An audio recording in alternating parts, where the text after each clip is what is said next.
brings you to the lost and found, dear? Won't you pull up a seat? Everybody got a prize round here to play. Make me an offer, what will it be? Oh, what will it be? Welcome to the playground, follow me. Tell me your nightmares and fantasies. Sink into the wasteland underneath. Stay for the night, I'll sell you a dream.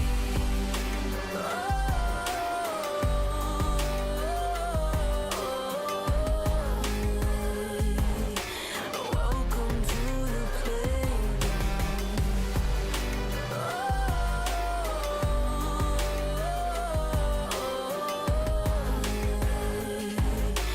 Welcome to the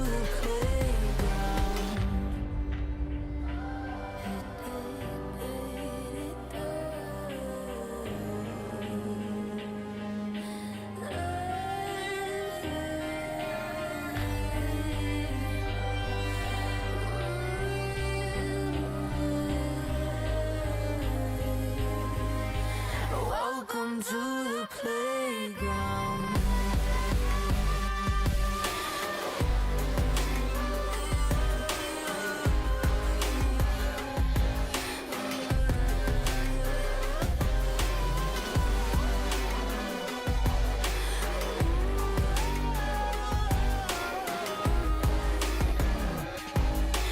Welcome to the playground. Welcome to the playground. Follow me. Tell me your nightmares and fantasies. Sink into the wasteland underneath. Stay for the night, I'll sell you a dream.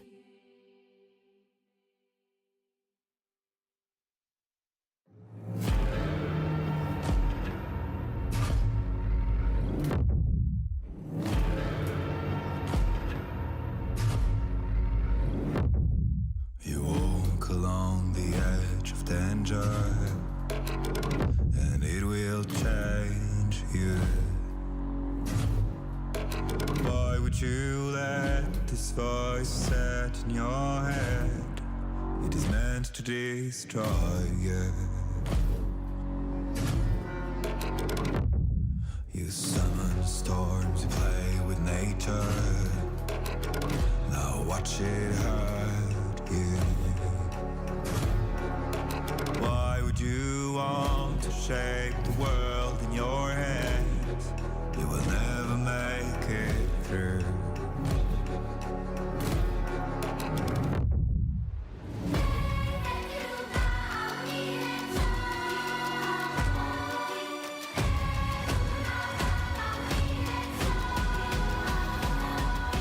Catch the fire burning out your soul.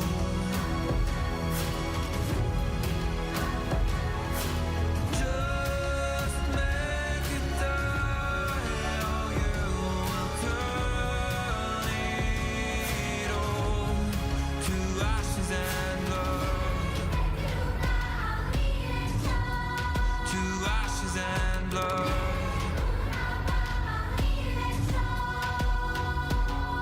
You waste your life to gain power. You shift the game rules. How does it feel to reach the line that no one ever got to cross? Does it make you a god now?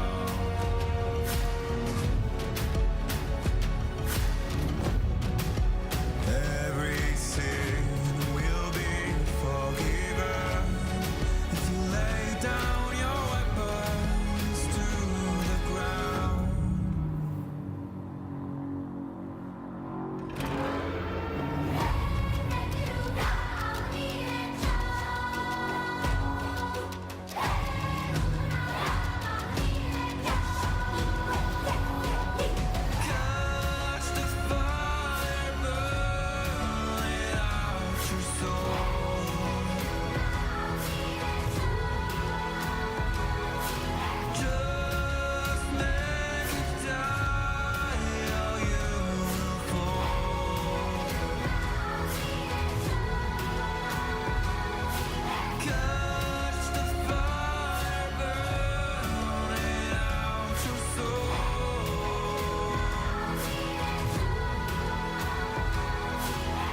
blood.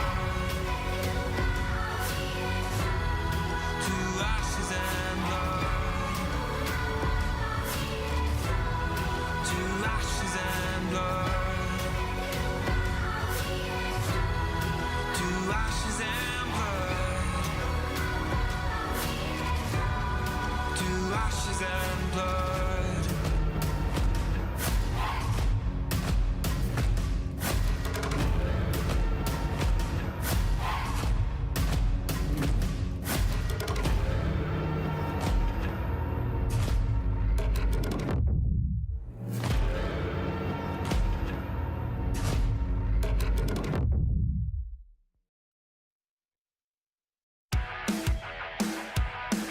Hey, what?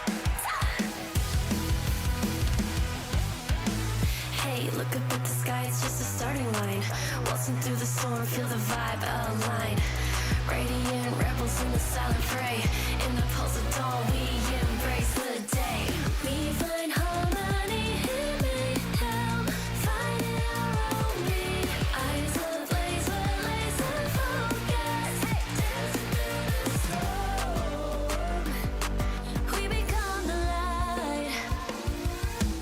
Against all odds, we'll stand and play in this never-ending fray. Eyes alive in the pulse of dawn, we find our beat when the chances take form through the noise. Hey, look down at the tide, it's our warning sign. It's time to rock the wave or get swept aside. Crash through barriers, our destinies untied.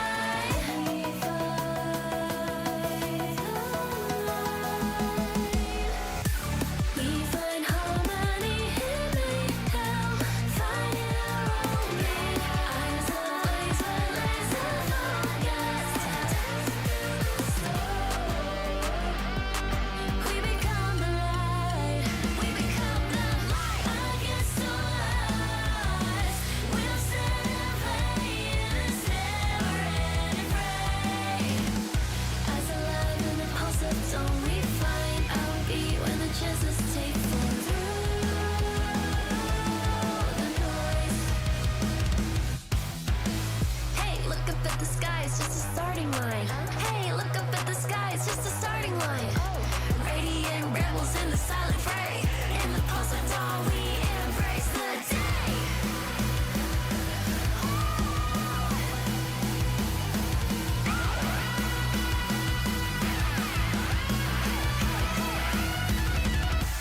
We find harmony in mayhem, finding our own beat. Eyes ablaze, we're laser focused. Dancing through the storm, we become the light. We become the light. Against all odds, we'll stand and play in this never-ending fray. Eyes alive in the pulse of dawn, we find our beat when the chances take form.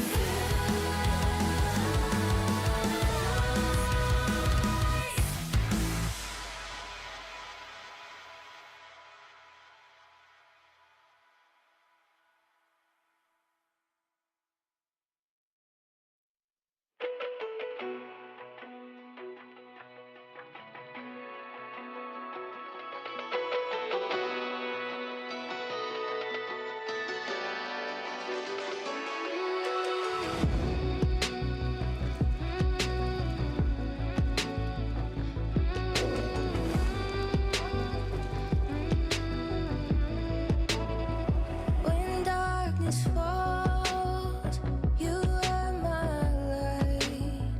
You take my hand and hold it tight. You are my home, I know it now.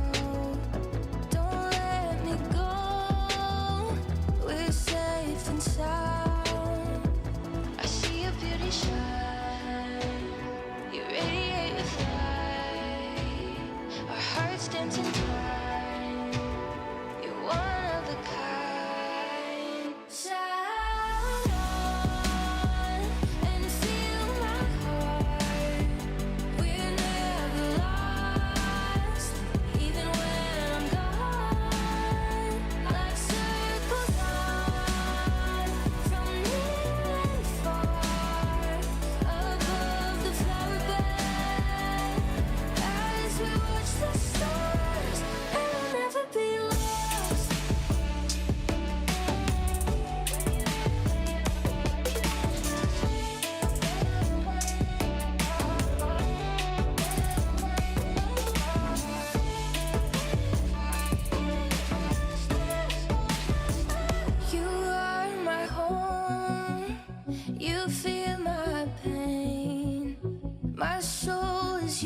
stars, two souls the same. With you I'm everything. You never asked me to change a thing. They set our world on fire, but our hearts will burn for miles. I see your beauty shine, you radiate with light. Our hearts dancing time, you're one of a kind. Stars shine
Well, I guess that's a wrap for today.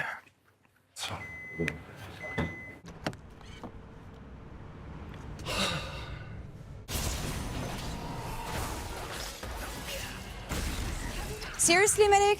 I thought we were going out for a ride.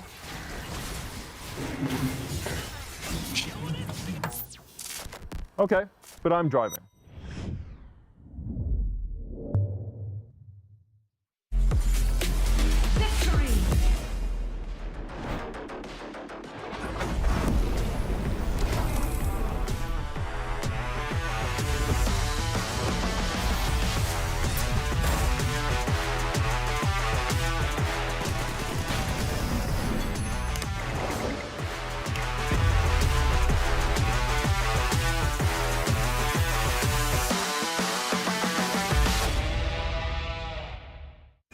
Now approaching the final pick, and what a ride it's been. A moment of hesitation, but we're getting closer to the game changer, and what a legendary journey we've been on. I mean, there's so many excellent options, but one of them has to be a perfect fit. Oh, they're about to lock in.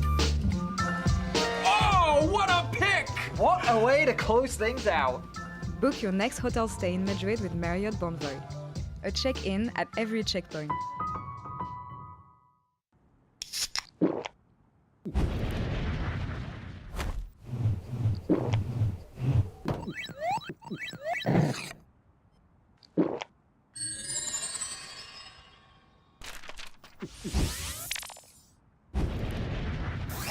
Red Bull gives you wings.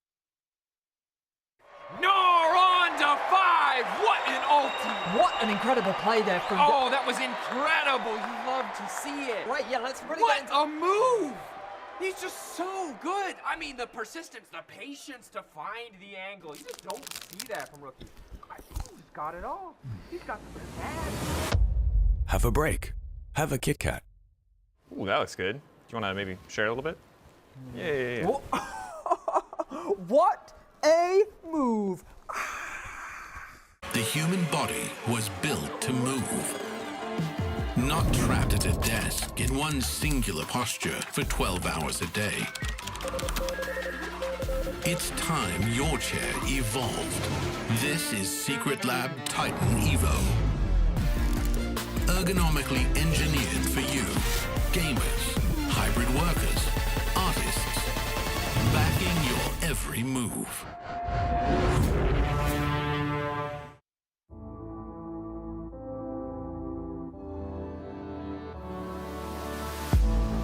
If you had it all, would you look the fall in the eyes? Could you walk away this time? Will you realize, recognize it's never over? And the flame that once had died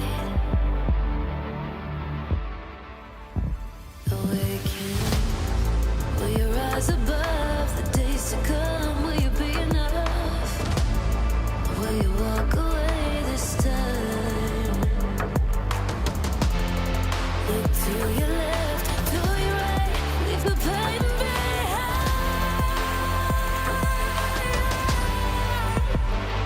'Cause we all face the fires, and we stray from the light.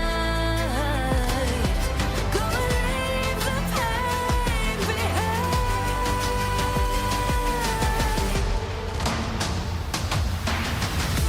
Feel that rush, feel the taste. Can you feel it? Rid the pain. Wash it away and stand again.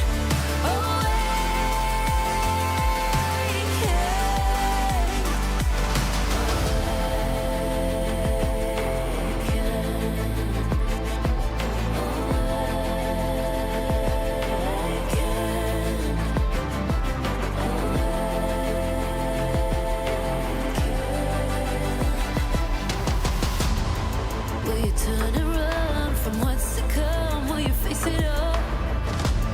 Or will you fall away again? What's calling out to be found when the time is right? When the time is right. 'Cause we all face the fires, and we stray from the light. Go and leave the pain behind.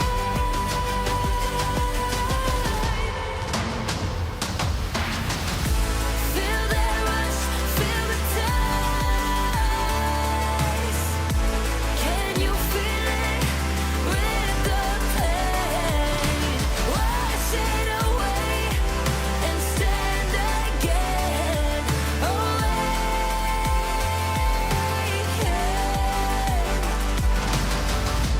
Feel the rush, feel the taste.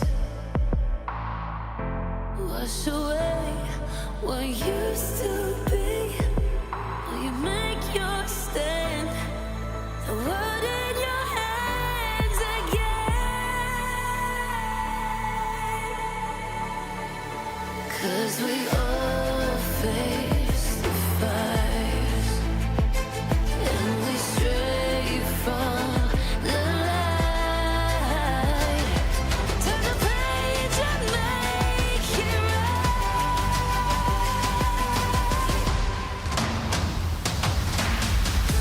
Feel that rush, feel the taste.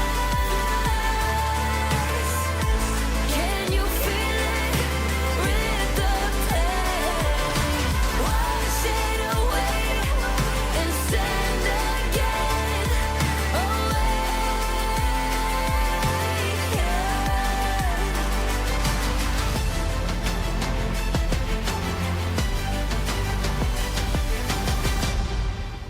And welcome to the LEC Summer Spa. Today is about forgetting your worries. Today is about refocusing on yourself and connecting with nature.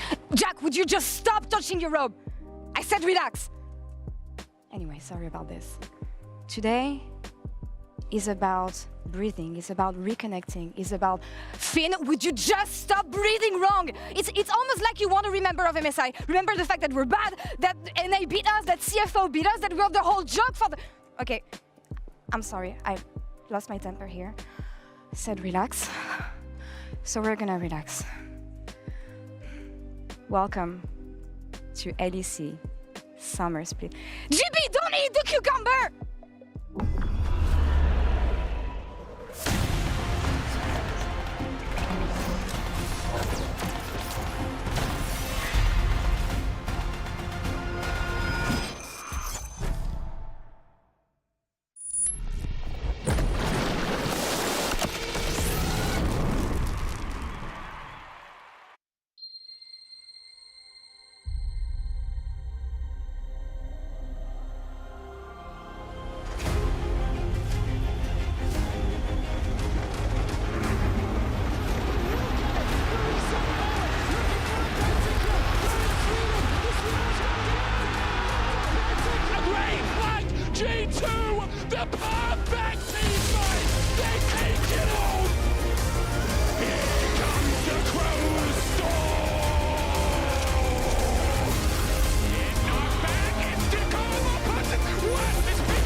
People should know when they are defeated.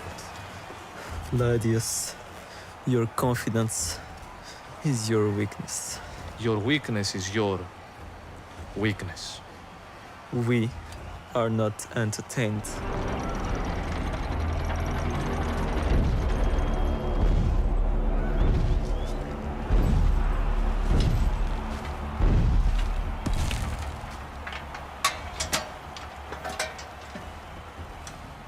Wait, it's a jungle diff. Jungle Diff, indeed. Welcome to the LEC for the first day of Summer Split here in sunny Berlin, Germany. That is not something that we've been used to here in summer, but it is here for the new set that we have. Beautiful gentlemen with me. How are you guys doing? It's been a while. Relaxed. Oh my god, I was a bit scared of Law earlier today, but right now I'm definitely feeling the relaxation. It's fine. You haven't seen nothing yet. She was really scared, but now we're completely chilling down in our chairs here in beautiful Berlin. It is I such love a the beauty. headband. That's very cute. We have a jacuzzi, guys. We have a hot tub that maybe we can do content in later. I love the new sets. I just want to see what we can do with it. But that's not the only change that we have in the LEC, because we have a new format for summer. 2 groups. Teams decided in which groups they wanted to be on. So first things first, before we get into the nitty-gritty of all this, let's check out a reminder of how this summer is going to work with these 2 groups. Oh, you silly Billy. Did you forget the LEC 2025 Summer Split format? Well, here's your quick explainer. Summer will continue to offer up more best-of-3s, but we're opting for something a little different for the regular season format.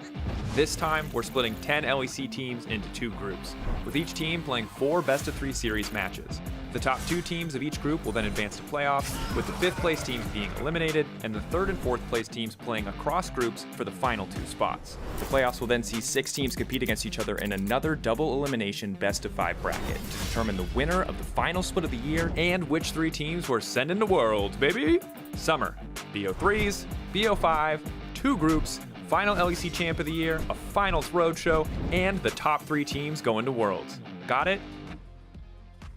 So here are the standings. And the 2 groups that we're going to have. What are your early thoughts on these 2 groups, guys? Yeah, so like Movistar Koi, they just picked Team A. G2 Esports then just picked Group B. And then it just kept going down like that. So each team just picked what group they could when they first tried, except Team Vitality. They were the first team to go against the grain, saying, we actually is going to go to what seems like a more difficult group. But maybe the philosophy is then when we go to the cross group, they might have an easier time if they play against a team like Team Heretics or whatever that comes up across in the cross group. I also think it's very interesting that KC chose to play against MKOI rather than G2. Yeah. Even though MKOI is the reigning champion and they could have chose a team that's on paper weaker in G2. And G2 wanted, GX wanted to play against KC again, apparently because Fnatic was harder. We'll see about all this. What I want to know is, we know how groups are decided usually, and it never goes as expected. What is your biggest hot take, controversy here? Who's going to create the most surprise here in the LEC? Listen, I'm going to go for a team that I always thought. Thank you for listening. I'm going to have you continue to do so. I'm going to say once again, Team Heretics will make playoffs because they are a team which powers come from doubt, right?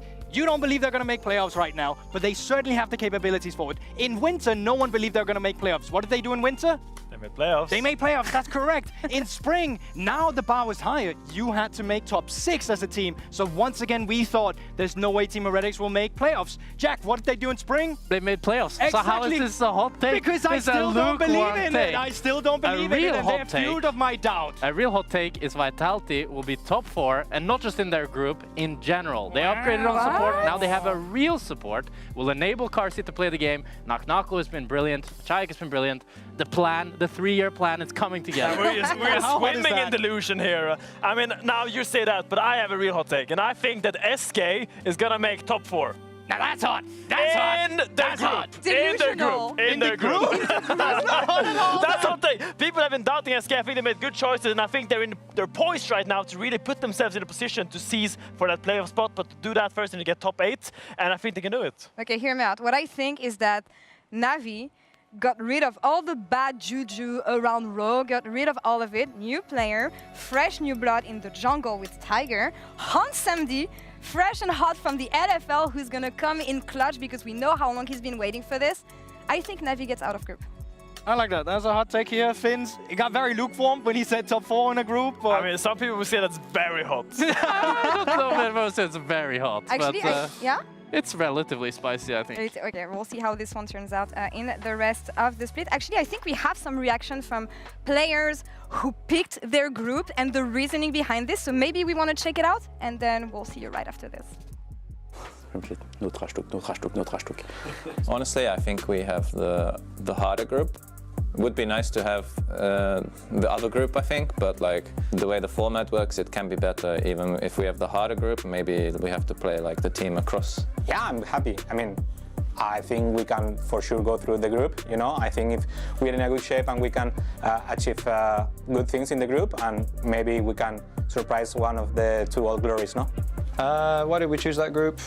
Well, it was a pretty player-driven decision. Like, it's one we did together, mostly because the top-tier opponents are probably a little bit less consistent. We fought for a second to go Group 1, just to make it more hype. But we have a new player as well, so we felt, okay, maybe give him a bit more time to gel in. Fnatic got Poby, but I don't know if it's going to be a surprise. I mean, what I want to see is how Fnatic is with Poby and the roster swap. It's going to be interesting to see if they're stronger or not.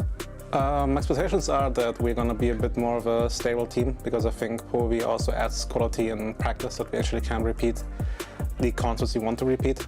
So I hope we're going to show a bit more of a stable face and not be the team that can be playing really good or really bad. Yeah, I think JX is for sure the team to watch out. They've been tremendous in scrims. I think they are finally showing their potential. I think they are for sure a very good team. They actually cooked us many times, so they can match us, and they probably can match any team in this league as well. Navi's a bit of a question mark. Like, they're obviously a bit of a dark horse, so hard to know what to expect from them. It would be nice if we played them later on in the split, so that we've seen some of what they do. Can I hype JX more or not? I know how it's gonna go. They're gonna see that, they're gonna be, oh, we are the best, and then yeah, I know, but they know that it's okay. Lovely to have some insights behind the reasoning for these coaches and player. We'll see that a bit later and how it turns out, because I was just telling you, new player in the bot lane with Navi, new organization. I caught up with Hans Samdi ahead of his first series in the LEC in the Marriott Bonvoy pre-game check-in. So let's check it out. Thank you, myself. I'm here in the studio this time around for the very first time with Hans Samdi in the LEC. How are you doing? I'm good. All right, so I know you from NFL, but most of people don't, so we're going to do a short interview. Questions about yourself. The first one is Hans Sama or Hans Samdi? What is the best? Hans Sama. Hans Sama. I know you're a big fan of him, so I hope you're going to face off against him later. Yeah. Second question, Berlin kebab or tteokbokki? What's best? Tteokbokki. Tteokbokki? Yeah. Have you tried Berlin kebab? Yeah, I tried. Is it good still? Yeah, it was good. All right, next question. Would you go back to LCK or stay here with us in LEC? I stay here. You stay here? Yeah. Nice, nice. We're here to keep you anyway. Now the next one, and I mean, I know that you were a big fan of Gumayushi. You talked about this quote. Does it represent you? Do you like this quote? Yeah, I like this sentence. Yeah, I really like this sentence. All right, next one would be Faker Ari skin or Uzi Kaisa skin as an AD carry. I think Faker skin. Faker skin is better? Yeah. Okay, next one. What is really bad? Inting, but still winning? Yeah. Or like BDD, losing, but being 1v9? What is better? What is better? Yeah. Baus. Baus? Yeah. Because you still win in the end. Yeah, because he's winning. All right, last question would be, yeah, I mean, I know you posted this as well back then. I hope we can see some of this in the LEC from you. Your jungler or your new boyfriend? Boyfriend? Yeah. Ahead of the Um, game today. Oh my God, let's see. I think new boyfriend. Your boyfriend? Still? You like Yonkos better? Okay, don't look at this, Navi, especially because you're about to play. Hansamdi, thank you so much for the interview. Good luck today against KC. Yeah. Any words to the fans? Thank you. See you. Thank you. See you. Thank you so much. And back to us at the spa. And we're back here, and we're about to see him on stage in his very first game. It's gonna be against KC. But first things first, Navi, GB, for people who are not familiar with the org, talk us through it. I mean, they're absolutely huge in CS, right? They've won the equivalent of a world championship in CS 2 times. It's called a major, right? This is a team that is, well, their abbreviation is Navi, but in Latin, their full name, Natus Vincere, means born to win. And hopefully that's what a team like this wants to achieve in LEC, because in the titles that they compete in, they're trying to be #1. And I think there's a lot of pressure on the current players they have on their roster, because they've already said, we're using this as data. Our full roster for 2026 is not set, so the players, they need to perform. Yeah, and one of those major wins, I was actually there in Stockholm, and I just heard every time they played the roaring crowd, the energy was incredible. And I think that really highlights that this is an organization with high expectations. Now, I think Rogue didn't really feel the pressure as much, but now Navi, this is something that in regards to Fnatic and G2, you feel the pressure while being on top of. I still can't get over the name. Born to win? Bro, Right. that is crazy. Yeah. That's so cool. Just that alone makes me want to cheer for them more. Any take on the roster with Malrang being on the bot lane now in the role of support? Finn, we were just saying that this is not the final product, this is not the final roster. They want to take a look at the LEC and see what they can do here. I mean, I'm so hyped for Malrang support. I remember after they got knocked out, I went into solo queue and then I see Malrang support in my team. And I'm like, what is going on? I check his op.gg. This is the quote from the CEO as well. We're talking about Malrang, but also there's just so much expectations being placed on this. And speaking of expectations, I really expect Malrang to be one of these players that kind of help that team, because to me, Navi is a team where the solo laners, they need a little bit of babying. And I think Malrang is someone that is really willing to give up his own lead to kind of help his teammates. And they're facing off against KC of any team in the first game they have. KC, who came with the most unexpected roster move, I want to say, adding up Niski as a 6th man of a roster. Like, that is not what I expected. There's no LEC without Niski, by the way. He's playing mid. He's shadowing Vladdy this time around. Yeah, it feels really random, especially Vladdy felt like the contender to Caps, going to be the next best mid in EU. Maybe there's some issues behind the scene or something, not sure. Maybe Niski's taking on the mentor role, trying to help Vladdy push himself to be that new Caps that we're looking for. Exciting LEC off-season. As always, the unexpected is what we can expect here in this league. We have a new format, we have a new set, we have new teams. So let's let the international memes behind us. We're getting ready for Worlds and it starts right now. Let's get ready for Summer Splits.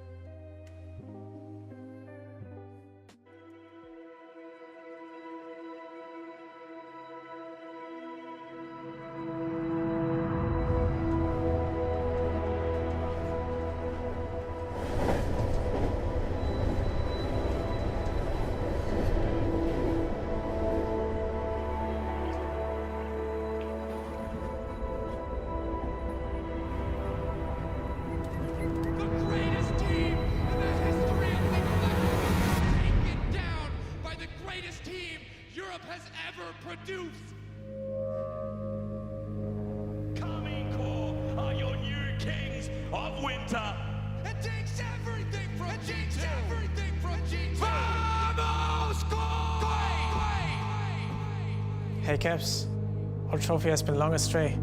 We've been letting these young bloods win for way too long. How about we go and reclaim what is ours? Don't call me up, I don't follow up, but low frequency, no fake. I'm actually really relieved and excited by Navi joining. There's new environments, new people, new dynamics. People don't really have expectation on us. I think they might get a surprise. From the start even, the general consensus was that Heretics was going to be 10th place. I don't think you can go into us thinking it's going to be a free win. I'm for sure looking forward to further develop on it in summer. Look at you fell like a flop, cutting you out like a crop. Stop. Since fans have high expectations of me, I don't think we have met them at all yet. But I'm pretty confident that it's going to change the split.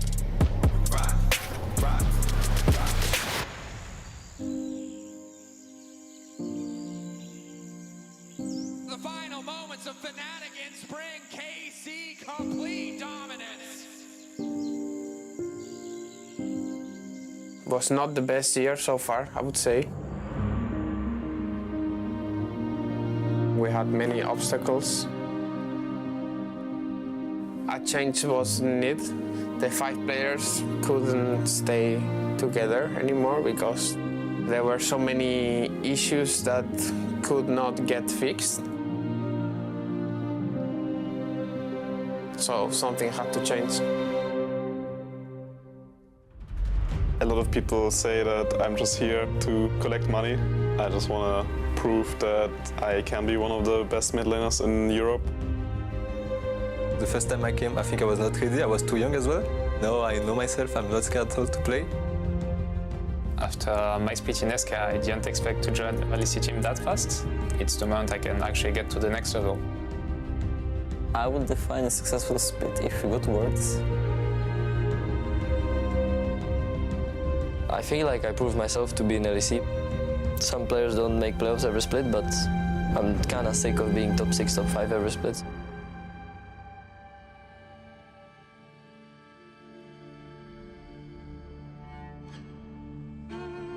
Qu'est-ce qui s'est passé au Spring? On a manqué de sérieux.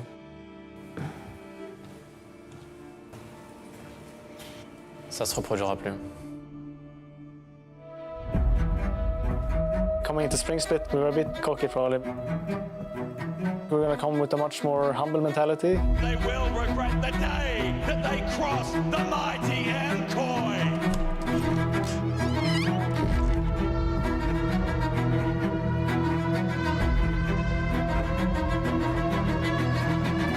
You just have to get back to work.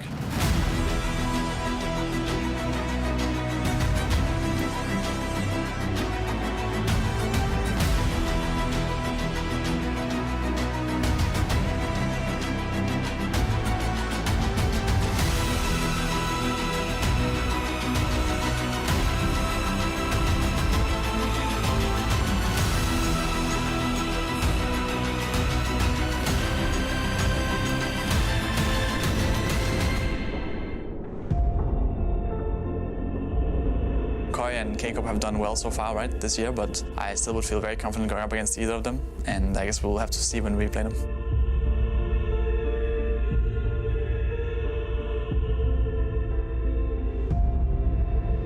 Just being second again is not enough. This summer we will really try to show that there's a big gap between us and the rest of Europe.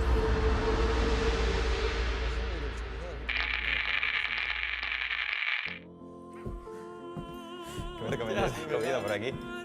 Mira, Álvaro. Sí, yo lo que estoy flipando es cómo ganamos con el Castellín. ¿Y dónde está? Llegaba súper bueno.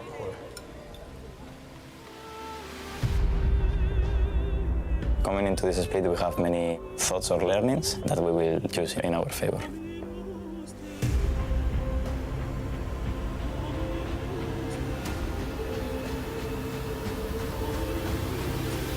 As a region, we need to do better, and it all starts in summer split. Broken Blade in the bailout does absolutely nothing. The on-horn! BB's a god today! Jojo goes back in. The Arcane Storm doesn't work, and there it is, a shutdown from Jojo. Solo kill onto Faker. Alvaro is here, and they just want to turn it back again. Someone from MCoy comes down from the sky and takes everything from G2. Made a big change on us, so we were really ready and hungry for this title.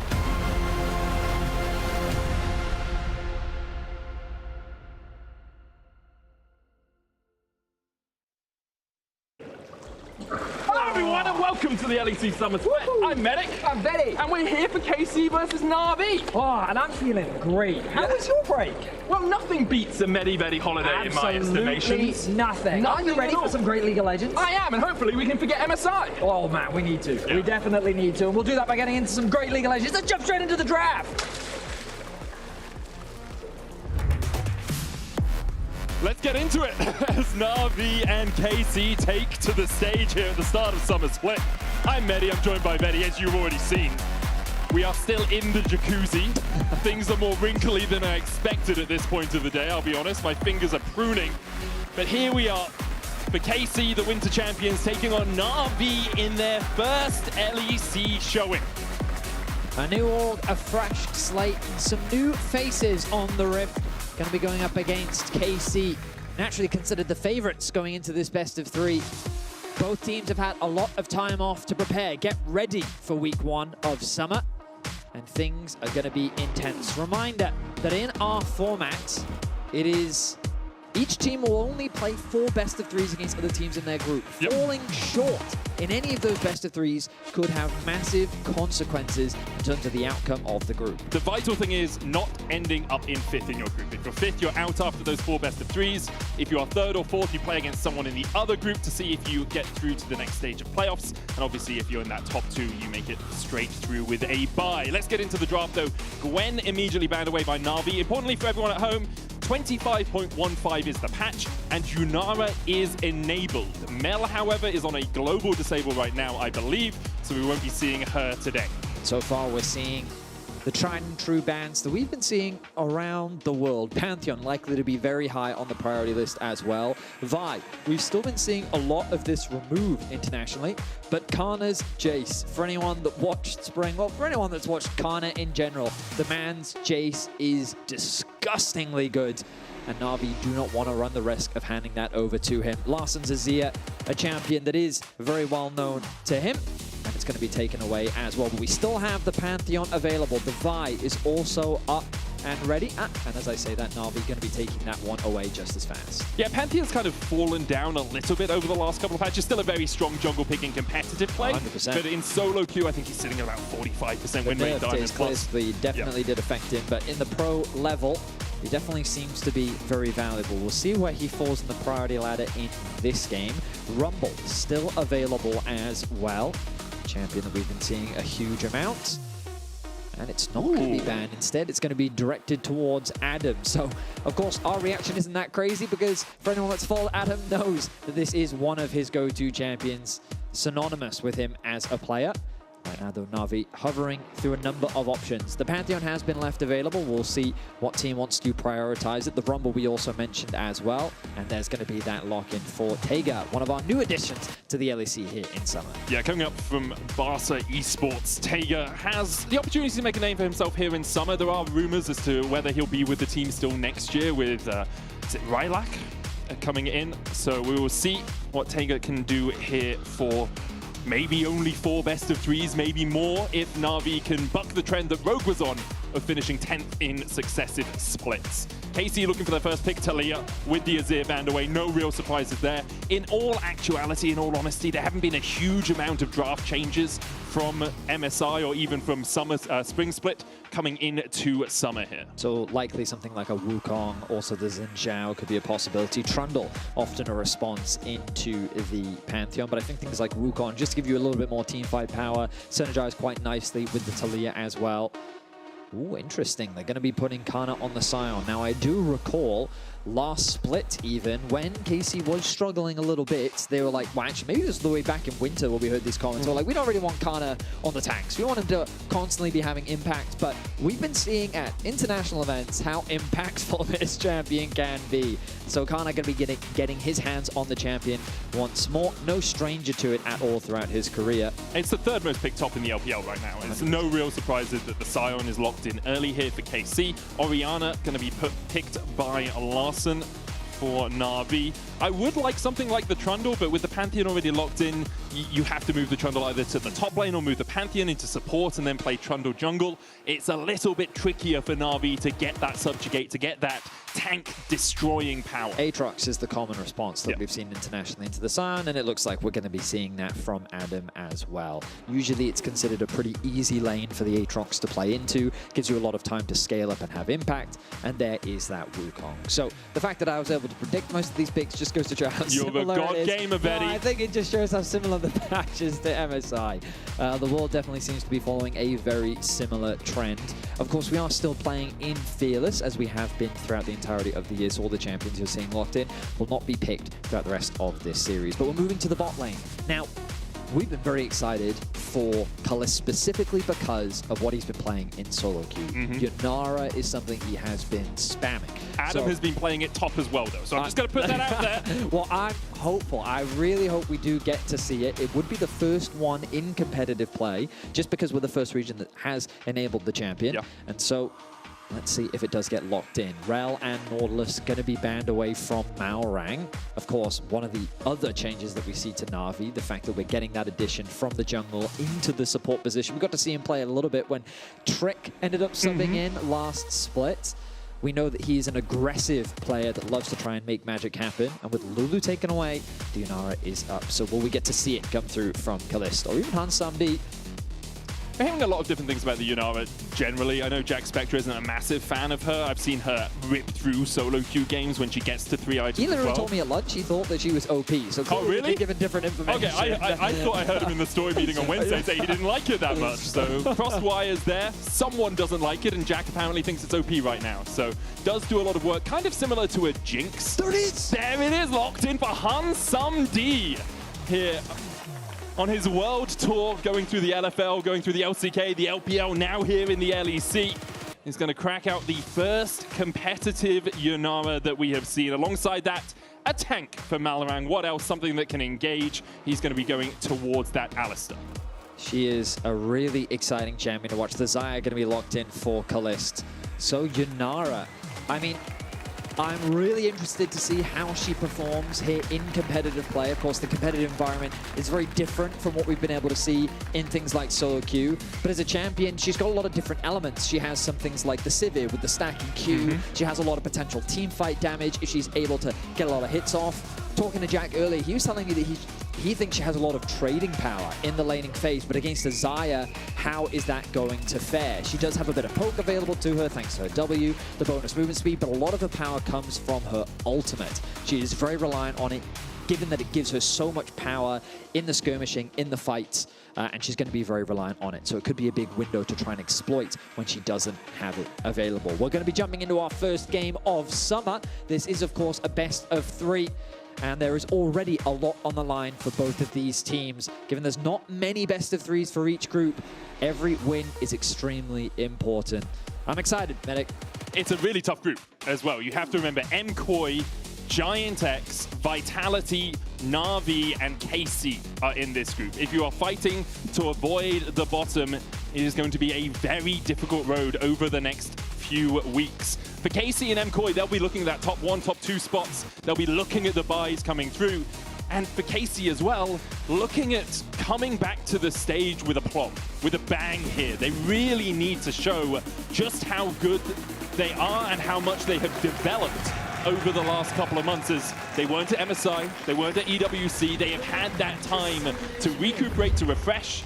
Kalist was talking about taking a couple of weeks off and coming back and resetting how they play as a team, especially with some of the attitude problems that they had in spring.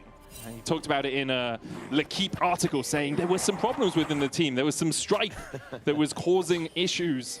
Have they rectified those issues? And even if they haven't, are Na'Vi the team that will actually challenge them on some of those problems? Also, I do need to apologize. This apparently is the second Yunara. Oh. It was, in fact, played by PSG Betty. In the LCP. I didn't watch the LCP, yeah, I apologize. That's our bad, we apologize for that. But it's the first one here in Europe, It is the first one here in Europe, that's for sure. We'll see how Hansamdi is able to perform on it. And when we were doing a bit of research on this player joining the LEC, I was surprised by how many different teams he has played on. Yeah. So when you look across his career, you can see that he's played in the LPL, he's played in the LCK, he's played in the LLA, he's also played in the LFL, and that's recently where he has come from. Yep. Back in winter, he also made it to the EMEA Masters final, where he did end up losing to LR, but he was also a part of that V5 kind of miracle run they were making through playoffs. A lot of people expected them to make it to Worlds, and unfortunately they did just fall short. But he's had quite the history, but success has eluded him. Now that he's joined the LEC, he's going to have an opportunity to fight, but it's also a part of helping the development and change of what formerly Rogue, Na'Vi taking that spot and giving this organization a new opportunity to make an impression here on the LEC stage. And they have been around in Riot Games for a little while. Joined VCT 3 years ago. They've got VCT Challenges in Valorant. We actually saw them compete in the EU Challenger Series Open Qualifiers all the way back in 2016, and they weren't quite able to make it into the Challenger scene. And obviously, Na'Vi is an organization world-renowned in other absolutely. games. You know, T1, TI champions, CSGO, just absolutely storming through the charts in all of those games. Great to see them here in the LEC. Great to see what they can do on the LEC stage as well, because although it is slightly new look, there are still remnants of Rogue in this team. Adam, obviously Malrang, Larson still here. For them, it's the opportunity to prove themselves in this summer split, prove that they aren't just the 10th place team, they're 10th place players for the entire year. Absolutely. And of course, we keep our eyes on the bot lane. We're super excited to see this champion come through. So far, they are losing in terms of the push, and the trading is going pretty favorably for the KC duo for now. One of the problems with Yunara is her cultivation of spirit. As an ability, it's great when you have it stacked up. You need 8 stacks on it to be able to activate it, and then you get this AoE damage from your auto attacks. You can see the orbs circling around Hansumdi right now. Alongside that, a lot of her power budget is in her ultimate. Transcending oneself empowers all of her other abilities, gives her this Runan's proc on her auto attacks that comes from the cultivation of spirit. But until you get to that point, especially into something like a Zion Rakan that have such good range, that have such good poke, it can be really challenging actually to win out on the lane. And alongside that, he's got an Alistar, which is not known as the best early laning support. Exactly, and so KC is trying to do everything in their power to take advantage of that. They see the wave stacking up and they want to make sure they don't lose it, but Yike is in the area. Will they threaten a dive? He's gonna decoy across the wall here. Hansumdi is at half HP, has no pots, has a barrier, no heal. Marang knocks Yike back, Targamas goes in, flash away from Hansumdi as Kalist tanks the tower and has to use a barrier of his own. Does get the root down with the Blade Caller, but in the end, just a barrier for barrier exchange. Well, they ended up getting the flash out from Hansumdi because it was the knockup that came initially from Targamas to try and start off the play, but then Hansumdi forced the flash away. So they're not too upset off the back of that trade. They're going to get that early reset off first, and because of the wave state as well, Hansumdi might even have to stick around an extra wave to push this one out, which will give Kalist and Targamas a lot of time. I wonder if we will see a swap come through. We've been seeing those a lot throughout the world, and often it's the Sion team to initiate the swaps just because of how well the Sion can play in the 2 versus 1. But this is what I was talking about. They stayed for the extra wave because if they hadn't, they would have created a slow push. They needed to get that wave underneath the tower. This gives Targamas a huge amount of time to roam around on the map, so he's already first back out on the map. He's hovering around mid lane right now. He's going to be using this time to maybe get a little bit of deep vision because he has just replenished, well, a control ward. And so a bit of information will be garnered on the bot side of the map. But now the question mark pings comes through as to where the Alistar is going to be on the map. Also wondering where the Wukong is. Is the Wukong the one that just hit that Squire's Boom, or is he on his Razor Peaks right now? Na'Vi will bring Malrang out to clear out this vision. It doesn't have a Squire's Bloom to get any awareness for himself. Targamas still waiting in the wings. In the end, Tiger and Malrang are going to look towards mid here. But Vladdy is so hard to gank when your stun and your CC relies on you dashing forward, because he has the Unraveled Earth at any possible opportunity. You dash in, you're immediately stunned. You then need follow-up from the rest of your team, but they also want to dash in. And it's one of the joys of playing Talia is how hard you can be to gank. I mean, I will also say that for Na'Vi, with 2 rookies here on the LEC stage, you have to imagine that nerves do play a part. So far, it's been a very slow early game. It's something I'm going to be keeping my eyes on for. Taiga is just making stuff happen with the Pantheon ultimate. We know how proactive this Pantheon can be. We know how playmaking the champion can be, and how you really need to utilize that early game strength to try and force skirmishes where you can. First dragon of the game will go over to KC. The Grub's likely going to be the next priority. It looks like Na'Vi trying to set up something here, as Taiga is down in this bottom lane. Maybe just covering to make sure that Hansumdi and Malrang can push out, knowing that the Dragon's just gone down. Yike's in the area. You want to make sure that this wave gets closer to the tower. Bliss holding on to the cannon for now. Larson has a slight lead in the mid lane here over Vladdy, who, although he does have relatively good clear, doesn't really come online until you've got a tier or a lost chapter to actually spam out those threaded volleys and clear out the wave. So slight lead in top for Na'Vi, slight lead in mid, but answered by the lead that Kalist has generated alongside Targamas in that bottom lane. Meanwhile, on the top side of the map, we are seeing Adam build a bit of a lead, thanks to securing that plate as well. He's going to get a small gold advantage too. This is kind of how we expect the matchup to play out.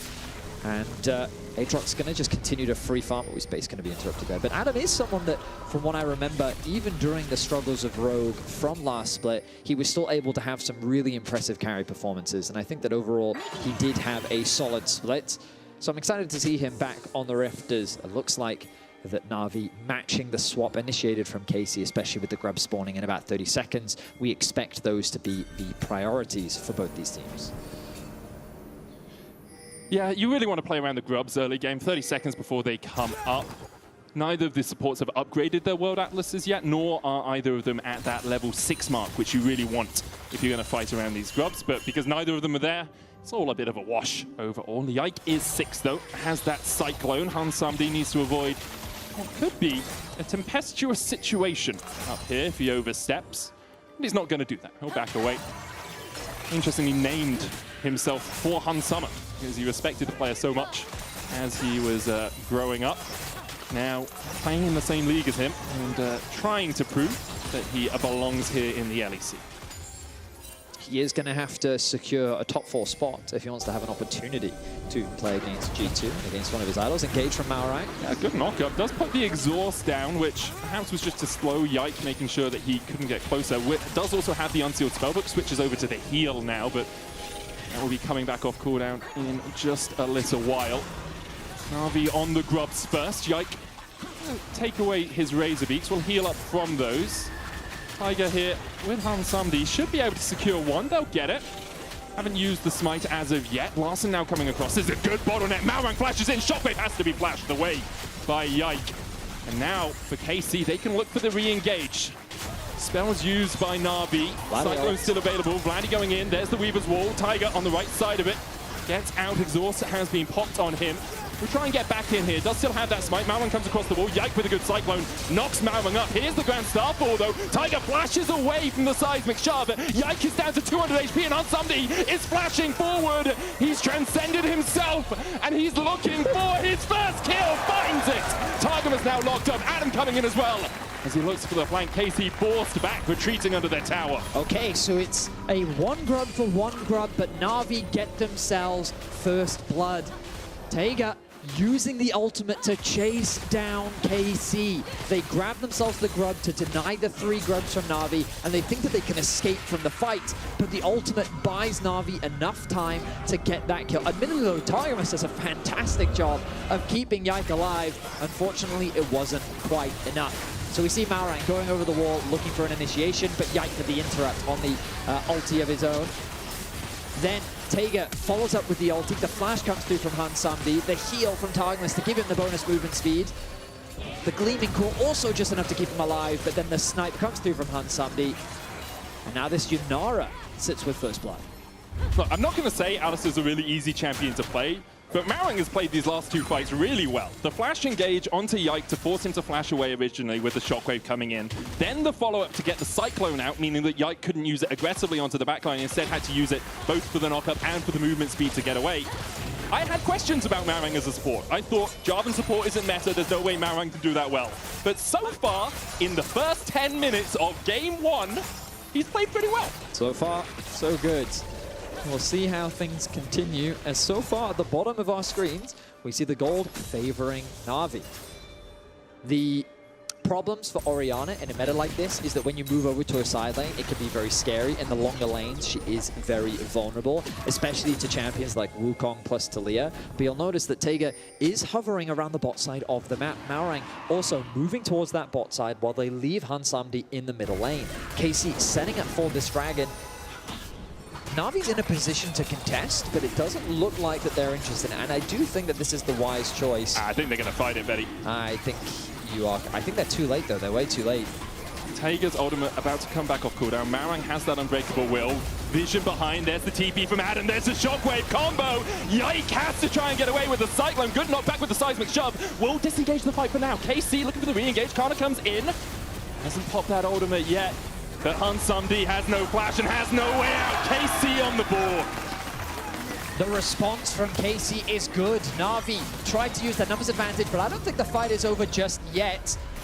The ulti comes through from Vladdy. The chase continues as Adam oversteps. Looking for the damage on the Kana. He'll fall second. 2-1 now for KC and a dragon alongside. A very nice punish from KC. As I was saying, Na'Vi tried to use their numbers advantage.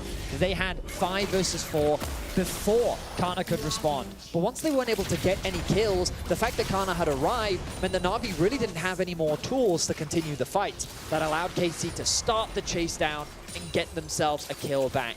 Trinity Force now secured for Yike, the second dragon of the game as well.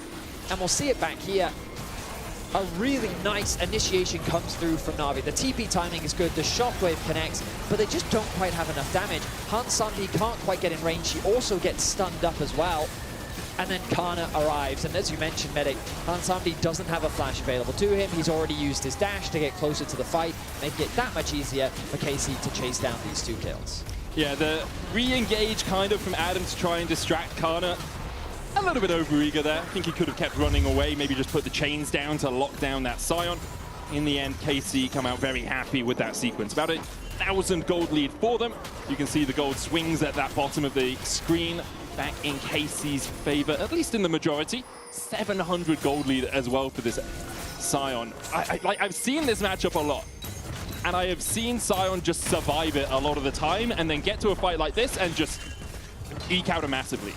It seems so hard for the Aatrox to actually have the same impact that the Sion is going to have. Well, the logic is always that Aatrox is a champion that also scales. Sure. Oh, hang on a minute. Good grand start ball. Again, Tiger gonna flash away. There's the shockwave. Quickness coming out, but Vladdy's already down. Good knockup by Marowang, but Targamas can dash back to Yike to escape. Again, Na'Vi using this Grand Starfall really, really effectively. This is what I wanted to see from Taiga, just being proactive with the Pantheon. He makes a really nice play on the top side of the map. And it's Larson that's going to get himself some plates. Marowang acting on flashes in. Yike's going to try and go back forward with the Cyclone. Larson's low. He has to flash away. But in the end, Yike will still find him stunned up by the trample. Should fall here to Taiga, but he's doing so much work. Marowang's dead as well. It's 2 for Yike. Or at least for KC in the middle of the fight. Targamas dashing away, dodges the spear shot. Taiga goes back in and gets another. The junglers absolutely popping off as Kalist finally rounds it out for KC. It's chaos on the top side of the Rift. It's ultimately a 3 for 3 as Kalist cleans up the fight and gets a kill for himself. My goodness. Na'Vi being so proactive on the map. Marowang and Taiga working together to make stuff happen, but KC is responding to the aggression in kind, getting some kills back for themselves as well. And we'll look back at the play on the top side. It starts with Na'Vi. A good Pantheon ultimate commits the flash. Vladdy has no flash of his own, so he ends up dropping. Marowang makes his way to the fray. Now it's a 3 versus 2. They realize, hey, with this numbers advantage, I think we can threaten a dive. But Yike, he plays it so well. He knows that with his Trinity Force, he has more than enough damage to actually turn this play on its head, and he fully commits to Larson. I think Na'Vi just took a little bit too much time. Yike is able to create distance. He gets the double knockup onto Marowang, which makes it that much harder for Marowang to provide that peel. Yike then, with the assistance of Targamas, can also get this kill onto Marowang. And then, of course, Kalist cleans things up. Now, though, we're back to live as the Herald has started off. Back to fighting as well. As Taiga's trying to join from the side here. Ripto down to 5,000 HP. Hansandi flashing away from Targamas, who's now on the wrong side of the wall. The quickness will only catch onto Marowang, who does still have the Unbreakable Will. The ball down for Larson. Shockwave available. Rift held. The eye will sit there.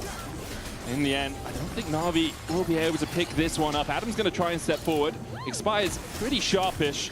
Only about 20 seconds on the clock for that eye these days, and KC will defend it well. They did lose the gold from the Rift hold, but they'll make sure they don't lose any more. Well, I will say that Na'Vi acquiring Rogue Spot gives a lot of these players an opportunity for a fresh start. Yeah. And this game is already delivered. It's feeling like it. Action-packed from the very start. Marowang is doing so much work with Taiga to just make these ganks happen. And while it is KC with the gold lead early, it's already a very different play style, considering we've seen these players for so long, or at least a number of these players for a while.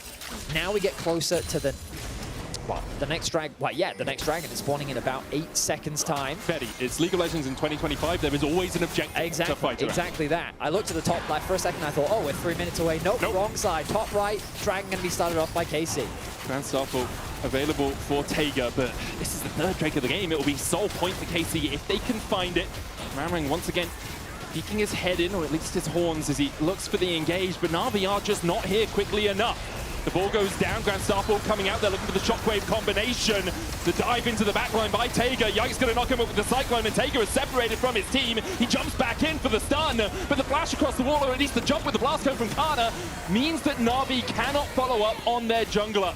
KC will get the soul point, they'll get a kill, and they have a 1.5k gold lead. KC just getting the better of Na'Vi around that objective. They didn't waste any time.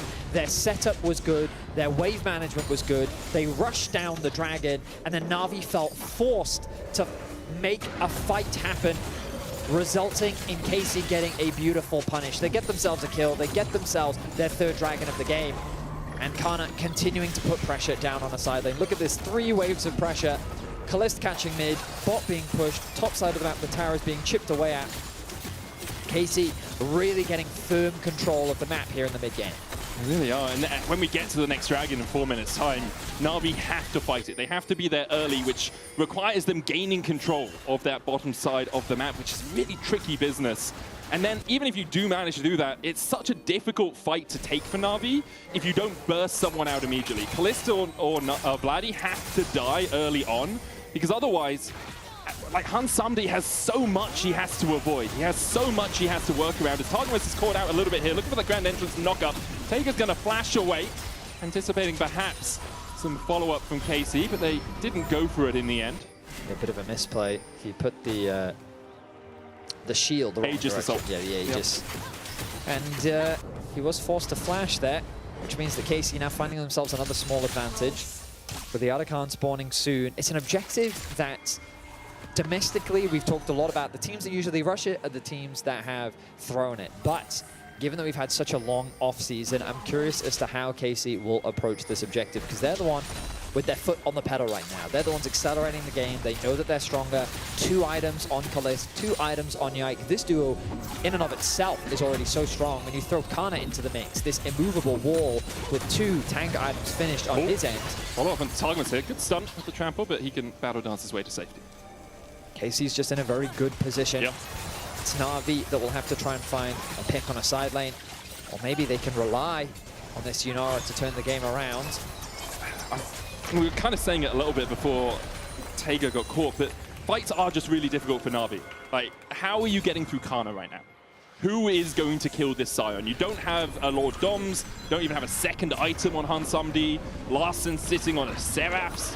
Great, like, you get the shield, but that doesn't give you more damage. A good shockwave combination on Kalista and Vladdy might be enough. But then, as you mentioned, Betty, there's still Yike. There's still the Cyclone. There's still the quickness coming out from Targamas. There's still the unstoppable onslaught from Kana. They're gonna rush this, and I really like it. They know they have a good item advantage over their opposition. Force Na'Vi into another fight when you should be stronger. Here's the TP from Adam. Kana waiting just around the corner. 6,000 on the Artican right now. Na'Vi gonna be split up by the Weaver's wall. Targamas still waiting. Goes in with the quickness, and the feathers fly from Kalist. Hansamdi immediately has to dash away, but Yike follows up with Kana. Kalist and Targamas able to retreat to the top side of the fight. Taiga tried to get in, did steal the Artican in the middle of it all, but he'll pay for it with his life, as will Adam. Kalist mows him down. Na'Vi discombobulated, but somehow Taiga keeps them in it with an Artican steal. It's a clean ace for KC, ballooning the gold lead to 5.4k. Targamas with a fantastic engage to set the whole play up. Taiga does sneak away the Artican in the midst of the chaos, but let's look back at Targamas, sitting in the darkness, waiting for the overstep. He sees it from Larson, and he finds the engage onto both carries. The ulti comes through from Kalist. Yike with the Wukong takes out both carries. And while the Artican does fall, I think KC's pretty happy with how this fight played out. Oh, they'll be very happy, Betty. A 5-0 ace. That's smelling sweet. That's smelling like petrichor in the morning for you.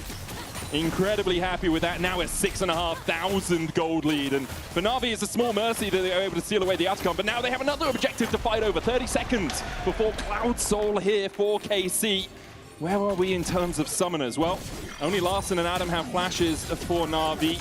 Vladdy has his. No one else on KC currently possesses the ability to blink a short distance with that flash button. But in terms of itemization, it's still a large lead for KC. That's the biggest thing. Na'Vi's just desperately trying to complete more items. Oh, Kana on the front lines here. He doesn't take any damage from Hansamdi. He goes back in with Unstoppable Onslaught. There's the Weaver's Wall as well. Maorang in the middle of them all with the Zeke's Convergence, but it's just not doing anything. That's roast beef for KC. And now they will turn their eyes towards the Dragon. I mean, take a good look through a Steel Grand Starfall in, then land the smite, but there's no vision in the pit for him. And he's on the wrong side of dodge right now to go for such a play. KC will secure the soul 22 minutes in, Vetti. Rapid ascension towards that 4 Drake mark. And with a 7,000 gold lead, Cloud, Soul, an Infernal, and a Chemtech Drake as well to back them up. It is a very sticky wicket here for Na'Vi. I like that we are seeing Na'Vi be proactive. I like that they were trying to force things in the early game. They were trying to pick onto KC, and they were just trying to make stuff happen. But KC's objective setup, the way that they've been navigating the fights, has just been better. They have been outplaying Na'Vi. And remember, Na'Vi in the early game, they got themselves 4 kills, but KC has not given them a kill since. And so the moment that they reached this mid-game point, they have just demolished. And I mean, it's kind of, when you kind of look at the scoreboards, obviously Kalist Defos. He's been having good positioning, good damage, but the game really has been very much about Targamas and Kana for me. Just like their teamfight presence, their positioning, the way they execute, and then the Yike follow-up. Vladdy and Kalist, I think, they just kind of had to do their job of dealing damage. Stand at the back, hit them. Exactly, exactly. And really all of the setup that has come through from Kana and Targamas has just been spectacular to watch. So fantastic game 1 from KC. Right now they're definitely in the driver's seat. With the soul secured, Baron will likely be that next point of contention for them as they look to try and close this one out. Na'Vi is going to have to find some miracle or make magic happen in order to turn this game around. I mean, you can see just how much KC have been doing their jobs. Kana obviously is going to be a little bit higher on the damage numbers because when you match into something like an Aatrox, you can heal. You are just, it's handbags, right? You're throwing fists at each other, nothing's really sticking. But Kalist, 17,000 damage, 24 minutes into this game. I mean, you can take Larson and Hansam D, add them up, and it's only just 1,000 damage more than Kalist has been able to do on this Xayah. Has self-heal, has been positioning well. It's a very difficult road back now for Na'Vi. Adam trying to get some gold up towards that top side. TP coming out from Vladdy. He's going to try and match the push as they take the tier 2 in the mid lane. Adam backs away, Baron up in 14 seconds.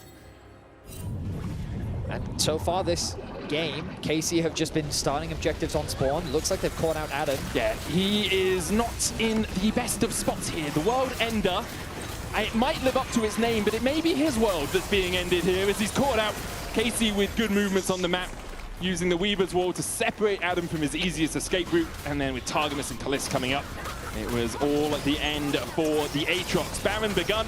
KC will secure it 25 minutes in. Meanwhile, Na'Vi are trying to get things on the other side of the map. We talk about cross-map play. When you're this far behind, there's no real point challenging that Baron, especially without your top laner. See if you can get a tier 2. See if you can get the wave pushed out to make KC's oncoming advance a little bit more difficult. I mean, I will say, this is a super clean game from KC. Just the way that they were playing around the objectives. I felt like that we just saw zero indecisiveness. You know, objective spawn, what do? We started. We've got the vision in place. We know if they come, we'll turn and fight. Like, the way that they've played this has been very impressive to see, and it's a great way to start off your split. Of course, there's still the rest of this series to play through. This is, of course, a best of 3. Na'Vi can still turn things around, but for a game 1, KC looking clean here to start off the split. That they are their prolonged vacation in the middle of the year, now back on fighting form. Obviously, it's only Na'Vi, but with the way they've been playing, it definitely looks good for KC. I mean, it's 26 minutes of one game, guys. Like, they're playing really well, they're doing the right things, they're taking the right steps. You can argue it's the opposition that's causing this to happen, or you can argue it's just game 1. We're here to make judgments on this sort of thing, and the judgment right now is, KC, you're looking good. Bot tower going to be sieged on, playing through 2 lanes for now. We've got Kana split pushing in mids. He is ignoring all of the damage posed by Adam and is just going to chip away at the tower. The Demolish proc doing good work. Yeah, 3-item sight on, you're not really going to do any damage here. Adam on the wrong side of the wall. Grand Starfall coming down as they look for Kalist, but Yike with a good Cyclone will get a double knock-up onto Taiga. Unstoppable also coming out from Kana as he looks for the knock-up onto Marwang. Can't get it, but Marwang still falls. Vladdy flashing over the wall, chasing Adam down. The Infernal Chains won't connect. Hansam untouched so far. They're having to pop the ultimate. And now walking back to the fountain. TP's coming out as KC look to continue this advance. Sion back with full HP and an elixir of iron just to add to the deal here. Not going to be able to get your way through him. He flashes for Larsen, decimating smash, stunned out of Targamas going in with a knockup. The knock back onto Larsen with the seismic shove though. Will it be enough?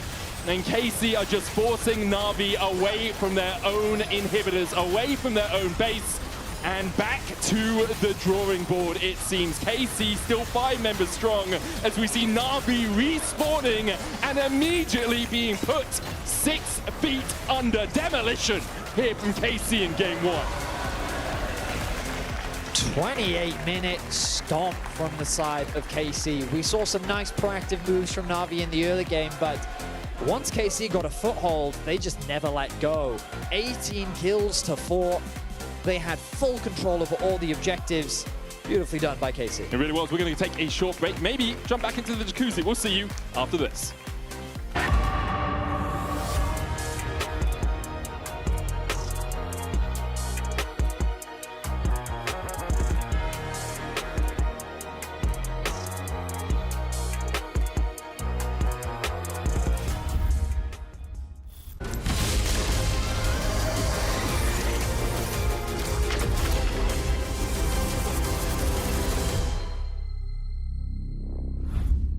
He doesn't like that. Look at him, he's a good boy, but he don't like that. Maybe we could play some A rounds or something like that. I mean, this is map, right? New tower, new objectives.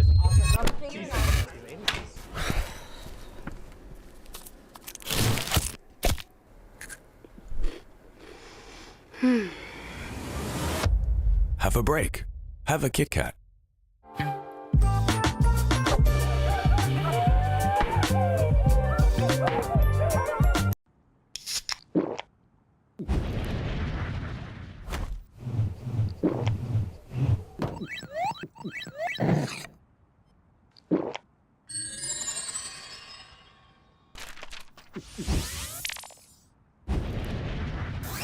Red Bull gives you wings.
want you to kill enemy bot 2v2, if possible? I can't have ping with targets. Okay, well... Down to 200 HP and Unsubdi is flashing forward. He's transcended himself and he's looking for his first kill. Finds it. Targum is now locked up. Adam coming in as well. No flash. No flash. Coming. I'm fine. Look at Fox. Aatrox, no flash. No flash, Panzer 2. I can't hit Aatrox, okay? I have in 5. Yeah. I will kill him. It's cooked. And welcome back to the Summer Split, week 1, day 1. I'm joined in the jacuzzi by Jack Spectra. How are you doing, Jack? I'm doing fantastic. Yeah, so you wanted to talk a bit about the Yunara. Yeah. And I'm very curious because we've seen a bit in solo queue and we kind of know what she does. Yeah. But can you try and break down for me what her strengths and weaknesses are for pro play? I mean, the thing with Yunara is she feels a bit like a mix of Seri and Kai'Sa. Right. And that she has this like really good mobility, she has the auto resets in her Q, and she has really good chase down, kind of like a Seri. The thing that feels like kind of a weakness is she's missing that burst that Seri and Kai'Sa has. And you kind of saw it in this game, like they had the one really good fight around Grubs, where Yunara could chase them down with her great mobility, but if she doesn't get that long fight going, she doesn't feel great. We got the runes on screen and the build right now. It was a Kraken Slayer build. I know you got a bit about the Yuntal and the Kraken Slayer. What do you feel about the 2 separate builds? And the interesting thing is like, usually Yuntal has always better win rate because it's just such a good stat stick, but on Yunara, Kraken has quite a bit better win rate. And I think it's just the interactions with their Q, once they spread, all of them count as a Kraken proc. So it just means that when she gets that Kraken Slayer, and if she's fighting in this AoEs, she gets so many procs and so much damage. So you played it with the solo queue, you've seen it now in the LEC. What's your power ranking of the champion right now? I'm really not sure. Depends a lot on how pros are able to fulfill her laning phase, I feel like, because she has much longer range than something like a Kai'Sa does. But if you're losing the lane like they did this game and you don't get those fights, she doesn't look amazing. Yeah, she wasn't able to take the win this time around, and we have Law and Finn standing by to break the rest of the game down right now. Thank you so much, guys. Amazing breakdown. And if you guys at home enjoyed this breakdown, you can spam Jack and GB in chat to get a file of their bath water. Now, focusing on the rest of the game, I want it on that, but like focusing on the game, I know that backstage you were saying that Navi, unlike Rogue, plays super fast, but I'm interested in knowing what you think of this revamped version of Casey. They were really disappointed after Spring. Yeah, I mean, Casey has been very vocal about their lack of discipline and their patience that they're really trying to work on. And I have a clip that I want to show you guys and really try to explain what I think is a metaphor of Casey's kind of growth as a team. As we can pull that up now in just a little bit. It's gonna be the Atakan replay, right? It's the Atakan replay that hopefully we can get up really soon. Here, now you see they are pulling the Atakan towards topside, and now Targamas walks into this bush at 17, and then at 27 he's gonna find this fight, and the fight is being pulled up here, and they know this. This is so well choreographed by Casey, and it's like they started this Atakan pulling it up towards topside, so the only way that Navi could approach this was via that top lane.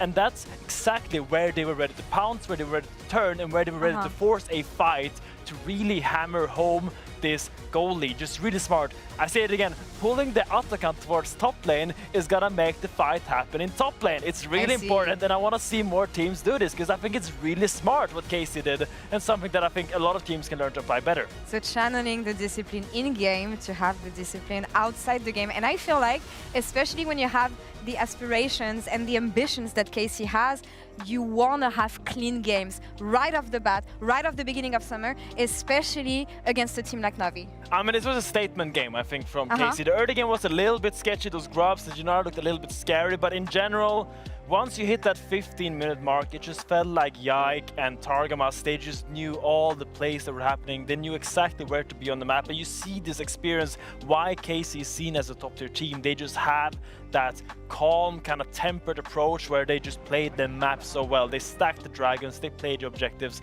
and that is exactly how the game is being played now globally. It's all about those objectives, and Casey was just way better than Navi at this game. If you want to focus on the next game and what maybe Casey could be better to have cleaner games and have the the top of the standings game that they aspire to have, right? What would you clean up, especially when it comes to those really early game skirmishes that maybe they missed? Yeah, I mean, I would love a cleaner early game, as I said, and I would really love them to try to take a page out of Genji's or T1's book, because they are really good at using early game swaps. I think this game they had a great swap angle that they didn't really utilize that well, and I would love them to try to really dictate the tempo better when they have these strong bot lanes and tank top. They had the Sion and they had a strong bot lane. When you have those combinations, using those swaps early game really can propel you into the mid game with a lead instead of having to claw your way back like they did this game. And taking a step back a bit on the organization and the amount of time that they had prepping for summer. You've been in those situations when you end your season a bit earlier than expected. You have a lot of time to like focus your thoughts and focus on yourself. But where are you going to put the accents? Usually when you look at KC, how well do you think they utilized the time that they had to bounce back?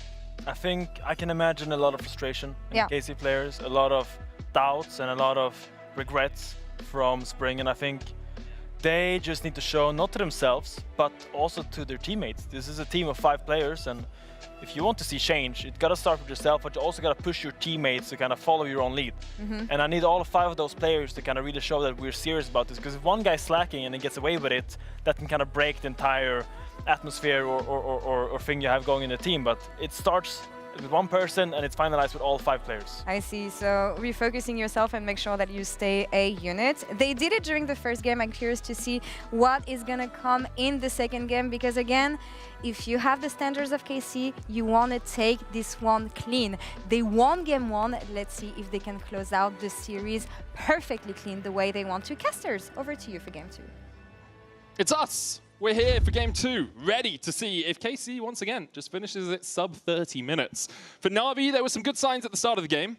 And then after the first 10 minutes or so, kind of all went downhill, Vetti. Yeah, it was, I mean, quite frankly, I just think that KC had such good control once they entered the mid game that Na'Vi just kind of ran out of options. I never really like things like Pantheon Orianna as a combo, just because I feel like Orianna needs more time to scale and she doesn't spike in the same way that other champions do to better facilitate things like Pantheon. I think like if you want more of a magey type thing, like Ryze gives you a little bit more options just because he has better setup. He can either be used as a tool to set up for the Panth, or the Panth can set up for the Ryze. I mean, Ari as well would fit into that is sort another of fantastic one, yeah. So when I think about mages, I think that if Na'Vi wanted to go in the direction of that control mage mid, then I think they should have prioritized things like the Wukong instead. Well, good news. They can't do it again. True. Fearless. We are moving into game 2, where all of the champions that you saw picked in game 1 will be unavailable. So we're going to be jumping into the draft, and I wouldn't be surprised to see, Gwen banned, the Jace also taken away. We also saw the Vi removed in the last game. We saw Varus taken off the boards. Azir, Darius. Azir and the Darius. I don't know if Darius is going to be banned. I think it won't, because KC have had to invest a ban into Gwen. Because they're on the blue side this time. Na'Vi decided to go onto the red side. There is still the possibility of them banning away the Darius, because Na'Vi now have to ban away the Varus, otherwise you get a Varus first pick. Poppy though suggests they want Vi. Normally that puts pressure on Na'Vi to have to ban the Vi away, which, I mean, it's when we think about the strength of blue side, this is one of their strengths, is that you can kind of push the enemy into specific bans. But if you're not worried about it, then you don't have to ban it, but it seems like that they are. So they're going to ban away the Vi. That is going to be taken away from Yike. And now what do KC want to do to round things out? They could look to prioritize Varus. Of course, Rumble is still available, and you have to remember that Kana, I mean, while he does speak English, it's not his mother tongue, and so in his hands, that Rumble does some serious damage. Of course, a number of other strong top-lane champions still available in the meta, but Rumble is the one that immediately my eyes are drawn to for Kana specifically. Yeah, there's the Varus ban away by KC. Azir, the final ban for Na'Vi, so Rumble would rise in priority here. We're seeing a lot of Sivir as well in the LCK and the LPL recently. Don't think it's first pick worthy. I think there's enough flexibility in the AD carry pool to go for something else, but wouldn't be surprised at all if we start seeing that make its way, migrate over here into the LEC. Currently, Lucian is the hover. I sincerely doubt it will be a Lucian first pick. Ryze, though, will be locked in first here. A roaming mid with the Talia already taken away. Twisted Fate sometimes used as an answer to this, just because you can Destiny an answer to the Realm Warp. Wukong hovered by Adam.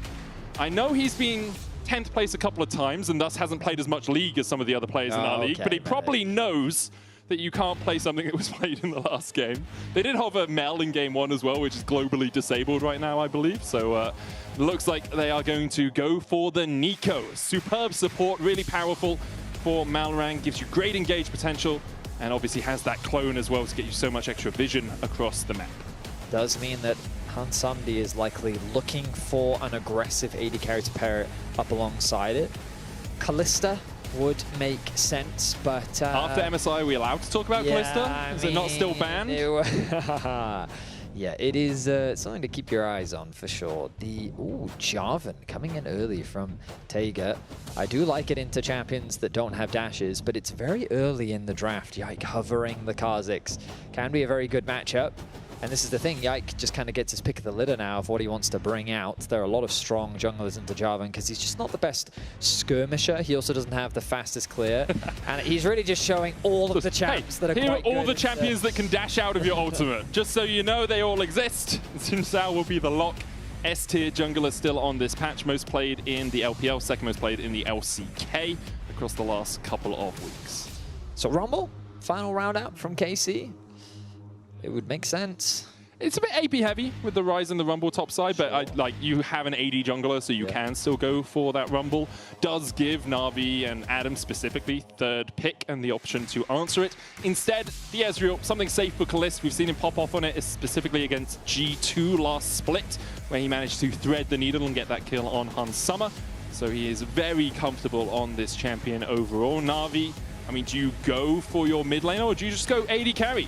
Kai'Sa, a common answer into the Ezreal. Her ability to follow him with the killer instinct when he tries to dash away is something we have seen used so many times over the last few years. But also just synergizes nicely with the dive that Na'Vi is starting to construct.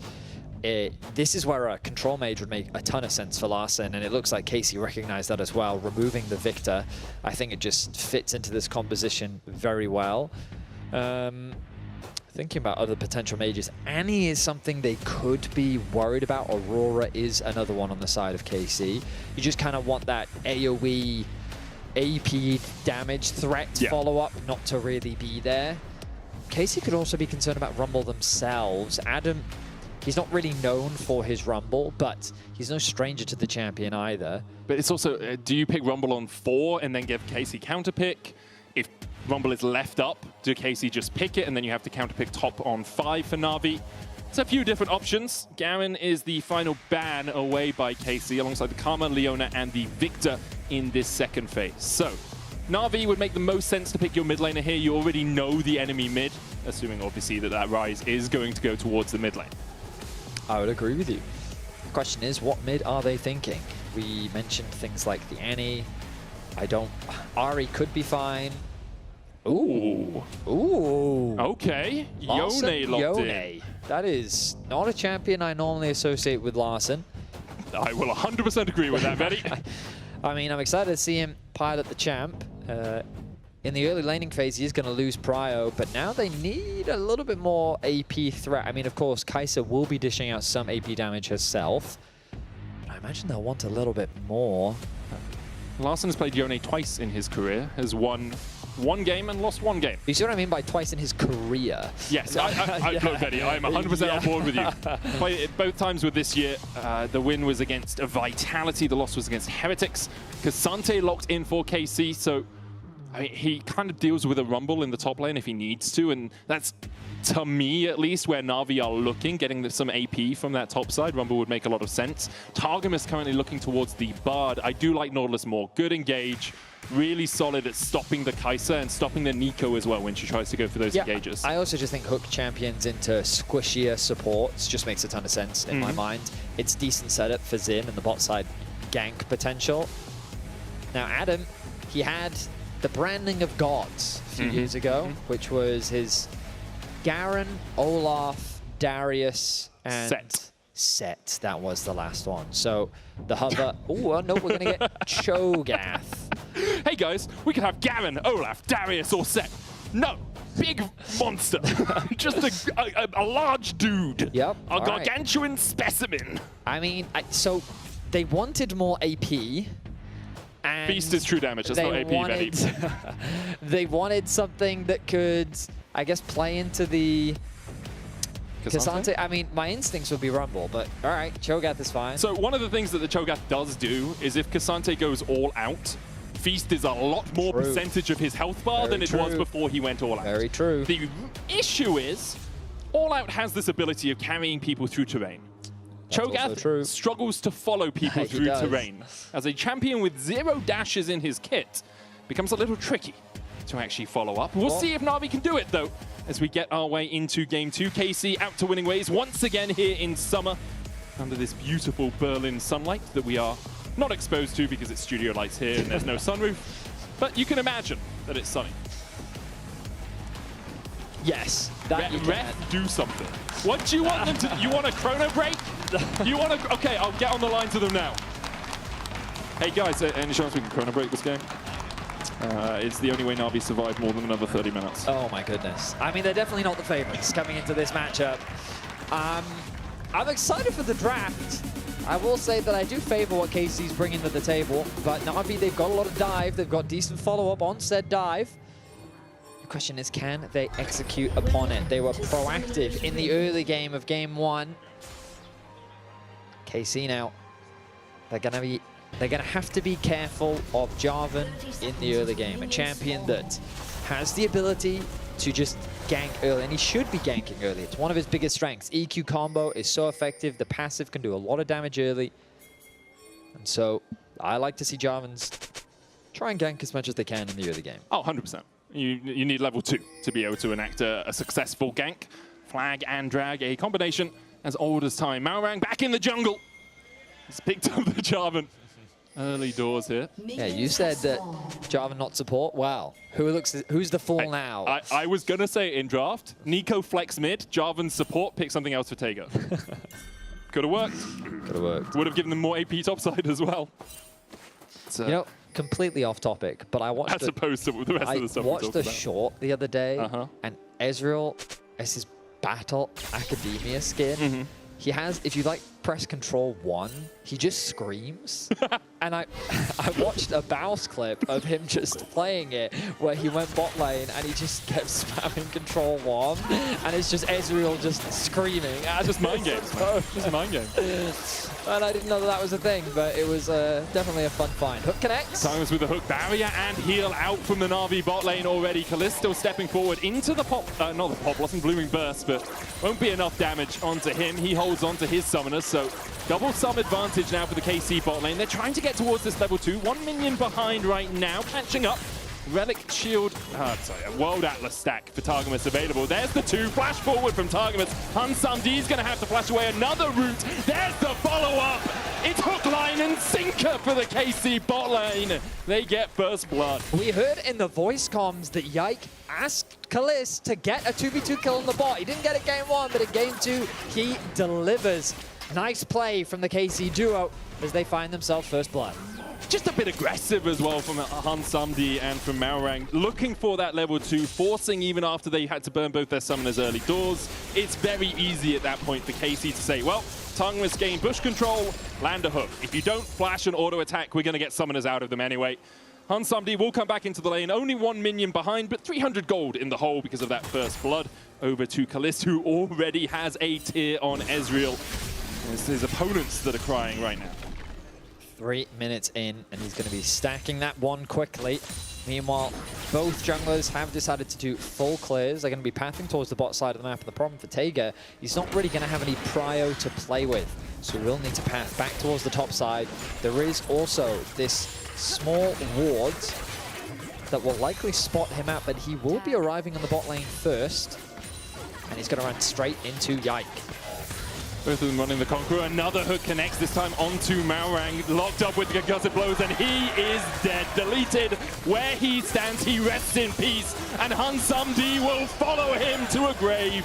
3-0 as the feat of warfare for KC took only 4 minutes. I mean, the wave was being pushed underneath the tower. It was an easy hook to connect.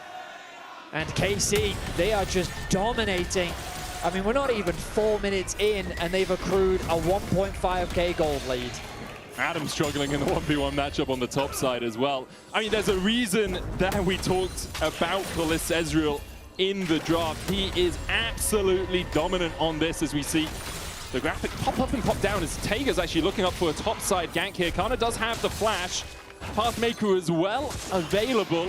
He wants to avoid some CC, does so, gets a good double pull back, double stun, and will manage to extricate himself from the gank. They don't even get the flash. Things are not going the way of Na'Vi here in the early game. Targamas going to make his presence known in the mid lane as Vladdy likely looking for a base. He hasn't spent any money yet. But my goodness. I knew that KC had been putting a lot of effort in the offseason, but to start your season like this with nothing but domination. KC looking to really make a statement here to start off summer. A hook connects. Oh, it's just been so gnarly for the Na'Vi bot lane so far. 2-0 on the Ezreal, 600 gold lead, double longsword, Tear, and a Doran's Blade. Wait, did you just say gnarly? Yeah, gnarly for Na'Vi. Were you surfing? No, you know gnarly. Yeah, fried chicken, gnarly. Did you just... You weren't expecting the K-pop references on this broadcast anyway. They're going to come out. Surfer reference. No, you made also, gnarly for Na'Vi is an entire. No, it's like I saw the rhyme that you were trying to make. It's an assonance, isn't it? Because it's a vowel rhyme. Oh my goodness. All right, well, clearly someone's up to date on their pop culture. Hey, I talked to Laura Napier. Apparently, it's like 3 months ago. It is actually. You're quite old. Yeah. I need to jump. If I'm jumping, then I'm happy. Okay, another reference. Anyway. Dragon is You're going to bring us back to the game now? Yes, I will. Desperately. Ka-chow! Look, guys. KC are 2,000 gold ahead at 6 minutes into the game. It's going to be one of those. We'll see if Na'Vi can fight back. There are opportunities for them to do it. They scale really well, right? A Yone and a Kai'Sa, good Neeko pop blossoms later on in the game. Could be difficult for KC to navigate. Hansandi coming up towards the top side. It's just going to walk into this lane. Again, it's the early swap to get out of the lane that is absolutely destroying you. And Hansandi will try and get himself as much farm as possible. Yeah. Interested if Kalist goes to top. Grubs are up in a minute 30, so most likely he will. I was about to say, the only thing that Hansandi needs to be careful of is that is a level 6 Cassante, and he is alone in that lane. But Kana is showing him respect. He doesn't have full information as to where everyone is on the map, so he is just going to play it safe. He's going to go back to base. And Kalist throwing up the sad beat as he's making his way up towards top lane to catch that wave. But everything going the way of KC in this early game. They've got push across the boards. They've been able to get the swap through, ready for the grub spawn in about a minute's time. And now, Targamas is even getting deep vision. He's going to spot out the red. He's not going to be able to steal that one away, but Yike is on his tail. Yeah, the follow-up's always there for KC. Targamas able to walk in here. It doesn't have the World Atlas upgraded yet, so can't actually put any vision down. Because we hear Neeko going... One of my least favorite sounds in the game. Really? That's when Gatling gun is always on spectator mode. Okay, so it's more attached to the repeated trap it's just sound frustrating your head sound. rent-free. I think it's called misophonia, where certain sounds really annoy you, and Neeko doing helicopter noises is one of those for me. I see. No, I can relate to that. Very much so. What sounds annoy you, Betty? Oh, we don't need to get into the specifics. Okay. Have you heard of yes anding? Oh, I have. I have. And you do need to say something next. Oh, right, yeah, true. Adam, he's proxying right now. He's getting a nice tempo advantage. Oh, very true. As Kana's forced to catch the wave. Adam is already making his way to top lane. I wonder if they will fully commit to the swap. As KC secure the grubs, completely uncontested. I think that we very much expected this, considering the Ezreal is somewhat strong, I would say. He's pretty difficult to deal with. Pretty hard to wrangle right now. It's still a 2,000 gold lead. All of the neutral objectives in the early game going over to KC. They even have a Petal and Na'Vi have none. That's a whole 5 extra gold worth of adaptive force and XP that they have managed to pick up in this early game. For KC, I think from this point on, it's about cleanliness. You know, it's about making sure you're not making mistakes, you're playing well around the objectives, which they did in game 1 apart from the grubs. you're not giving Na'Vi any opportunity, no windows to find a way back into this game. And they should be able to do it. They have good pushing lanes. They have power where they need to have power, especially in this Ezreal. It's going to be really hard to lock down the enemy carries. The Rise is a little bit easier, but obviously Kalist, very hard for you to actually catch on to. Yeah, I do want to be seeing Tega try and make some ganks happen as Vladdy is just destroying Larssen in the 1v1, but here comes Tega. Tega does get the knock-up, but the rest of KC are here to defend. Good room prison, Vladdy hitting the overload around the minions there as well. Bending the bullets. And currently Na'Vi found wanting as Malrang tries to cover here. Targamas is going to land the hook. The Ike coming in from the side as well, but a good flag and drag away. Tega will get into safety. Meanwhile, in the mid lane, Kalist continues to hit the Mystic shots. And the supercharge was invested from Han Samdi just to avoid another Q hitting his back. Yeah, the pressure is simply relentless from KC. On the top side, Kana is happy to just play weak sides, catch the waves, not do anything overzealous. Meanwhile, mid is being pushed in by Kalist. He's going to get himself a plate. On the bot side of the map, the exact same thing is happening. And a 1.2k gold advantage for Kalist. You have to imagine he's so close to the Trinity Force. You'll want to grab that ahead of the dragon spawning in about 1 minute and 10 seconds. I almost accidentally brought up a Poby graphic. I was trying. We have some new tools, and I have to press buttons, but my fat fingers almost clicked on Poby instead of on Kalist. Yeah, Kalist on this Ezreal has had a whale of a time this year. 5.6k ADA, high CS a minute, massive damage a minute as well. Obviously, these stats are on all Ezreals in all Ezreal games, I think, in the LEC, but he is well known for this champion for a reason. As he continues to impress here in Game 2 of Summer. And for Na'Vi, backs against the rope. Next Drake up in 30 seconds. Maybe that's an opportunity to fight. First item only complete on Kalist. He does have a Triforce, but Tega has a Sundered Sky. So if you're going to find a window, perhaps this is it. Perhaps this is your opportunity to force the tempo. Problem is, Larssen did use his ult just there, which means that that is a pretty valuable ability that won't be available in the upcoming fights. Yeah. Making it that much easier for KC as they get pressure on the bot side river. You can already see Targamas moving into the river. Mid lane will be ever so much in Kalist's control. And the objective going to be started off once again. I love the fact that we're seeing objective spawn into start. Yeah. Like, I think that this is the level of confidence that you need to be seeing top teams play with, and KC, knowing that they're stronger, don't hesitate to force this objective. It's also wave position in the when you're going for the objectives, right? Mid was pushed up, bot was pushed up. You had Nautilus moving in towards here, making sure there was no way, really, that Na'Vi could react without losing stuff. Because whenever a wave dies to the tower, you're losing gold, you're losing experience that the enemy team has been able to pick up. Larssen having to flash away from the dredge line. Wind becomes lightning, doesn't hit, thinking that Larssen would backstep. Kalist dashing away, there's a cataclysmal flash. And that's the difficulty of trying to catch an Ezreal. Have burned his flash, big summoner down for the next 5 minutes, but he always has the arcane shift to get a move on as Larssen steps back in. Tega was working his way down here, but much ado about nothing for him. Hasn't really found a way to find an impact in this game. A very one-sided affair ever since that. The bot lane shenanigans. KC have been running rampant on the map. So many plates secured. So much control gained, and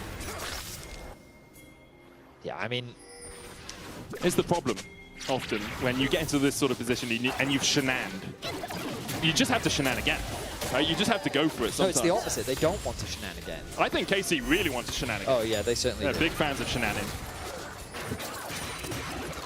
Okay, I don't think the plural for shenaning. No, they did it a singular time, and they're just fans of shenaning. No, doing it singular was shenan again. So it would be shenan twice? It would be shenan again. Ah, shenan again. Yeah, exactly. Good to know, good to know. Yes. My goodness. And here I thought that you were the literate one between the two of us. I can't read. Who gave you that impression? For now, though, KC still just constantly pushing in these waves. Riptoad's up at 1:30. They're playing around that. Realm Warp out by Vladdy. He'll step back into it and he'll walk his way away. The Rupture did not connect from Adam, and Vladdy immediately knows he can step back in. Good sidestep there on the Q3 from Larssen. Meanwhile, in the bot lane, the idea here from Na'Vi is, okay, we're losing everywhere on the map. If we overinvest on one side, maybe we can find a pick. But Exactly. KC, aware to it. Vladdy, aware to it. Just steps out, realm warps away. You could have looked for Kalist in the mid lane, but he always has the arcane shift. Who are you going to kill? Who are you going to kill, Na'Vi? It is just so hard to actually find purchase in this game. That is the unfortunate situation that Na'Vi finds themselves in. And if we, if you can bring up the groups for me, Medic. Oh yeah, 100%. Just to remind people of our Do you want format. both groups or just one group? Both is fine. Because Okay. the way that our format works here in Summer is we have 2 groups. Teams are playing within each group. And this is the group that Na'Vi finds themselves in. A tough group overall. I realize I have a better graphic than this. Yeah, go ahead. And And the thing is they play a best of 3 against each team. never mind, that's not loading. I have the same graphic for this, Betty. You go. Well, you might have to take it away because Takeoff's looking for a play. It goes in with the Cataclysm onto Kalist, who dashes away, and that play is done. Oh, Yike decides to dash back in. Great hook onto Taiga. The Pop Blossom's only going to land onto 2. There's the fate sealed, though. The follow-up. Adam comes in. It's 2 for Na'Vi. True shot was dodged by Larson. And now it's on Vladdy and Kalist to try and turn this one around. Kana coming in from the side as well as KC. Looking for the lockup onto Adam. They'll find it with a Rune Prison. Pathmaker knocked back into the pit and sent to hell. KC answer the play and will start up the Rift Home. Ends up being a 2 for 2 though, and considering Na'Vi's position, that's not the end of the world. But the initiation looked a little bit half-hearted. You'll see Taiga coming in from the flank. Larson ready to follow up from his ultimate, but he's still quite far away. Taiga almost immediately flashes out, and Yike says, you know what, let's just re-engage. Gets a nice combo off to isolate Taiga, which Kalist then picks up. The response from Malrang is strong, though, as they get the 2-man ulti coming through from Larson with the double knockup from Adam's Q. But then in the extended play with the arrival of Kana, KC are able to win out on the extended fight. They do still have the gold lead, and they pick themselves up another kill. And another objective alongside it with that Rift Hold being secured. The Eye sitting on a Vladdy ready to be summoned when this next Drake comes up. 50 seconds before that happens. Expect to see the Rift Hold used in mid after bot push comes out. Get the charge in, force Na'Vi to react. And then they have to deal with the fact you are stacking these Drakes 16.5 minutes in, and we're only 30 seconds away from the 3rd Dragon of the game for KC. They have a game plan. It's worked a lot for a lot of teams over MSI over the last few months as they continue to look for it. Adam here does have the feast, but Kana, with the fancy feet, will just sidestep everything, and Adam can't get him low enough. Feasts a minion in the end to just get the stack. Kana, he's bringing TFT to the Rift here. This is an all-out Cassante. Nice play from Kana as he finds himself a solo kill. The ulti gets dropped onto Malrang, and he's going to fall with it. That's why you do not shenanigan again. That is absolutely true, Medic. KC get themselves another pick. They're going to get the dragon. What seemed like a hopeful play from Na'Vi, finding a 2 for 2 fight around the topside river. KC immediately bounce back onto the map. They punish the mispositions of Na'Vi, and they absolutely dominate. Herald going to be dropped in bot lane. Vladdy is there. Well, he's about to be there as he round warps in with a single minion. Oh, 2 minions. Yeah. As they look to secure this tower. I don't know if they'll be able to... Kalist is there. They will get this tower for sure. And there we have it. KC now. Top tower secured, mid tower secured, bot tier 2 secured, 5.3k the gold difference. Ardakan likely to be the next objective. The top tower will fall in exchange. But Na'Vi, they're going to need a miracle play to save this game. I don't know what god they can pray to find it, Betty. I'm going to be honest. Not sure how many of them are spending their Saturday nights watching League of Legends. We know they rest on the Sabbath, so maybe tomorrow would be Na'Vi's chance, but they're not playing there. So, yeah, a difficult one for them. Vladdy's going to get the blue, donated over by Yike, who gets one of his own as well. Push in towards this red side jungle, seal away everything you can. Razorbeak's first, but they realize perhaps the red's already up. As Kana comes across. Face checks into Taiga. Yike coming in from the side as well. Taiga will be able to secure it. There's the all-out across the wall, though. Taiga goes in with the Cataclysm. EQ out across as Targamas is locked up, knocked up with the Rupture. Consumer will eat him up as now Adam is caught out with the Intopos. KC get their 8th as Na'Vi managed to pick up 1. I mean, Taiga does still get his red buff. That is, at the very least. But and Adam gets a stack. That he does. Ends up being a 1-for-1 trade, and it looks like KC's not slowing down just yet. Hansamdi has lost 50% of his HP bar. He's going to act as wave clear as much as he can, but he's got to be careful. He's quite short range, and with the spell flux coming out from Vladdy as well, you can see Hansamdi down to about 500 HP here. The EQ was stopped with the Rune Prison there, as Taiga looked to go in. So KC will take the next tier 2. 5 towers to 1, 6,000 the gold lead. And as I speak, Kana makes me a liar, make it 6-1 and 6.5k ahead. And now they just need to reset, immediately force the Arakan. You can already see Targamas on the bottom of your screen, making his way to get some deep vision. We look back at this fight, and Taiga, he does get the smite down, he gets dragged over the wall. Fortunately for Jarvan, he has a lot of ways to get out of these situations. But on the top side, Na'Vi say, hey, maybe we can chase a kill down here. Larsa knows that he's safe. But Adam, he commits to getting that kill, getting that stack.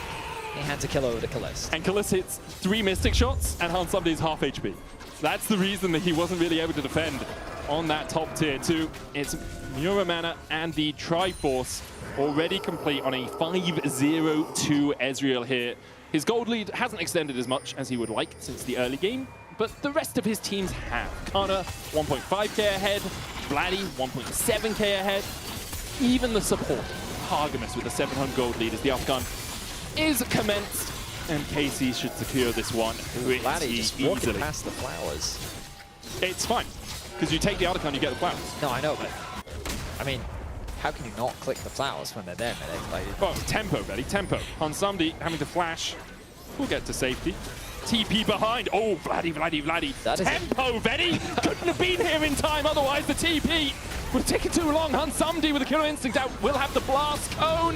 The Realm Walk's not to catch and pop Blossom. There's the knock up onto Marang, who tries to get away with his Shake Split, but cannot do so. Na'Vi now on the wrong side of the rift as Taiga, Adam, and Larson are going to be chased out. Yeah, but Na'Vi are on the wrong side of their own side of the rift, Betty. Oh my goodness. They need a merry-go-round or a roundabout or something if they're going to escape. Well, they have been able to escape, but now it's Larson who is on the wrong side of the rift. That he is, Betty. 100% correct. Your genius knows no bounds as Larson is chased out and will be slain by KC. Yike gets his second, KC get their 10th, and Na'Vi are found wanting. I mean, what else is there to say? It's 10-3 in kills, 7.2k the gold lead. KC continue to find pick after pick, and they're just having fun with it now. They're stealing away what they can. Adam, I mean, maybe he can steal away the reds. That's a blue. That is a blue. I don't know why I said red. Nor do I, I'll be honest. But 45 seconds. Yeah, that's the thing, isn't it, Betty? KC, 32 petals to 10, 3 dragons to 0, 3 grubs to 0, 7,000 gold ahead, 10 kills to 3, 6 towers to 1, and a soul on the horizon. Mountain soul as well, which makes it even harder for Na'Vi to have any effectual damage. And they're not even getting their jungle. Like, it's just leads across the board. KC playing this one out as cleanly as you can, pretty much, in modern League of Legends. You could argue in the past, maybe you shouldn't give up a tower as the true shot comes down onto Hansamdi. Vladdy with the stopwatch flashes away from the Pop Blossom, but into the middle of Na'Vi, and Vladdy is caught just as I praise KC. They lose one. Kalisko's godlike though. Arcane shifting forward, dashing away as well from Taiga, who looks for the re-engage 4v4 Na'Vi, maybe have a chance. But it looks like they just want to retreat. Kalist, still pretty much untouched, has a blue buff in his pocket, just in case he was ever at risk of running out of mana. The Drake will be begun by Yike. Rupture going down onto Kana, who still has the all-out and his flash. And I think really KC are just delaying to make sure they get this soul. I mean, at the very least, Na'Vi do get an effective pick onto Vladdy, but they cannot get through Kana. He's just going to force them back. They do no damage to this Kana. Flash used from Adam as well. It's bulking season for Kana. Sion game 1, Kasante game 2. Pathmaker onto Adam as Targamas looks for the dredge line. There's the follow-up. Arcane shift forward from Kalist, hit by the Rupture, but Kana will secure the kill. Still unkilled on this Kasante and flashing forward for it. Hansamdi dodging away with a killer instinct, but the dredge line hits again. And Yike finds his man and sends him to meet his maker. KC 13-4 up now. and really nothing for Na'Vi to do in terms of defense. I mean, they're going for the inhibitor with the TP committed as well from Kana. Mid is being pushed by Vladdy. The base is falling apart and the Baron isn't even up. KC, are they going to look to try and end it? Looks like it. Kalist and Kana can just walk forward. They have Demolish as well on Kana. Watch this proc. That's a third of the turret's health bar already. They have enough minions here. Hansumdi still 9 seconds away from respawning. With Adam coming up, it looks like KC will back away for now, but they'll still take the inhibitor tower in the mid lane. Will they look for more? The inhibitor should be next on the menu, and it will be. They've had their appetizers, now it's time for the main course. Inhibitor in the mid lane down, Hansumdi back up, Larson on the wrong side of this fight, but looking for the engage with a Fate Seal. KC waiting for this next wave. It's a cannon if they want to push in, but doesn't look like they quite want to go all out for this one quite yet. Kana does have that ultimate coming up in about 20 seconds. Baron looking for the engage. Can't find it. No pop blossom on no one. Vladdy once again with a stopwatch. Might be caught out. He's consumed by Adam. But now the follow-up from KC continues to ring true. Kalist has no threat on him. He'll go legendary 8-0. The next wave on its way. And there's a super here to help them out. Ruthless efficiency as KC wastes no time in trying to end this game. Tiger, he tries to escape, but he's going to fall as well. This series is over in sub 1 hour, Betty. 28 minutes into 25 minutes. KC took the time off. They took the back. They missed MSI, and they are not lying down. They've come to fight. They've come to party here. Na'Vi can do nothing against it as KC are just looking for kills next to the Nexus. Yike dashing forward. Hansumdi cannot survive through him, and Yike continues to chase in. 616 is a pretty symmetrical scoreline, but he wants to make it 7 as he finds the triple. Adam's back up, but what can one Cho'Gath do against the blue wall? Realm Warp is going to take the minions into the base as they look for Taiga and finish the game in sub 26 minutes. An impressive performance all started by KC's bot lane getting the 2v2 kill. Off the back of that, they snowballed very cleanly, and they did not give Na'Vi a moment to breathe. You can vote for your Kia player of the series, Kana, Yike, or Kalist. All fantastic options. As KC, they start summer off strong. I love me a good meat wall. Kana had a great day. The Scion and then the Cassante. I think he'll be overlooked. I think it will probably go to Kalist because obviously he had a really good day as well. Did die on the Ezreal right at the end, 9-1-4, his final scoreline after being unkilled in game 1. And as KC take him out, we have to start to wonder what summer is going to give to them, what they are going to take here in EU. I mean, that was a statement game. It really was, statement series. It was just very clean. The moment they got a lead, for me, what I liked the most was just the way that they forced the objectives and knew when they were stronger. Very well played by KC. Really high tempo games here from KC. We're going to take a short break. Afterwards, Vladdy will be standing by to answer some questions about how KC have been performing. Well is the answer.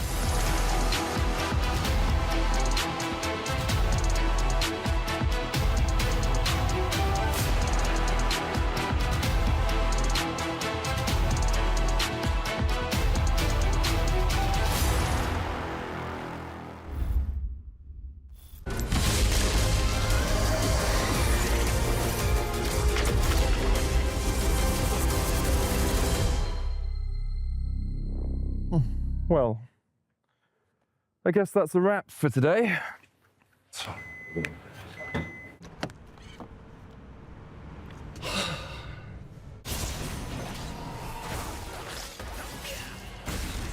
Seriously, Medic?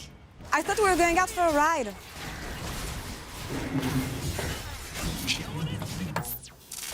Okay, but I'm driving.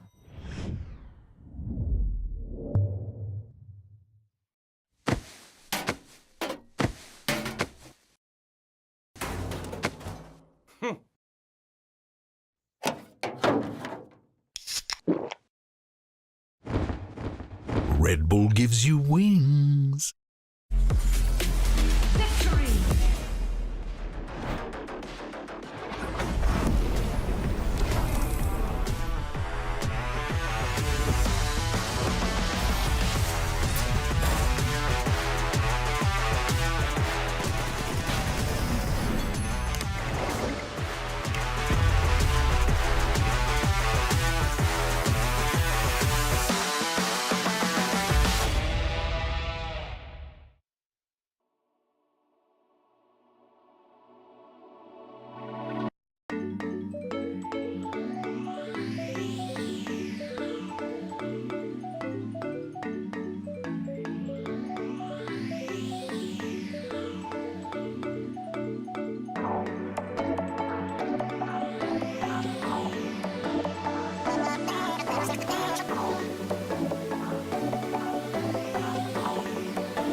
Hey everybody, it's Dracos hanging out with Vladdy in the Marriott Bonvoy post-game checkout, keeping things casual, as it were.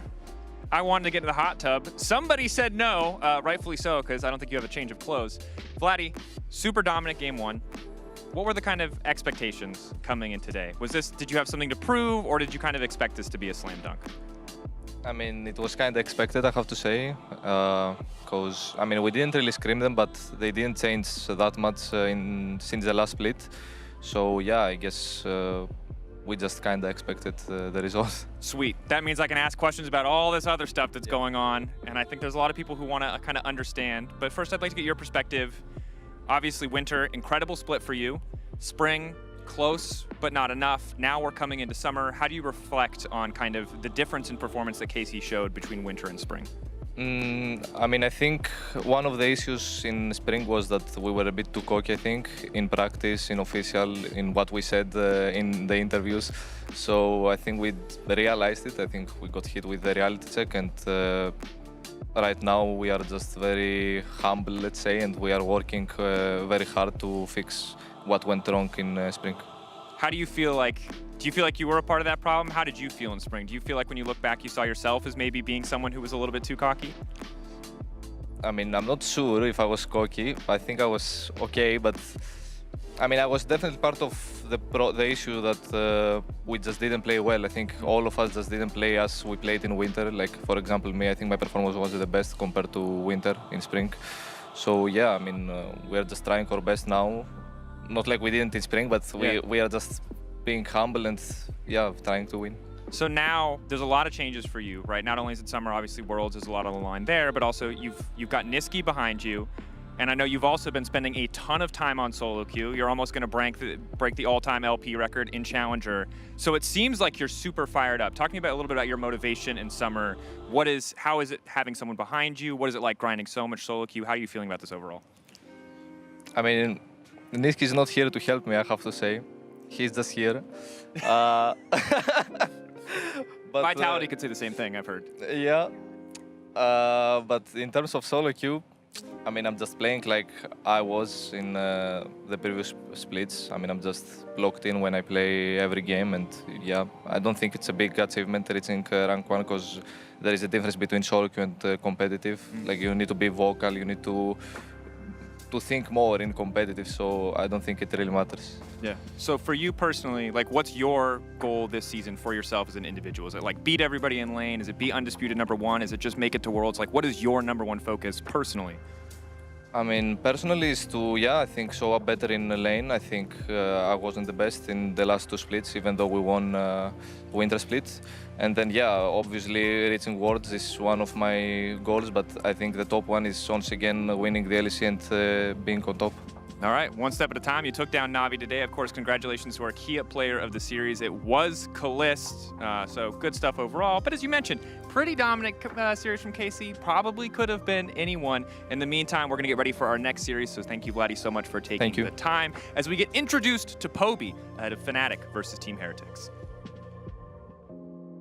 Taking a long time to die. That's a lot of ultimates, but it looks like Kana will fall. No healing, so damn much!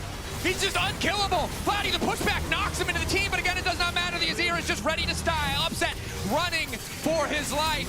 And these are the final moments of Fnatic in spring. KC, complete dominance. Fnatic, a prestigious org that is struggling. They will have to bring something of themselves that they didn't do before. And if not, I am very happy to sell them to, like, I don't know, SK or BDS. Then they can earn their paycheck and they can be mediocre. But sometimes, in the darkness of despair, a light will find you. Sometimes you don't need a king or a demon. Sometimes you don't need to be immortal. And sometimes, when the greatest fall, the rest rise up. Not all roads lead to him. That's AC. But Fnatic's did.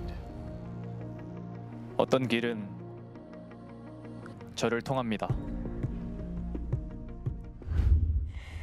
Not all roads lead to him, but the roads lead him to LEC here in Berlin. Poby is about to make his debut with Fnatic. And if you guys are not familiar with the player or with the meme, GB, can you maybe talk us through Fnatic's offseason? Because it was the most Fnatic offseason out of them all. Yeah, I mean, Fnatic came off a huge disappointment in spring. Every player wanted more from that roster, and Grab started saying it, you know.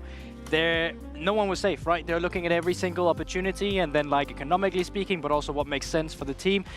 That's not what I'm talking about. Hold on. That's not the one. Next one. Oh my God. Next one.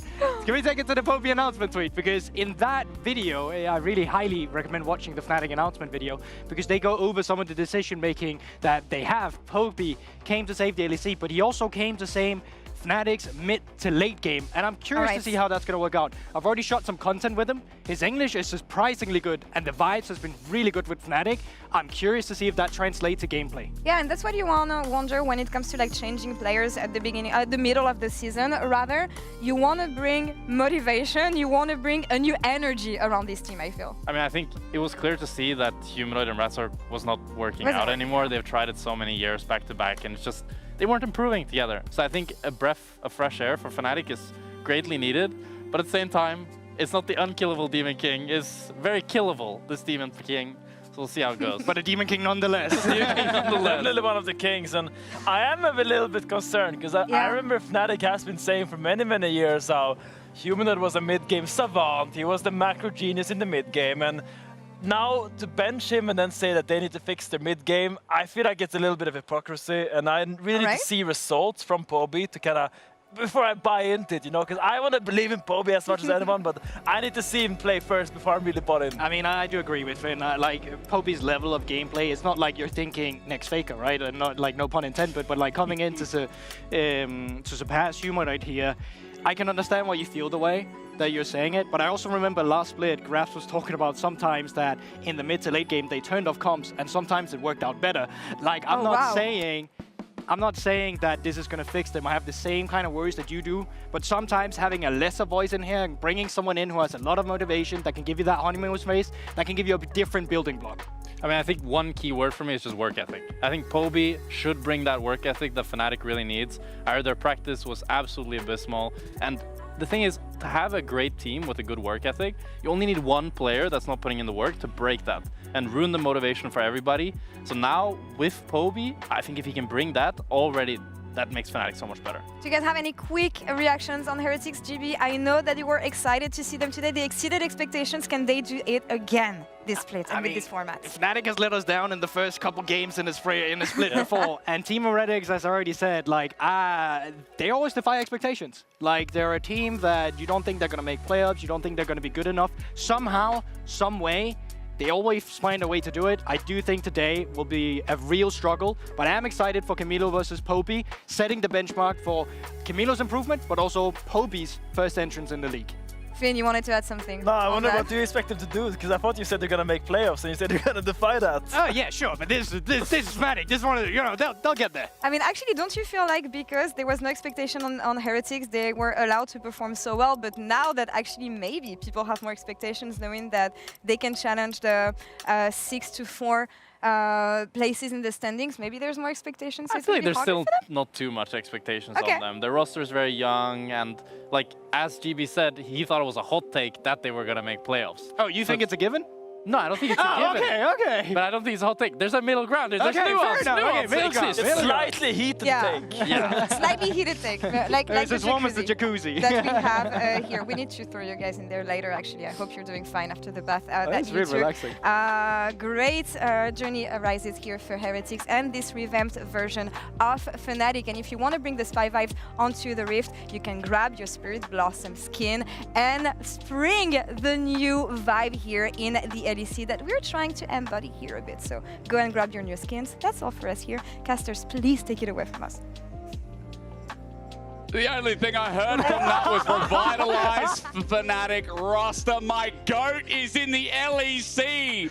I have been waiting, well, longer than I know because I never knew he was coming over, but Poby made it. And so the only way to pay homage is to do it properly by looking like a boxer with the staff. Caster minion. That's You're a caster minion. You got it. You don't know how hard I worked for this, not for it to come out perfect. And you nailed it, man. You nailed it. I see. It came out about best cosplay of the year award is definitely going to so far. Yeah, we can only get better from here. You know, I dressed up as an Ezreal earlier on. Doesn't have anything on this. Yeah, and I liked your little jump in that ad. My jump was cute, and I could do one for you later as well. Look, honestly, the staff's heavy, but I hope it's not as heavy as performance going to be from Poe, because that guy is being hyped up. And the import, who would have expected? Like, also Dundun's in our league now. I don't know what's going on in the LEC, but I'm all about change. Yeah, I mean, look, I'm very excited to see what Poe can bring to Fnatic, because I think something did have to change. The team had kind of hit the kind of 4th place and up for a large portion of several splits, but hasn't really been able to hit the upper echelons. Thank you. Yeah. Since 2017, so they needed something to change. They had to see some kind of difference, and maybe Poe can be that difference maker. I hope so, because again, like the mid lane, the jungle synergy, that's what we talked about with Fnatic for the longest time. And I feel like with a new mid laner, it should be invigorated. I know that, you know, the positivity's got to be checked with how they're going in scrims and how that actually translates to stage. But the rest of the roster's the same. The bot lane was the best of spring. If they can build off that, then Fnatic have got a lot to work with. Now, Dagda, of course, I came in looking up that legend in the mid lane from T1 Esports Academy, debuting on the stage. But I haven't talked about Heretics, and we're going to give them their due, considering that this roster is sticking together as 5 once again from the start of this year, with mild expectations moving up. Yeah, but I think it's their own expectations may be slightly different. Like, we looked to Flackid last place, talking about how he's been very proud of what he's been able to achieve with this team and how they have been working to really try and hit those higher highs. And I hope they have been able to manage it over the time off to really set up that kind of the synergy and that team aspect that they really want to try and hammer home. And I know you're a big fan of Carlson. I do like Carl Carlson. He's going to be able to take over the Rift here a little bit against Oscar. It's nice when you bias for both teams, isn't it? You know, it neutralizes it a bit. I was going to say, it's almost like we just like good League of Legends. That's it. Let's hope we get some here. It's another best of 3. Remember, single round robin within their groups. That's what you take away from this, the fact that they only face once. It's the start of the split, so let's see how those expectations fare. Vi still banned away, and on the green room, Daggy, you're like, yeah, we're still getting rid of the Vi. No one just wants to touch it. Yeah, I mean, got a little nerf, but still very, very strong. The other big jungle pick is kind of the Pantheon and the Wukong. So Pantheon tends to be more on the red side ban, so I'm curious to see what that is going to look like. Trundle taken away here, so Pantheon, maybe the last ban, which could open up for either the Wukong first pick or the Rumble, which is still quite strong. And as we saw in the first series, Yunara actually eventually came out, but it wasn't prioritized. It wasn't that first pick along the board. Let's just kind of wait and see what Team Heretics read on it is. That final ban, what's it going to be? Sion's gone away, so the Pantheon you mentioned is up and available. Yeah, so I think it's basically going to see the same as Game 1 in the last series, which is you take the Pantheon, Fnatic open with the Taliyah then as an answer. You can take the Wukong then as on your next jungle pick as well. And even if you really want to on that R2, you can go for some sort of AD carry pick for upset just to try and set yourself up for success. So I think you've got decent answers here on both sides, but the first pick, was not what I expected. No, but I was like, I wonder how Team Heretics perceive this champion. And it seems to be like much of the rest of the world, it's too good to let go, but you're letting go. Things like the Wukong, apparently, with the Rumble pairing. Well, I do like this, because the thing with Yunara is, yes, when she ults, she does get the dash, but still can be a little vulnerable on the back line if you're able to get the access to there. So something like this Wukong Rumble, which is incredibly good at finding access on the back line, can be a bit of an issue, but we'll have to see as the rest of this comes through. You've already got Heretics going for, try and protect the Yunara in the back line, Cassante front line, but also having some peel. And I think still Shale going towards the Wukong or the Xin Zhao could be an option if he wants to. Cool, but meanwhile, we're just going to get one of those pairings that usually gets seen alongside with it, which is the Taliyah. But what is going to go next to it in the jungle? You're already mentioning Shao, but I see a basis of a bit of a front line built up for this Yunara as Fnatic lock in the Orianna. Yeah, and I think for Fnatic now, they actually want to start looking towards kind of those self-peel AD carries like the Xayah, things like the Ezreal as well. So if I'm Heretics, those are going to be the ones that I try and target in this next rotation, because realistically, Upset needs something that can kind of be by his lonesome, because everything on Fnatic is going to be diving that back line. Jarvan's one good takeaway then. Aphelios that we've actually seen in the East rise up as well. I feel like Aphelios has been a reaction to Senna, so maybe Team Heretics kind of saying as well, let's not outrange the Yunara in the laning phase. I feel like the Thresh lanes come back a little bit there, Dagda, so at least another bottom lane taken away from Fnatic's availability. Yeah, I'm curious though, because Yeah, there's the Pantheon. So you're kind of setting up for Shea to go towards the Zinzao to try and match the early pressure here. But for Fnatic, I still think you're happy with, you can go like Zyra Khan for upsetting Mickey here and being a relatively okay spot. We saw that as the answer actually in game number 1 as well of today. And you still have the Ezreal as well that Upset can go to. So I think out of those two, you're still fine as Fnatic to continue forward. There's a Rakan ban actually, so trying to limit the pressure of a Xayah pickup here, but Ezreal going to be fine as well. I feel like banning out Upset as well is always a hard task. Like last split, not only were they best 2v2, it was on a variety of lanes. The Ezreal mentioned, the Kalista as well. Kai'Sa, I know Upset, one of his best champions. Alongside that dive that's now being built up, there's a lot of access to the backline here against Team Heretics. Yeah, the only reason why I was a little nervous about going for the Kai'Sa is that Yunara is incredibly good with that Q of being able to bounce the damage onto these shorter range AD carries. Because you hit the back minion, you automatically get to hit onto Kai'Sa as well. And the push is really, really strong. So can definitely set up for a lot of bullying in the early stages if you're not careful. But we'll have to see exactly as Stend looks like he's going to go towards the Rel and see if he can try and take some of those engages from the bot lane. Does mean that there's CC pairing alongside it, and already seems like a steady front to back, right, with the Talia mixed in. But what does jungle add? The EU tree is still up and available. Sheo, I mean, this guy also plays Zinzao with skirmishing junglers. Dagger, it's going to be the Nocturne instead, which normally is that pairing with the Orianna. Yeah, usually you see with the Orianna for that engage, but I think in this case, basically what they want to try and do is have Camille play in that side lane threat with the Talia, and then have the Nocturne basically sit between both the lane that Camille exists in and the other 3 members. And then at any point in time, you can have Camille ult to try and help out and get in towards the rest of the team alongside Sheo, or you can actually play over towards Talia if you can try and find those moments. So it does mean people like Poby and Oscarinin that don't have those escape tools nice and easy could be more vulnerable on the side lane. Well, it's going to be an interesting game nevertheless. Glad it's a best of 3 because for Team Heretics, you know, we talk about their progression throughout the year, and this feels like a comp that's nice, steady to start with, but does feel like, again, relying on some of their team fight mechanics, which I think were their selling points in spring, can definitely be showcased in game 1. But for Dagda, I'm seeing Poby debut on an Orianna. How bittersweet for the semi-goat. I'm not sure how I want to phrase it, but it had to be phrased. Yeah, I think it'll be fine. Like, I think he's going to be able to survive lane. He's not going to exactly be like a mega threat coming out of the lane. It's going to be more about the synergy he has with the rest of the team. I think that also is one of the things that the Nocturne is going to play into, is trying to disrupt the wombo combo you're seeing coming through from Fnatic, because, you know, Upset can't really ult into a decent position if he can't see where that big hit has gone off. Yeah. I think that's where Fnatic may struggle a little bit in team fights if Heretics can play as a cohesive team, but as you say, it was kind of the individual moments from Heretics that stood out to me more than the big team play, but they've had time to work on it, and I want to see if they can bring it now coming into summer. You're right, it's part of those individual mechanics. To rephrase myself, I feel like for Heretics, the team fight potential I can see it, but going up against Fnatic, it is a hard start to the league. 2 groups, single round robin, best of 3s is exactly how we kick off. Welcome to Summer's Rift. For our second series of the summer split, Yunara has been picked twice now in our Fearless format.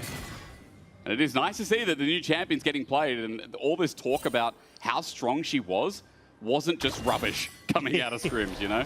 Yeah, I am curious to see how Flacco wants to go about it, though, because one of the things that we've seen from a lot of people, at least in solo queue, is going for the early reset so you can get the cull, the Q procs each one of the Q, the extra auto attacks that come out, procs cull.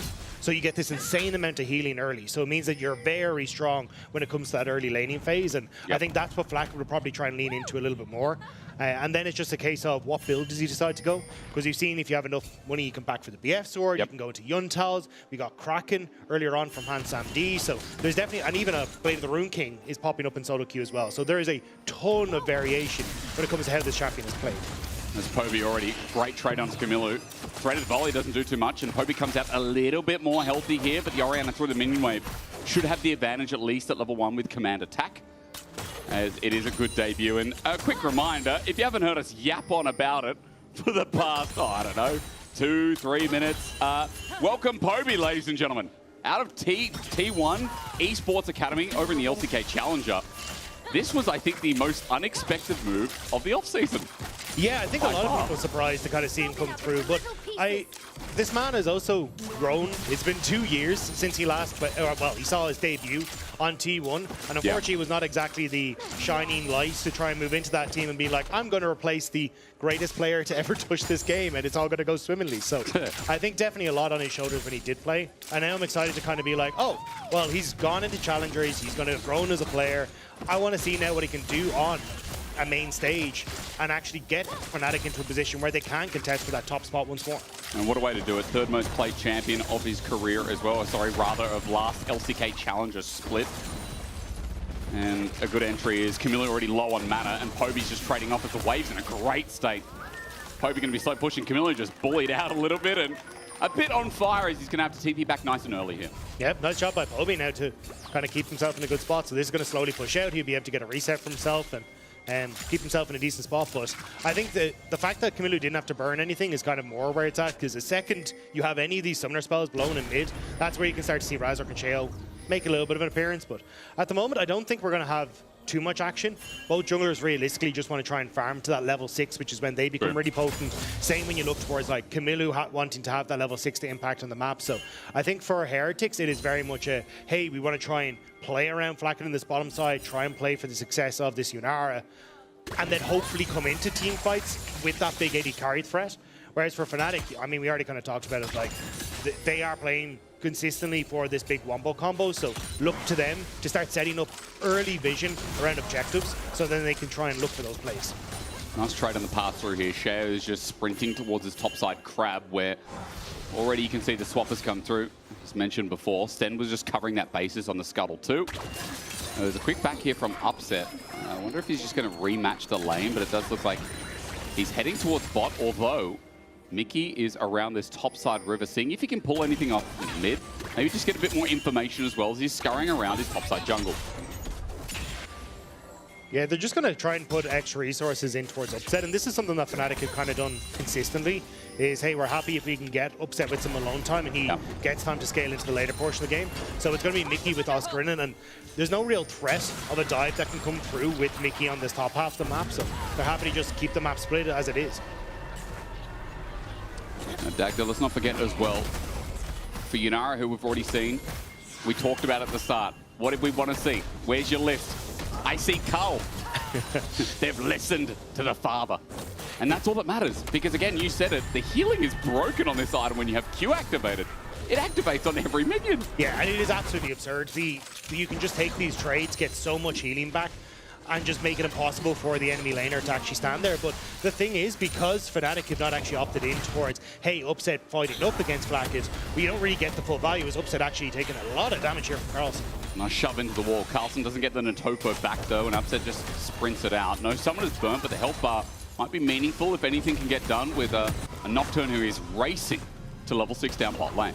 Yeah, I think he could end up just clearing out his Krugs here and then going over towards Dragon with at least the push on bot, but Camilo forced out a mid again by Poby means that he's just lost a lot of mid control. I mean, we said, like, this guy, he's got high expectations coming over from the LCK Challengers, but already, matchup be damned, regardless of what you want to say about it. There is about a 10 CS lead. Camilo is able to stick around, but Poby cancels his reset. He's level 6 now, though. All the Shockwave takes. And flash away from Camilo. That's what it gets. Poby going to stick around. And a great state right here for the mid lane Orianna debut. Poby's kind of smurfing. He's kind of smurfing. The greatest of some time is doing it this time. Yeah, Camilo doesn't want to be on this road anymore. He wants to try and find a different one, but it just means that now Razork able to move over here. You have both Mickey and Mickey can move across. Poby doesn't have mana, so Sheo gonna end up spotting out the cow. Mickey should be fine though. Just bop Sheo away. Time has been granted, but Razork now has to face with the Nocturne in the face. What I mean by that is the fact it's going to spy battle and Sheo just wins it. Now Mickey's thinking, okay, can I do that again? But Sheo now level 6 can turn into the paranoia. Camilo also with the Weaver's Wall. Mickey flashes over. The end was too far away and they get a summoner out, but the Dragon still is a big win for Team Heretics. That's a big win for Heretics. You get level 6 off of that for Sheo as well, so that's why everyone on Fnatic had to try and run for the hills. Mickey popping the heal as well, hoping he could just use that to escape away from the tether, but forced to burn the flash in the end as well. And now Razork, he's getting invaded on in his jungle too. It's round 2 because Razork does not have Cyclone available. Sheo leveraging that ult advantage, and as Mickey steps his way in, Sten looks for a re-engages the crash down, tethered up with a Fear Mickey, good disengage, but trample. Now the ulti. Sheo has turned off the lights, flash in for the night, and he can't get the autos off, so Mickey's going to escape, but his summoners are now all down. Razork has to watch there while his Gromp goes down as well, and Sheo is now putting on a bit of a display. Yeah, Mickey thought he could try and bait there, having the Ghost, but wasn't really able to set anything up, but now we get one more. Let's look at top lane. The 1v1 begins. Oscar in trouble. The equalizer down. It's good spacing here, but Carlson has to walk over the hot flames, but he misses the Natopo strike right into the thigh. Gets crisped up. You hate to see it, but first blood over to Oscar Rinnan off the back of a mistake. Now is there another? Mickey going to be slowed down as Blackett goes into melee range. Gets one in for himself. He's got his ulti. No, he does not. He's only level 5, so he can't do anything but stand there and get pummeled as Poby helps get 2 more kills over to Fnatic. A 3-for-1 start. Poby shoved away, stunned in place, but the damage isn't there. Fnatic still win the tail of the fight. What was such a good passage of play for Heretics suddenly turns around, and Fnatic find 3 quick kills off the back of it. Boy. The invade on bot side was really clever from Sheo. Poby had stuck around to try and push in one more wave. He had no mana, so they could actually contest the dragon as Camilla was coming back out of the map. Great from Heretics. But then they end up sticking around that bit too long as they go for the invade again further. And Razork kind of gets some damage down here, but Poby already has push in mid. He's able to come across. Mickey able to catch Sheo as well. And you see there's no support here. Like, Rel is trying to come across from mid. You've also got the Talia who's pushed off of mid lane as well. So Sheo just gets isolated and picked off by Fnatic. And I feel like I'm revisiting Spring because I'd almost constantly say, oh, there's a lead on upset. Look how good it looks. Now Mickey sending up another one. Camilo has just been delivered. Ham, cheese, and tomato, put it together. You got a sandwich for upset. 3 kills about to be hand delivered to him as well. Setting up the second skin, all he needs to do is get the auto down. Camilo's bought some time, but upset will pay with the crime. 3 kills on Kai'Sa, 400 gold lead, and Fnatic at 1,500 off to the races. Yeah, this game is just completely blown open, especially the fact that so much of that gold has gone over towards upset. The Kai'Sa's kind of become a bit synonymous with them here in the LEC. Yeah. It has been his pick alongside what was Razork on the buy. Now it's Razork on the Wukong who's going to be able to set him up for these later game fights. Carlson trying to get a bit of revenge here, though. He's thinking, I could have done it the first time. Let's do it again. Natopo strikes onto Oscar Rinnan, and he's hit everything this time. Flash away. Oscar gets out. Electro Harpoon as he sits in the danger zone. Carlson just needs that next Natopo back, but Oscar Rinnan will not give it to him. Yeah, but Mickey's making his way up towards this top side. Has the heal if you can get in towards Oscar Rinnan as well to help him out. But looks like the ward will there. Mickey, do you want to go up the Hex Flash? No. He spotted out. Carlson going to walk away. But Fnatic, regardless, with top brawling out, I mean, it's still a decent gold lead, sizable, in fact, for this early game. A 30 CS lead through mid, 500 gold lead through top. And bot, despite the gold disadvantage, or rather CS disadvantage from upset, those 3 kills are more than packing a punch. Yeah, and the thing is, you're really accelerating the 2 main carries on this squad, which is going to be Poby on the Orianna and also Upset.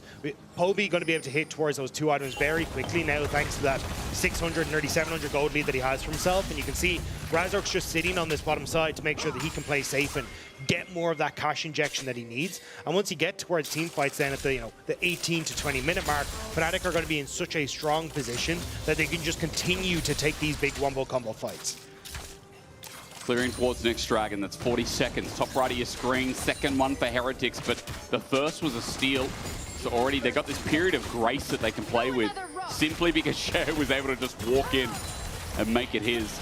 I'm not sure how possible that will be for the next dragon coming up, especially since Razork now well and truly has his ultimate available, and this Wukong we haven't seen in a fight yet, combined up with that Kai'Sa, with that Orianna, who soon will be trailing towards their 1 item as well. Yeah, I think there hasn't really been a big contest from Fnatic towards a lot of these objectives just because of the way the timings have worked out, right? We got Shale with that nice steal, but then Fnatic were also so busy defending the bottom side, they haven't really got to control anywhere else really on the map. Nice sidestep there from Oscar Rinnan, but I do think this is going to change now over the next 5 to 10 minutes, especially as you look towards like next Dragon is going to be up and available. But I don't really know if you're in a position here as Fnatic to try and contest this. Mickey, I believe, just used TP to get on towards this bottom side to try and protect Poby, and that seems to be more what Fnatic are trying to do right now. It's kind of protect Poby in a side lane so he can just continue to farm up and wait for these, item and a half to 2 items to come through before they really try to take the fight against Heretics. Really does feel like that item will come through soon, though. Poby, I'm looking at the gold continuously escalating and building up a brilliant bridge for Fnatic to play through. You talked about how important this Orianna is. Maybe sooner rather than later as Equalizer going to go down. Fnatic looking for a play top. Shayo with the counter. The paranoia, beautiful. Carlson gets his just dessert. Finally, Oscar Rinnan's in the dirt. Great spell shield from Shayo there as well. Ends up denying the Cyclone knockup. So you just get enough damage from Heretics to burst out Oscar Rinnan, and they step back. Unfortunate timing there for Fnatic. Now Mickey trying to move down to this bottom side. He's annoying, he's a pest, and with the lens, I'm not sure he got the range. Actually, just close to the wall, but no cigar. Camilla gets to back away free of charge. Yeah, I mean, again, Shayo has been doing a decent job in this game of matching where Razork is and kind of reading the state of the game to put pressure on towards Fnatic. And we got to see the counterpunch there in that top side. It was opening up for Razork to try and clear through his jungle in towards his top side, and as they try and go for the play, Shayo just there to read us. Dagda, while all these plays are going on, I hate to be Poby Fnatic. That's funny. Sorry, I can laugh at my own jokes, otherwise no one else will. He's still scaling up. Like, he's 40 CS. He's just sitting, unbothered, very much like our analyst desk in the spa. Just untethered. Moisturized in his lane. And he hasn't back for a while. Observers, I wonder if we could get gold at some point, because I feel like this guy, with a 1k gold lead now that's risen up in the past couple of minutes, there's a... Oh my god, he's going the Chad build as well. There is no scaling Orianna. There is just the Hextech Gunblade. Yeah, but you can see, like, that was kind of what Fnatic were waiting for, him to get that item. Now they're setting up around this objective, but Heretics already there, and it looks like Fnatic are going to try and back away. Mickey just went for the reset. Just used the teleport a few minutes ago, so didn't have that for the unskilled spellbook, so we'll just try and back away. But I think at this stage, Fnatic, like, they had some good moments where they could have tried to play around upset, haven't really been able to play towards him and find any more of that success off of him. And they've now given 2 dragons across the Heretics. Obviously one was a steal, but also the Void Grubs too. So the objective count for Heretics has been going relatively well, and what was a decent sized gold lead is slowly starting to dwindle here. And it's crazy. It's just from some of the map plays from Team Heretics. It's also from mitigating the top that you talked about before. Oscar Rinnan was starting to walk a little bit over Carlson with that Leandries, but hey, it's slowed down Team Heretics in favor. We talked about how their comp operates here, Dagda, how the Casante's going to want to be in the way, and Team Heretics play this kind of front to back and not get dove. You can elaborate if you want, but I feel like for Team Heretics, it feels amazing to be at an equal game state at 15 minutes. Yeah, I think it's the Fnatic have been playing a very defensive game, and a huge amount, as we said. Like, again, Mickey is playing for Poby on this bottom side. It's we want to, because we already said with the Nocturne and also Camilo having that Weaver's Wall, your Orianna is just very vulnerable as she tries to push in a side lane. So Fnatic have been playing to protect her, but it does mean you've kind of just been not playing for win and for leads through upset, trying to play for some of these advantages. And Heretics now again get to push in mid because Yunara's wave clear is absolutely absurd, and now they're on towards the Rift Herald, and Fnatic are late to the party. Well, again, though, this time it might be a little bit different. Team Heretics, the reset's going to come through from Herald. Fnatic know they've been given a little bit of time, and Control Ward in the pit also buys them that. But it's also Oscar Rinnan moved up towards that top side to try and make a play, which means that now he's losing that wave in the bottom side. Carlson is actually getting a little bit of time, didn't go for the turret clear, instead just wanted to clear the wave, because now he gets to walk up towards this objective, and it'll more than likely be Oscar Rinnan who has to invest in TP, but the engage. It's a good one though. Shayo matches it with a flash as well, and a quick flee, but where are you going to go? Poby stuck too. And Camilo, bit of revenge surf through the mid lane. Yeah, Shayo has been doing a really good job of just constantly keeping this pressure up at the Nocturne. Finds Poby through the cracks. Fnatic leave for just a moment on that side lane. And now Heretics will be able to move over towards the objective once more. And you've also, again, got Carlson who's able to protect that bottom lane wave as Oscar Rinnan pushes it in. So nicely done by Heretics. And again, crawling up, Shayo. It's just like last split as well. I feel like our teams haven't changed too much, even with the change on Fnatic's side, even with time being the biggest change for Team Heretics angle. Dagda, Shayo won them at least a few games off the sweat of his own back last split. Like, this guy was criminally underrated because Team Heretics were this borderline playoff team. Yeah, I mean, Sheo has been absolutely fantastic and does show that he was the veteran that came into this team. And when the Heretics needed someone alongside, alongside Flacken, I should say, the veterans. But when they needed people to stand up, it oftentimes was Sheo that they were looking towards to kind of be that leader, to carry the early game. But it was kind of when we got to this point where they started to fall off a little bit, and we'll have to see if they're going to be able to find that success in the team fights, as actually will be Fnatic who are able to pick up the Rift Herald. Now, Hexgate taken, Team Heretics were thinking about it, but Herald, regardless, down over to Fnatic. That's their first objective of this game, because slowly but surely it was slipping away from them.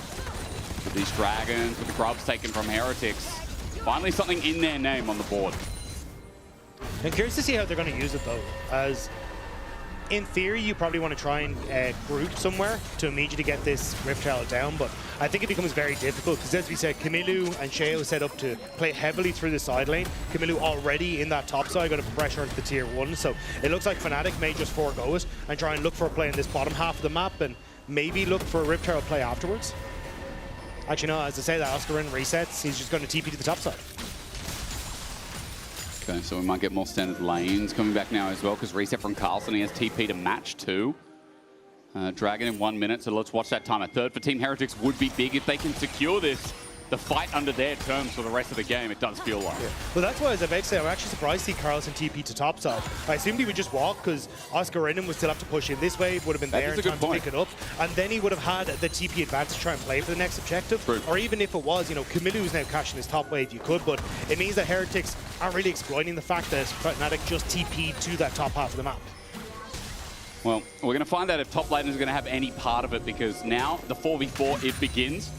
Receiving a wave is Camilo down in bot. Mid upset's going to get pushed first, but Dragon spawns in 20 seconds, so the timing here should be fine here for Flacket as he finally rejoins. And Dagda, he has Runans as well, so not only just the wave clear, but if he gets to unleash in a fight with that cultivation of spirit, the damage is immense with his 2 items. Yeah, I'm curious how Heretics want to try and play this though, because it is Hextech Dragon, which does kind of suck to give over to Fnatic, but there is a world where you actually just play for mid tower into a topside take, rather than trying to contest for the dragon. You've already got 2 dragons, and that massive gold injection could then be used at this next fight, especially as you're starting to see, you know, 2 items hit for upset. Oscar Renan just reset for his 2nd item as well. So Fnatic have hit a lot of big power spikes here, whereas you're only really looking at Yunara for Flacket on the opposite side. The engage started off by Sen, though, an early team fight set up, double seismic shove, equalizer in the back line. Messy start, but Mickey goes in, gets 2-man pulverize. It's upset reposition. Sheo with the ulti, but who's he going to hit? He goes for the cow. Okay, that's Bio. For now, we look on the right side of the fight as Razor gets on out, and a Weaver's Wall comes in, better late than never, as Fnatic are a man down. Their engage is down, and Team Heretics are looking down at the 3rd dragon of the game. Poby didn't pull the trigger on the ultimate, though, so Fnatic still trying to play off of this, see if they can make that big shockwave hit. But Flacket can't transcend anymore. That's an advantage. Seismic shove misses. Look at the Herald. An engage from the right side of our screen. Razok is looking for a target. On to Camilo. The engage train gets a flash. And Camilo will run for his life. Razok worth a shot there as the summoner down. But the dragon still not taken. It's in stalemate. But Fnatic get Mickey back out onto the map. So Fnatic now feel confident enough they can actually go for this. They've pushed Heretics over towards the mid lane, and it will be the Fnatic Dragon that comes out on top. Like the innovation from Razor. Let's look again, because Mickey's the only one who dropped at the end of this fight. But it was a very messy fight. Sten goes in, not really the follow-up there for him. Then you get the seismic shove, and the ultimate not doing a huge amount there from Oscar Renan. Mickey then tries to salvage the play, but you've now used Mickey ult, Rumble ult, and also then Kaisa ult to try and kill off Sten in the back line. And Heretics kind of scrambling to answer back on some of the damage, so the coordination there not really happening on either side. Bit of a sticky situation that ends up with the Dragon over to Fnatic. At least the stacking has stopped there for Fnatic. Like, you know, they're looking down the barrel, Team Heretics getting 3rd Dragon, and then again, the ability to play on Soul Point when Baron would be coming up, when this Arakan's up as well. The power for Heretics would be immense. At least the turret still comes out of it, so for Team Heretics, it was a gold trade. It now continues to be a gold play with 1,500 in their lead. Yeah, I think the the fact that Camilo now doesn't have flash for potential Atacon play is really what Fnatic are more than likely going to be playing for. Unfortunately, Mickey doesn't have his flash to try and punish, but if Razor can try and get access to Camilo through a flash Cyclone, I think that's how Fnatic can try and play out the next fight. Whereas for Heretics, I mean, you've still got great options. You've got Shay who can try and put threats on towards the back line, and Blackhead now is still powering up and incredibly strong and has all of his summoner spells. So I think if Heretics can try and play for disruption with the Nocturne ultimate, they might be able to come out on top because they've got decent positioning here around the Atacon. Also, if Shay can play with that ulti, start launching some of those autos at a target, think about the AD damage that's going to come through from Blackhead. Black Cleaver now picked up as well. 2-item Nocturne, and Sheo has really had the number of Razork opening up this series for his LEC summer.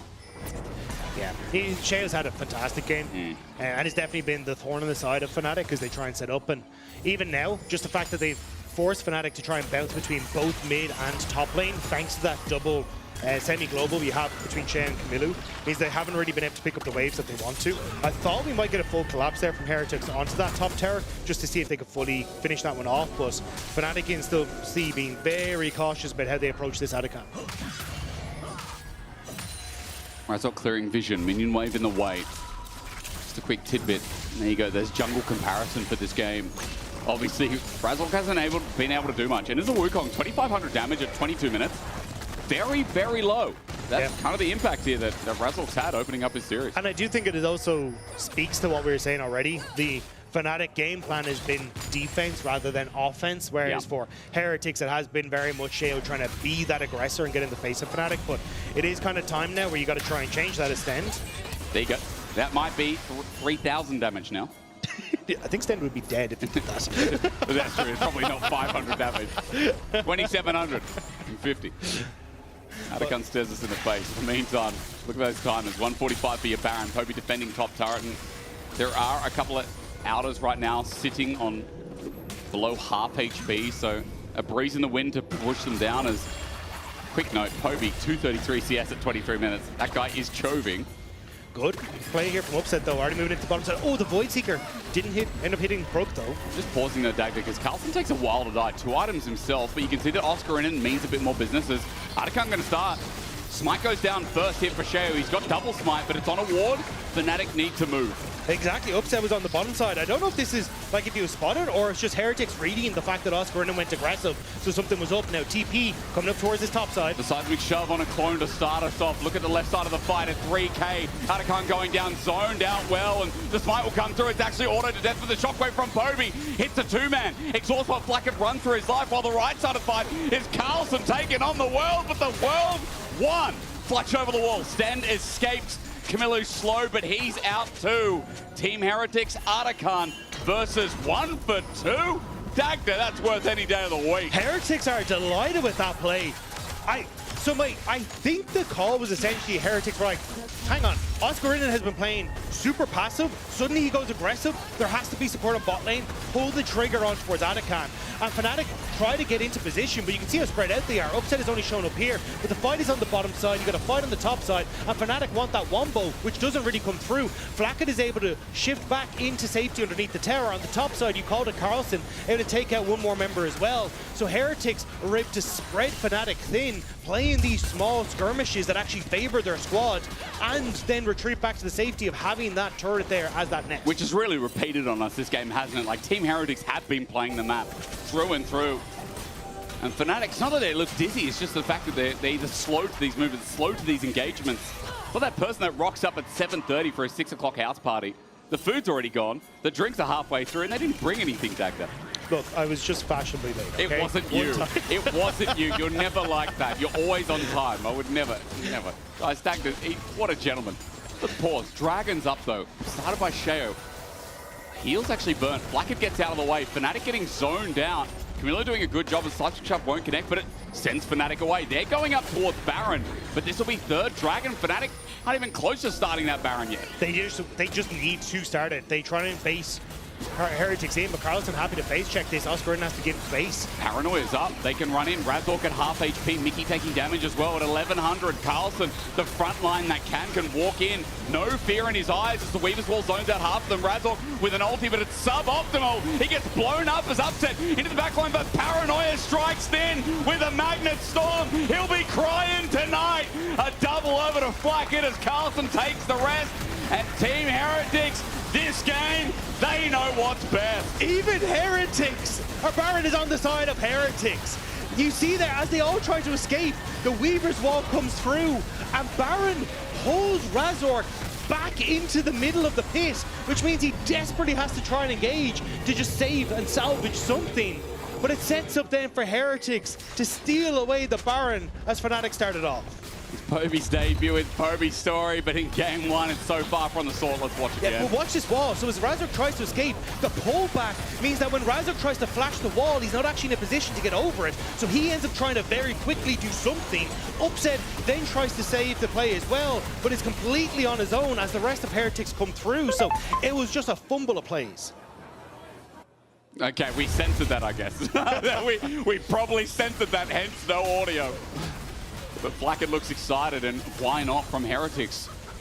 What an opening game of Summer. A 5k gold lead off the back of that play, Baron in hand. They've got Soul Point, or rather Soul, coming up in 3 minutes 30 to boot. And I don't... hang on.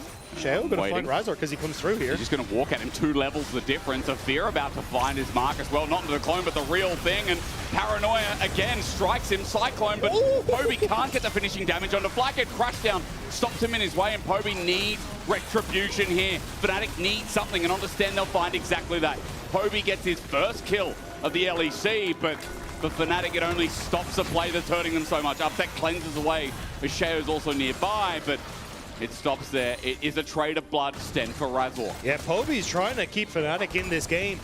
Huge damage onto Flacket means that he has to peace out. It means that at least Fnatic can get one back, but Heretics, they still have the Baron. They should still be able to push, but you see it here, Shao on vision thinks, hey, Flacket can come through. Sten's got the cutoff, but just wasn't expecting the quick turnaround. So immediately the engage and then the ult, plus the follow-up QW from Poby as well, means that Flacket isn't really in a position to follow up.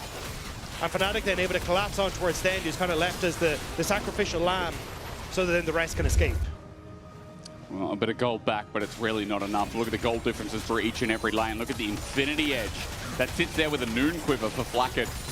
Yunara today, you know, it's been... well, Dagdev, what do you want to say? I mean, this is obviously the best performance. Flacket has just kicked ass and taken names, but it's all been set up on the back of Team Heretics.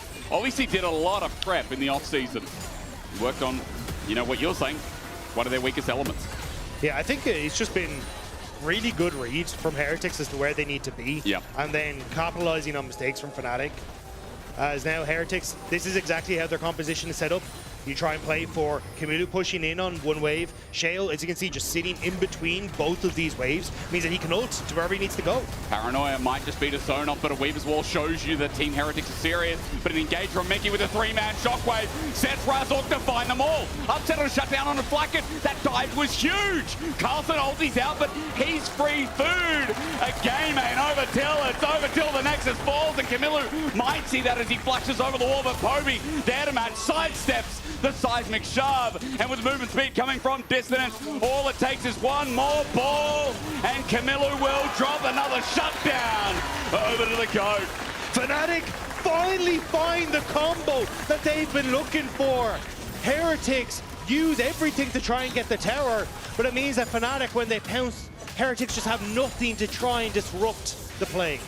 Now mid's open. This is objective bounty territory. When there was a 6k gold lead, Fnatic are about to break the wall and move it to only 2.5. And this is what we're talking about. Shale can use this ult to get the tower, but it means that then when Fnatic go for the re-engage, the follow-up is already there. Fnatic can see everyone and everything. Upset is able to shotgun himself into the backline, pick off the members that he needs to, and even then the disengage from Wukong's huge, but here we go again. It is happening again, but this time Shao is using Paranoia defensively. Upset's ready to dive. His Killer Instinct just about off a cooldown there, and Fnatic somehow, some way, are now walking towards the driver's seat for this 15-second Drake. And that's Sheo without flash, without ultimate, which means it's without contest from Heretics. It'd be suicidal to try and go in here instead of about to learn this. Out. Mickey takes the blast going over with him. He'll flash, but that'll be a waste as Razork follows him over. Dragon for free as well. Team Heretics have just thrown this out the window. There was no need for Sten to be there. Gets caught. And realistically, once Sheo was already out of there, Heretics needed to look for a different play. Push in mid, put pressure on towards the stop side, steal away the jungle like Flacket is doing now. But instead, you end up giving that kill across, and now you're on the back foot once more, because Fnatic get to come out of base, a man up, and start to put pressure down on towards this top half of the map with vision for Baron in a minute's time. No one can get called out. Team Heretics need to keep grouped up. The success this game has been, those coordinated fights with Sheo at the helm. But the last couple have been Fnatic finding picks. And to their credit, while Heretics might feel like a throw here, Fnatic, the engage was immense. And that pick off from Mickey set up with Poby has really brought it all together. And it's given them crucial breakpoints here for the items as well. You can see now 3 items for Poby is huge. The Zhonya's Hourglass completed for Upset as well. It means that he can be far more aggressive in these fights and have that safety net as well. So I think for Heretics, it now becomes a lot more difficult to play at these fights. Your saving grace is Flacket. Like, 5 items for this AD carry. He is going to be huge, especially if he can get everyone clumped up on Fnatic for that mass AoE damage, but he has to make sure that he's not getting caught by the likes of Razork and Poby. The combination already shown. Wukong, Orianna, easy to execute. I'm seeing Flacket with no flash. Thank you, Dagda. He points things to me. You don't see it, but he tells me things. Makes me look smart. He shows me as well that Sheo, Camilo also don't have a flash. Sheo gonna block that. Little Seeker is Razork looking for his target. Carlson blocking up, still very tanky here with 3 and a bit items with extra footwear. As Fnatic have the Baron River for now with Baron spawn.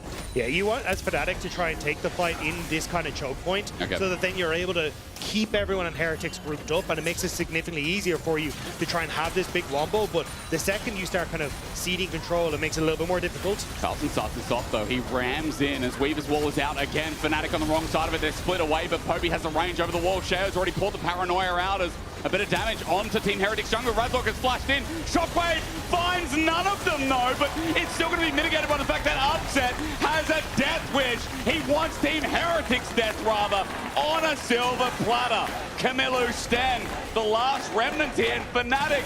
They decided to die. They decided to send Agent Upset in to get the job done. It took a little bit of time, but Fnatic managed to make the play work.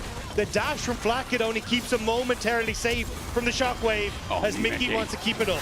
His flash won't matter in the end, but Adil still sends a ball right in for delivery.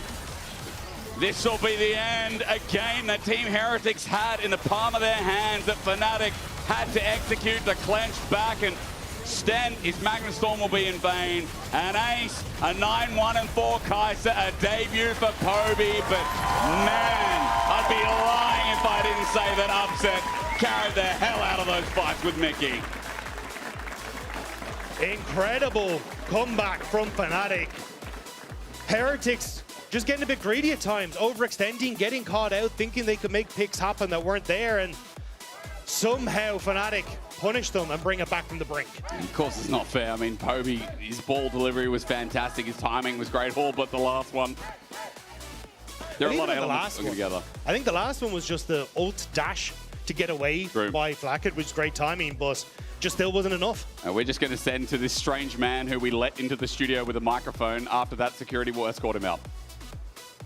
Thank you. I'm a strange man escorted into the building, joined by Mickey X, who, I don't know, there's a lot of adjectives I could use to describe the game, so why don't you just tell me how you describe it?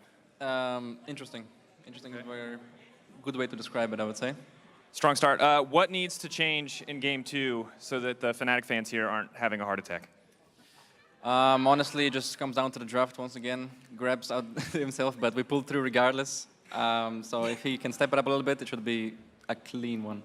All right. I don't know if that's not the first time we've learned that lesson, but apparently it's time to learn it again. It's Grabs' fault. Thank you, Mickey. We're getting ready for Game 2. We're going to go to a quick break. When we return, the analyst desk will further break that one down.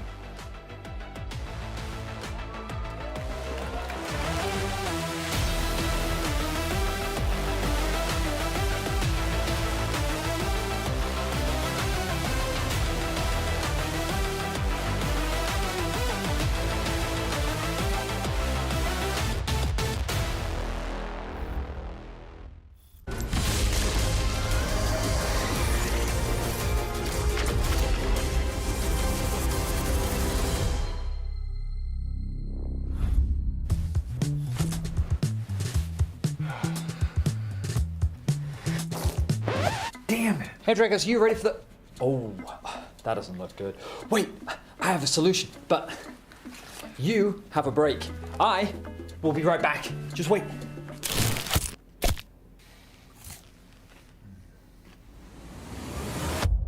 Have a break. Have a Kit Kat. See? I told you we'd figure it out. I don't think this counts. Come on, let's go.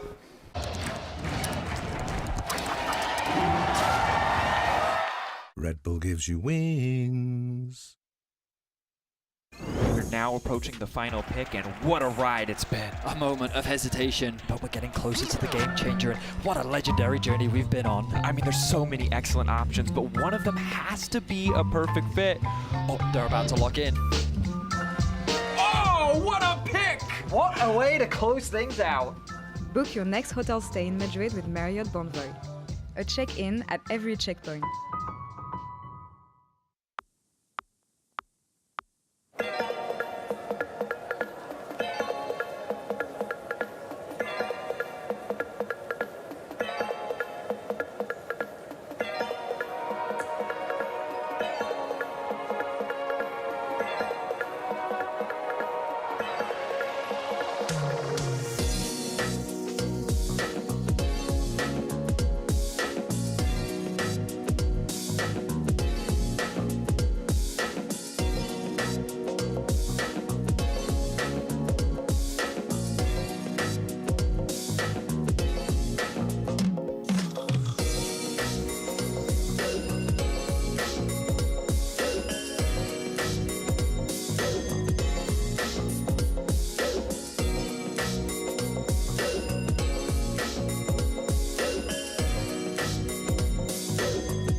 Let's look at top lane. The 1v1 begins. Oscar in trouble. The equalizer down. It's good spacing here, but Carlson has to walk over the hot lane, but he misses the Natovo strike.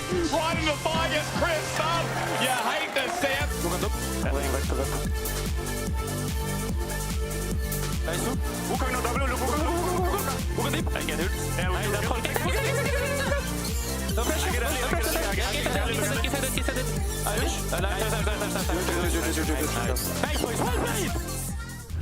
And that was the last time Heretics had the edge in this game, because Fnatic takes game one, but oh boy, did they have to work for it. Mickey said interesting. I'm gonna say emphasis on int. I mean, Mickey also said the draft was bad, but I'm gonna beg to differ. They had a very straightforward draft. They had Alistar Talia, they had a Wukong. It should have been super simple for Fnatic to play this kind of game, but I still think that some of the issues they had for Spring are still present. They get scattered in the mid game. Yeah, like, I think some of the fights just wasn't played properly. Yeah, there were a lot of issues, although also Heretics played really well. I was really impressed with Sheo, especially you talk about Finn, and you liked him a ton. Just the pressure he was bringing, the control, the objectives control, everything was where you wanted it to be. I mean, Sheos is such a well-rounded jungler, and I feel like it's a dying breed these days in Europe. I feel like most junglers becoming these coin flippers. I feel like Shio just has these so strong fundamentals. We think about old BDS, we think about this solid objective control, simplifying the game and making it all about objectives. And I feel like the first 15 to 20 minutes by Shio was so strong. He really dictated the pace of the game and kind of made Fnatic dance to his tune. Now, that didn't really end up translating to a win, and we're gonna get to that in a bit. Yeah, but still, good things in the early game on the side of Heretics, but when you look on the side of Fnatic, we've talked about the new and fresh blood Poby in the mid lane. Honestly, great game from him when it comes to the early game and the stats that he managed to have with his Orianna. Another Faker champion, we know, but he was shining on that champion. Yeah, a good start for the Church of Poby. I think he had a really good laning phase. He's up against Camilo, who's, you know, not the stiffest of competition. What do you mean by that? I mean, you know what I mean. But still, he had the CS lead and he kept growing it throughout the game, and overall just didn't really make any big mistakes and showed up in the fights where he could. No, absolutely agree. But I will say, despite Camilo's level not being the greatest mid laner, I still think he's an improved mid laner over every season. So to come into the first game and still have like 60 CS at 10 minutes. That's true. That's a rough one from Camilo. And yeah, Poby, as you said, he's showing his strengths though. I mean, I really like the laning phase. It just breeds so much confidence to see a player come in first game just dominate laning phase. Yeah. Because Camilo, like, he didn't get dominated by every lane in last split. He's had solid laning phases. Winter was rough. Winter was rough, but spring was not. Spring was better. Spring was better. Like, okay, get with the times now, Jack Spectre. It's summer now, and Camilo is a LEC caliber mid laner. Right. Clearly, he made playoffs, and I think he deserves respect to see the show came in with a strong performance. Absolutely. The past stays in the past, and so it goes for Heretics, because even though they had an amazing early game, guys, it took one fight, one misplay on top lane for Fnatic to come back, and this is where I like the strength of their composition and what they can do with it. Yeah, and we've seen Mickey do this a couple of times this game. Great combo coming through here with the Orianna as well on top of it. The comeback fight that they needed, and the draft that kind of facilitate this for them. It is Team Heretics overstepping their boundaries, and they'll continue to do so. They'll get a bit desperate, but it's Fnatic, it's almost like they scale with the pace of the game. Yeah, I mean, Fnatic's comp just has such good tools to start a fight. You see it here, even when Razork doesn't actually get the ball off the bucket, it doesn't matter. They still just kill them all and end the game. Yeah, Poby Shockwave found no one there, but it didn't end up mattering. It still ended up being a good fight. And look here, really balanced damage chart across Fnatic. You see everyone kind of pulling their own weight, Mickey, of course, being down there. But, you know, in general, I think those team fights really show that there's just everyone can really impact and show this individual prowess. And I know Mickey hated the draft, but I really like the highlight, as you said, Goldberg. I really like this draft by Fnatic. It just screams Fnatic to me. I did as well. If there's one thing I'm disappointed in Fnatic, though, I will say I expected more from Razork's performance. I mean, yes, we're highlighting Shale, but it's not too long ago that we called Razork one of the best junglers in the league, and I'm still waiting to see more from him. It's clear to me, now that this is obviously a best of 3, Shale is a strength that can actually be leveraged against a team like Fnatic, and Razork needs to have a better performance if they want to be able to just clean out a 2-0 against Team Heretics, which Fnatic on paper realistically should be doing. Better performance, maybe having more space from his laners to do so. I'm not blaming anyone here, but I'm just wondering, what do we want to tackle here in the next game when you're at, like Fnatic? We said that they want to clean up the mid game.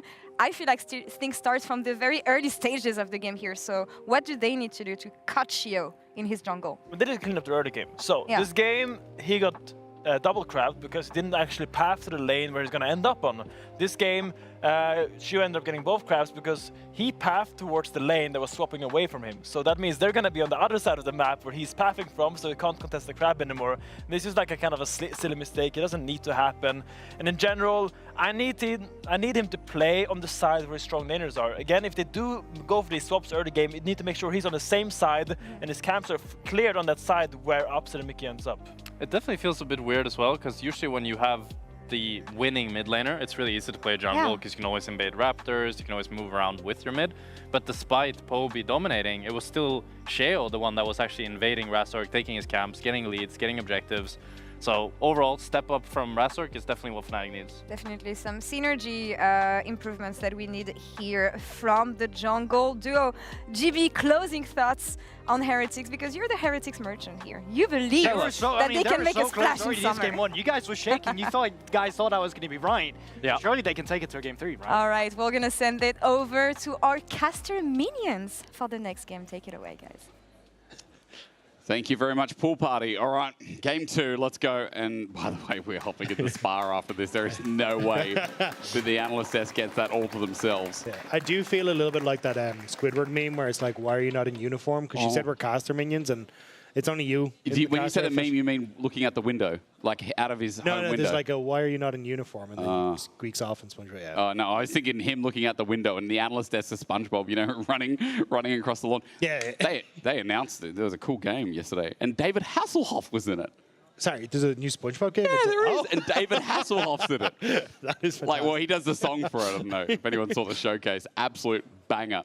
Hopefully what we get in game 2. Now, eyes on the prize. We'll lock in because Team Heretics had that game in the palm of their hand. That's what makes this series competitive, is that I know a lot of people had expectations that Fnatic would be a top 3 team and should be, with how they finished, with how close they came and how good that bottom lane was last split. But the first 25 minutes of that game was pretty much all Team Heretics. Yeah, I think it was just, the thing was, it was still back and forth, and it was kind of Heretics make the play, and then they kind of get a little advantage, and then they'd fumble the advantage, right? Because you think it started off well for them in the early game. They got that, you know, Dragon Steal into the invade, and you're like, okay, things looking up for Heretics. And then they fumble it, and 3 kills go across the Fnatic almost immediately, right? And that, to me, was more the story of Heretics doing good things, but trying to push that advantage a little bit too far. So I think for this one, I want to still see them, you know, looking for the aggressive plays, but just being a little bit more tempered in how far they actually go for those plays. Yeah, well said. Let's find out with what's available, because that Yunara is now off the board. That was first pick for Heretics in the last game, and it looked okay until it didn't, until the fights didn't, to say the very least. Now, Rumble's off the board as well. I'm thinking about the first pick Stagger is maybe there's going to be a tank jungle. Maybe we're getting Maokai for Heretics on B1 here with the Trundle ban. It's going to be or Pantheon. Okay, well, fair enough. Yeah, I think Pantheon's still very, very strong, and especially with Wukong already gone, I think that would probably be the one that I look for. And even just the fact Shale was so good with the globals, but not going to be the case. Okay, Rise coming through instead. You now have the option of Pantheon Annie, and that's just going to get slammed. And Annie still follows over from MSI, which is insane setup with any jungler that can do the same. Yeah, I mean, both point-and-click CCs. There's very few of them in the game, and you got 2 of them now on the opposite side. But there's the Aphelios Thresh easily coming through on the opposite side. So excited to see this. I mean, Doggo kind of showed us how good Aphelios could be. Maybe they're expecting, they're like, hang on, Upset's probably going to go for like a center lane here, right, guys? So let's just slam this in now. But the option's not going to be there yet because Ambessa gets locked in. So Fnatic, what do you start banning away? Because no jungle, no top lane here. Yeah, I think that's top lane. Like, you get rid of the Renekton, get rid of anything that can kind of be a bit of a menace for this Ambessa in the top side, and just make things a little bit easier for her. Even the fact that you've already got the Cassante gone is just like, okay, cool. Like, you're going to be fine and just have a decent time and come online as this Ambessa. Maybe an hour if you're really worried. Yeah. Or you can just look for getting rid of a Zinzao or something like that. Something that can contest this Pantheon in the early game and just make things a bit easier for Razork as well. I like the Zinzao call out, especially since it feels like the last strongest jungler left that, you know, has skirmishing powers like the Pantheon. Then we start going into the trees, and EU trees sometimes hit, sometimes don't, as Jax goes away as well. Another good call out to a top lane ban. Yeah, I think there's either 2 ways you can go here as Shale. You can either go for the Zinzao and be like, I've already got that point and click CC, or sorry, the CC potential coming through from Rise, so I'm going to play as that more aggressor style to try and set up alongside that utility. Or you can go for something like a Jarvan and say, I need to be that engage tool more so for this squad. Especially as you've already got a Rise, Thresh not wonderful at being that big engage tool. So I'd be curious to see what way this lands. As AD Carry gets locked on 4, that means support last pick, but things like the Nami's up and available. Nico's also up and available. Braum is the one I'm looking at. So I think that's a good call. Especially when you've got what you imagine is going to be some sort of engage, as you said, like the potential for Sejuani here or Jarvan coming through for Sheo. I think having the Braum to try and be the dissuader after you get that initial engage is good. Plus, Rise and Aphelios pretty short range, so you will get a lot of value from the ultimates. Okay. We're skilling it a little bit there. I like it. That's some scaling into the champion that definitely wants to wait towards one item to start pumping out. What is the support going to be, though? Let's get the answer now. As you said, Braum feels like the best tool when you've already got a lot of point and click. I'm not going to talk about anything until it's locked in, because Mickey's just going to go through and, yeah, probably lock it in the end. So, bit of disengage, bit of a barrier between things like the Rise, the Aphelios, into getting in some of the key targets. Yeah, I think that's basically what you're trying to play for here. As Heretics, you've already got incredibly strong engage coming through from the potential, like flash engage from the Annie. Yep. You've got the Pantheon who can ult in, and Mesa can even look for it with the public execution. So having that support that can try and play for synergy with Lucian. I mean, I'm a cutie pie back in the day. The level 2 power spike between Braum and Lucian was the thing. But I think as well just protection for so much of the squad, because it is kind of a one-hit wonder coming through from Heretics, where you're hoping Sejuani lands onto a key target, Thresh can then hook to follow up, or you get the Camille as jumping onto the back line to try and one-shot the Lucian. So anything you can put in the way to protect that is going to help out Fnatic quite a lot. Flacket is going to be good with the positioning as well, because Ambassa, Annie, things like the Pantheon dive as well. There's a lot of tools to find the Aphelios in action as well. So the support around him is going to have to be crucial here. Interesting comms for game 2. It is nice to see the Aphelios jump in, because we were talking about it at the start of the show. In the East, it has been coming out through and through. Usually a response into the center, but into the husband, okay, maybe not so bad. Let's find out. Does it run in the family? I think it will be somewhat tough for Flacket on the bottom side, just with how aggressive you can play with Upset on the Lucian, like dash forward, Braum jumps to you and then gets a good chunk of damage off. But we'll have to see how this one plays out as we get onto the Rift for game number 2.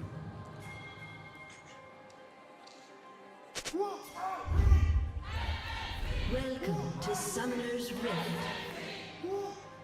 Oh, it is nice to see the debut that we've got Fnatic crowd out and about, ready for something to shout about as well. Poby had a good game 1. I mean, his CS difference was quite large, like individually over Camilo. They're talking a little bit about it on desk, where he had a really good entry as Fnatic, trying to make a good entry into game 2. This invade with Braum, one of the best invading champs, one of the best skirmishing champions. Oh, yeah. There is a stun on the mid laner, that is true. So yeah, I think you're a little worried if you're Heretics trying to face check into this, but more so it's just going to be to get vision. Actually, do they place the ward down as they exit? No, so kind of faking the vision that's down, but going to hold on to it for a little bit. Actually, they did, yeah, just place one there over by the Raptors. But for Fnatic, again, like a huge amount of this is going to be trying to play for early aggression through the fact that Poby has that CC in the mid lane, trying to play through that mid jungle with Razork, and also then lending that in towards really strong skirmishing power with this Braum. So for Heretics, I'm curious how they want to try and play this out. It's definitely more of a 1-3-1. Sorry, 1-3-1 composition that they're looking to try and play through, but I still think it can be relatively difficult, especially when Flacket is going to find it tough to try and compete on mid waves with Upset and Mickey contesting as well.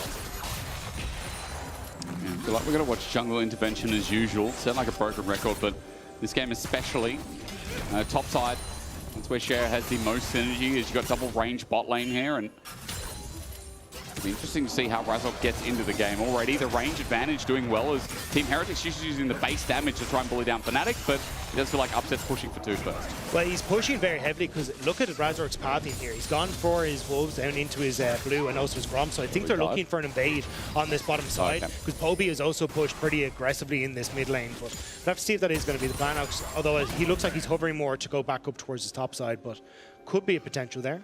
The sentence is up and available now from Sten, though. So remember, just looking for that hook to see if it can find something on Upset, which seems very unlikely, but regardless, it will result in a cleanse. You can't relentless pursuit away. Topside push already here for Carlson.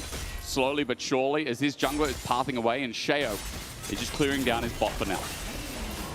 Yeah, so all going to be pretty even Steven, but yeah, nice trades coming through for Carlson. Good trade back from Oscar Innen, though, so especially with the wave position where it is, it may actually just be Razork trying to make an early play up towards this top side. Carlson kind of needs to get this next wave crashed, or else it's going to be frozen on him for a while. Problem with Death Sentence early, it's like a 15-second cooldown, so much like Blitzcrank, we just got to wait a little bit before another attempt is sent out. Also the problem with Thresh early is one Death Sentence like, what, 100 mana or something? Like it's a decent chunk 80, early I think on. it is, yeah. 80 to 90. Yeah, something decent. Yeah. That's why I asked the support main rather than just make a guess. It's just such a long cooldown. It's like 17 seconds, I think, at level 1. So it just means that it's a very, very... If you miss it, you are significantly more vulnerable for a lot of these plays. But yeah, I was trying to keep my eyes on towards Razork. Doesn't look like he's going to try and make anything happen on this top side. There's a good ward there from Carson as well, which should have spotted him out. Carlson receiving the wave. Oscar's going to make sure the push comes in, so no freeze here. Carlson can't really play with that, and especially with the deep water. As you mentioned, Razork behind enemy lines, gets a ward into blue side jungle. Shao going to be spotted now as he goes for his second side clear. Maybe looks for an option up in top lane, as Oscar going to use his chance to get a quick back. So early game, everything's chilling. And you know what? That means it's promotion time. Oh, I know you like it. There you go. Now remember, summer finals, this is what it all leads to. Summer split, hell yeah, there's a finals in Madrid. And big shout out to the Spanish, because when we were last there, holy moly did they put on a show. That crowd was wild when we had our road trip last split. Big shout out. You can scan that. If you have a phone and you live in this area, you can scan that. For now, hookshot, wall shot. I'd say Carlson's okay. I'm going to hold on that because upset's just out of range. But the 2v1 is not working well for the Camille. Yeah, I don't think Carlson should have stepped up there. Oscar had already shown that he TP'd to bottom side, so you know that the swap is going to be coming through from Fnatic. Now Carlson gets hit again. Wait, little chunk as well. Magic damage comes through, and Meki, really good Winter's Bite here. Carlson's just going to have to back away and probably use TP, but look at where the wave is. Yeah, slow pushing is chunky. Oscar not the same deal. Teleport going to be burned. Wait, they're going to die for this Dagda. Yeah, they need to make something happen because they know they're going to lose out on a ton on top end, but nobody here to protect Oscar. Their sentence doesn't connect. That's the start, though. Waiting for the flay as well. It comes through, but with the gravitum down, Oscar sent packing. First blood easily done with the denial of all those minions. Yeah, the exhaust means that there is zero way you're going to be able to outplay that one for Oscar, and there was just no support coming through from Fnatic, and a good call from Heretics. I mean, you already highlighted the wave of pushing way out from Carlson in that top side of the map, and it means you're just going to slowly bleed out, so they have to make something happen, and it's on that bottom side they find the success. And it means now the 2v2 can go top, and even though those minions were denied, it should be good for upset here. Still, that gold going over, and the kill over to Carlson on this Camille gets the legs really charged up in this early game, doesn't it? Yeah, I mean, those scissors are going to be flying, but we'll have to see how it gets on as Fnatic. Yeah. Looks like they want to try and connect with Heretics as they try and enter into the lane here.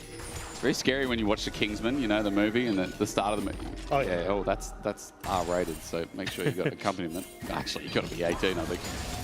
Dark Passage, Flash, Mickey gets in the way, Unbreakable, but a Flash matched, and after the Winter's Bite, Sten kept in place, the range enough, but the death sentence is one for Razork. He'll flash the match, but a kill given over to Flackhead.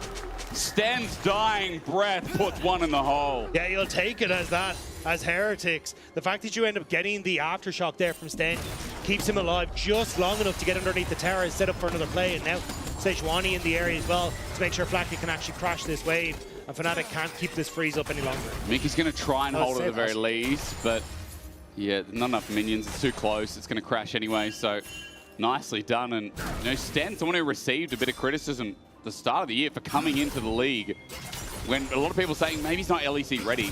Last split, he showed signs of life, signs of vigor that we talked a lot about, you know, towards the later end of the split.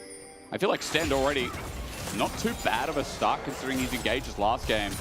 We're pretty clean outside of the fact that the fight started going haywire. We're going to see another one now. Death sentence at the ready, that's what I look for. Black and Under Turret is going to send him out with the shurikens and his auto attacks. A feat of warfare has been claimed, but it's not over yet. A double already down, and Sheriff flashes out from the turret range. Double to Camilo. Cleaner than I expected. Yeah, the Lantern helping out a lot there to reposition members underneath the tower, and Heretics get two for nothing. Heretics are starting to outplay Fnatic once more in this early game. I just can't believe it. It looked messy. It looked like Razork was able to mitigate a lot from that dive, but Camilo picks up a double. As I said, in the midst of the play, feat's now picked up, at least the warfare kind, and 1,500 gold lead again for Heretics. Dagda, you're dead on. Good early game once again to talk about from TH. Yeah, but it's kind of the crucial members that are also picking up these kills, right? Camilo obviously getting that advantage now means that he is going to be much more potent in the side lane and being able to push and play with the Realm Warp. And even the fact that Flacken managed to get that early kill as well on towards Razor. Now Fnatic trying to find that timing window for Rubs, but is it there? They're sending his hands on the Razor. The box is out, or rather not available. Rather, it's the Dark Passage culling in the way, but Shao blocks. Tibbers comes out, but it's not doing too much as Flackett's doing more. The bear is about to be unaware. Dropping down, Poby flashes out. Fnatic came to play, but Team Heretics again in the way. Poby ended up dropping the Tibbers on towards Camilo, but look at his build. Magic resistant to Ruby Crystals. He's surprisingly tanky in this early stage, which means that you don't really get that big burst damage you were hoping for. And you'll see here, it gives time for the rest of Heretics to show up. Sten, good hook on towards Razor, throws the shield, but even with the electrocute and everything, Camilo still above half HP, which means there's no real threat then for Blackett as he comes through. Having the crescendum as well, he's getting a ton of damage off. Did you see Sten's about to die to the culling? Sheo gets in the way, and that pig is just so annoying, stopping anything from happening to the support. Now Sten gets cancelled here, but crucially Flacket does not.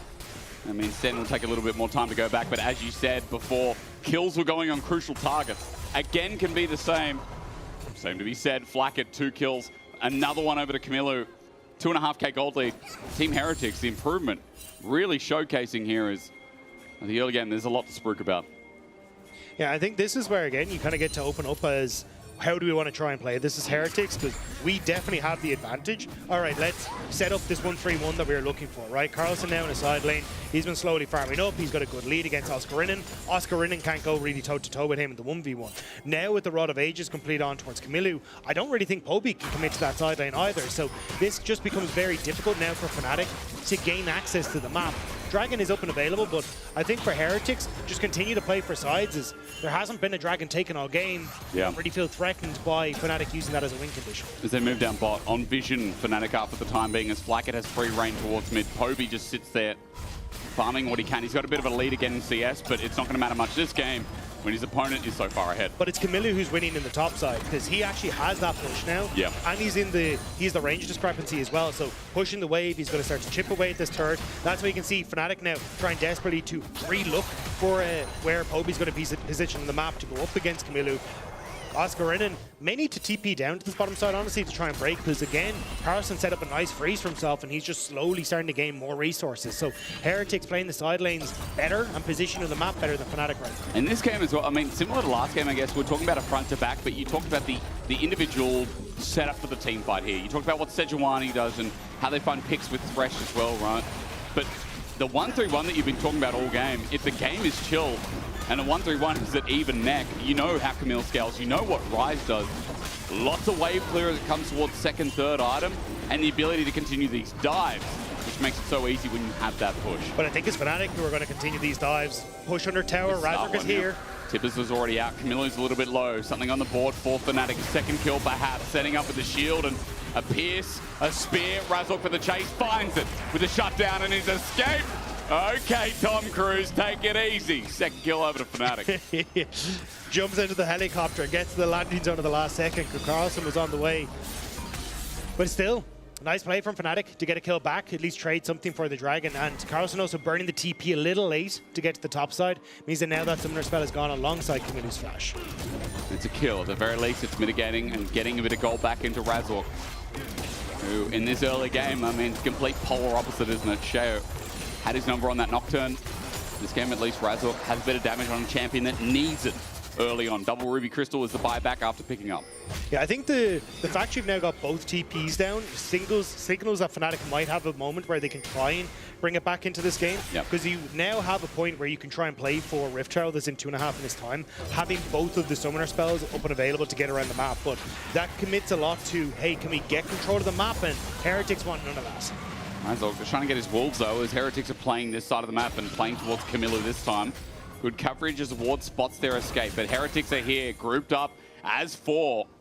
Razork is not scared of being anywhere near that ward, has given them safety. Yeah, it's a nice timing window again from Heretics. You had Upset, who had only just reset for the Essence Reaver, so he was a reset down. Had push on mid as well, coming through from Blackett, plus the push on bot, so just everything on the map setting up for that invade, but couldn't really find anything. But now they have to fall back as Fnatic come back out onto the map to set themselves up for success.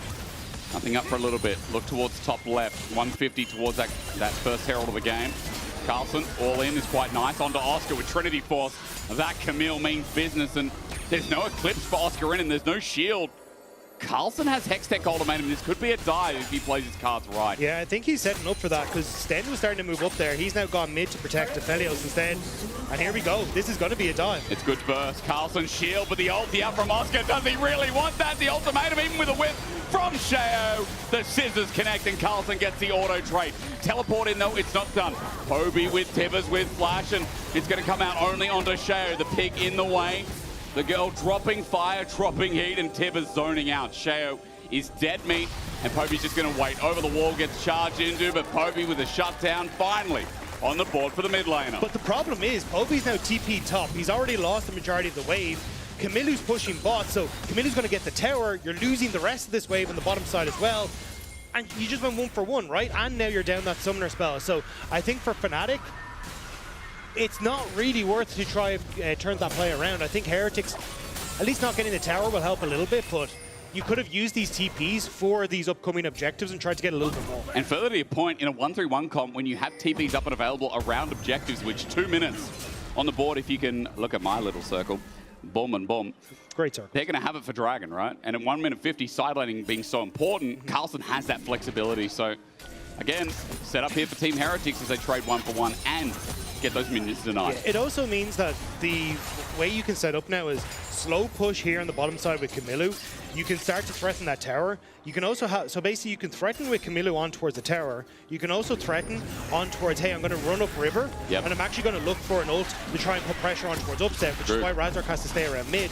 So now Sheo is going to be able to get that objective for himself, right? And it means that it now becomes impossible for Fnatic to really threaten these, whereas if you had both of these teleports up, you can actually have Povey playing on the bottom side. He could TP to this fight, and maybe Heretics would have to back away, but now you're just in a position where Heretics are using their advantages across the map, and this map is getting more and more difficult for Fnatic to compete on. And it feels like a more concrete state. I know last game we talked about blows being traded. There's a good trade here from Camillu. This guy's going to fall. Good sidestep. Camillu is getting flashed on now, though. Razork is mad, and Oscar must be too. A kill given over to Oscar Rinnan. Yeah, wasn't quite able to get away from that. Good flash over the wall from Razork to catch him just as Camillu's flash is about to come back up, but unfortunately not going to be enough. So Fnatic will get something back here on the bottom side. And you can look at the map, Heretics not in position to try and go for a counter punch on the top side. He's not a demolish, though, on Oscar Rinnan, so he's not going to get too much. And, of course, shield bash, you know. But still, it's so slow without grub, so Oscar is going to be able to do a little bit of damage here, but I'm looking at the gank from Heretics instead. It's standard Sheo, and the damage will be the big question here with Permafrost and the box down. I guess that question's now answered. Teleport just in case as the death sentence lands again. Was the TP needed? Probably not, but Camillu's here again to catch the wave. I think it's more to try and answer for this top push from Fnatic, because Fnatic should be able to get this third. Carlson had to back away. There was just too many members around this top side, so I think it's more for Camillu to try and get the tower and answer, as Shale will turn over towards the Dragon. And again, Heretics answering 1 for 1 on kills, and now trading up on objectives as well, because it's 1 for 1 on towers, but you get the Dragon. With grubs as well, remember that trade, even if you're 5-10 seconds later, is still going to be that much quicker. 2 people required to push turret from Fnatic. And while first brick does go to Heretics, Fnatic do catch up.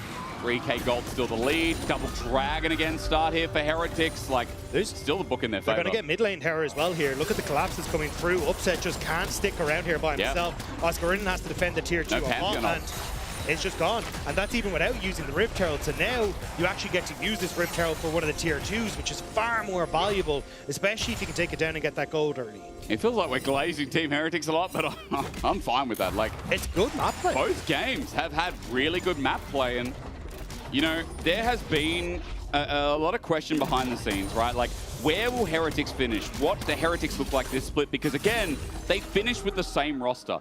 They, this year, have stuck with it. Camillu coming in, obviously, people are like, hey, okay, is this guy ready for the league? Sten, the same deal. Like, he came from ERLs, and while coming over from Vitality B, he showed a lot of promise into the LEC. You couldn't say the same thing. Carlson, I'd argue the same question. Like, people like, hey, is this guy LEC ready? We don't know. But, man, for Team Heretics, I think there's a lot of promise in the roster. And obviously, Dagda, last split, I got very excited about Carl Carlson with his promise to the league as well. Yeah, and I think it's been interesting to see where they've landed, because they've always just kind of squeaked in to playoffs. And it has been a case of, okay, well, we're expecting them to do the same here coming in towards groups. We heard the test talk about it a little bit, but how far can it go? I mean, a win against Fnatic would be huge for them, especially in this single round robin. Yeah. Single round robin, 1 best of 3 against Fnatic would be huge. Death Sentence not going to catch the flash, but Mickey is summonerless regardless. Let's see when that spellbook comes up, as Nothing up on the top side of the map, so Team Heretics can't convert. Yeah, you can see Poby was looking for a reset there. Fnatic playing for potentially this ward and the opportunity for Poby to try and come in behind enemy lines, but actually just going to finish pushing in this wave as Heretics backed off. So we're going to have to see if that is spotted at some point in time or whether that just continues to be a threat that Fnatic can use. Not spotted out for now. I'm just wondering. Shao's got his Gromp to take, but there's no reason to path up there, so it'll stay in place. Arakan is up in 55 seconds. That'll be spawning topside again to be utilized by that Waters. That'll be the only thing up. Dragon a fair way away for the third potential for Heretics.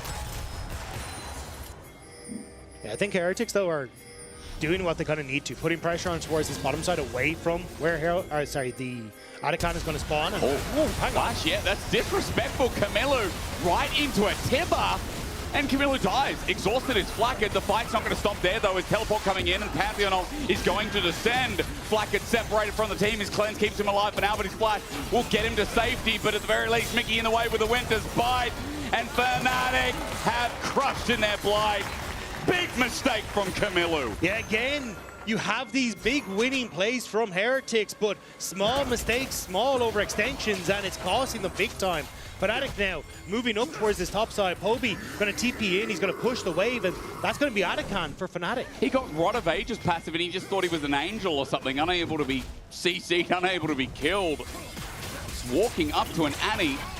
It's not like Stend has the belt. I'm so confused. Arakan's going to be taken, but Fnatic, back-to-back, have now been given an entry into this game. Great play from Poby, though. Again, like immediate flash stun. He was waiting for absolutely nothing. As then, with the hook. Are we going to get a fight? Team Heretics want to go in. Shao just walks in and steals it. No way. He just steals Arakan. Hextech ultimatum in the middle, and Carlson again dies where he did last game, but this fight could be okay. Sten setting up Camilo, but he once again runs into CC. They got the Arakan, but Heretics are like, no, we must keep going. Forward into the breach once more as Flackett's joined in thanks to the Dark Passage. Calibrum out of range. Oscar can thank his lucky stars, but man, we're devolving into messiness here as Fnatic walk away from the fight. Both games now, Shao has got the better of Razork when it comes towards these smites, and now he just walks into him. Razork, the disrespect from both teams is real. Glacial Prison into a death sentence, into a flash away. Infernum won't get the job done, but Dragon's up in 40.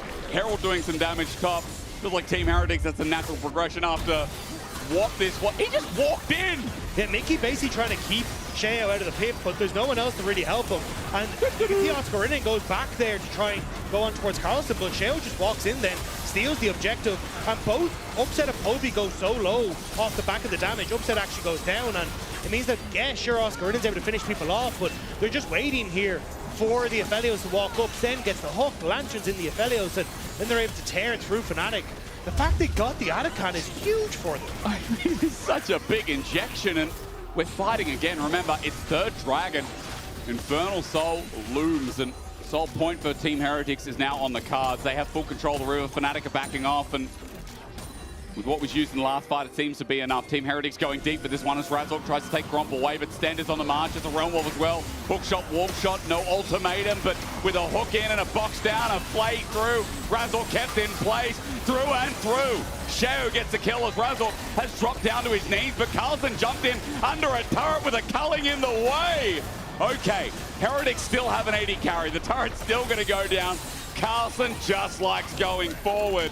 As the death sentence won't connect this time around, but Heretics are taking everything from the boss side of this map. Heretics are playing so well. Everyone is on the same page. Everyone is jumping forward. He got another. Is hitting everyone. Mickey gets flayed in and an ulti to bite that dust. Flakked will take kill number 3. And Dragon number 3 off the back of it as well. Consistently, Heretics have been able to catch Razork out in positions where he shouldn't be, then find more off the back of it. And they're looking now at this Dragon. I think we're going to a game 3. I think we are, but honestly, Dagda, I don't know if I can say that.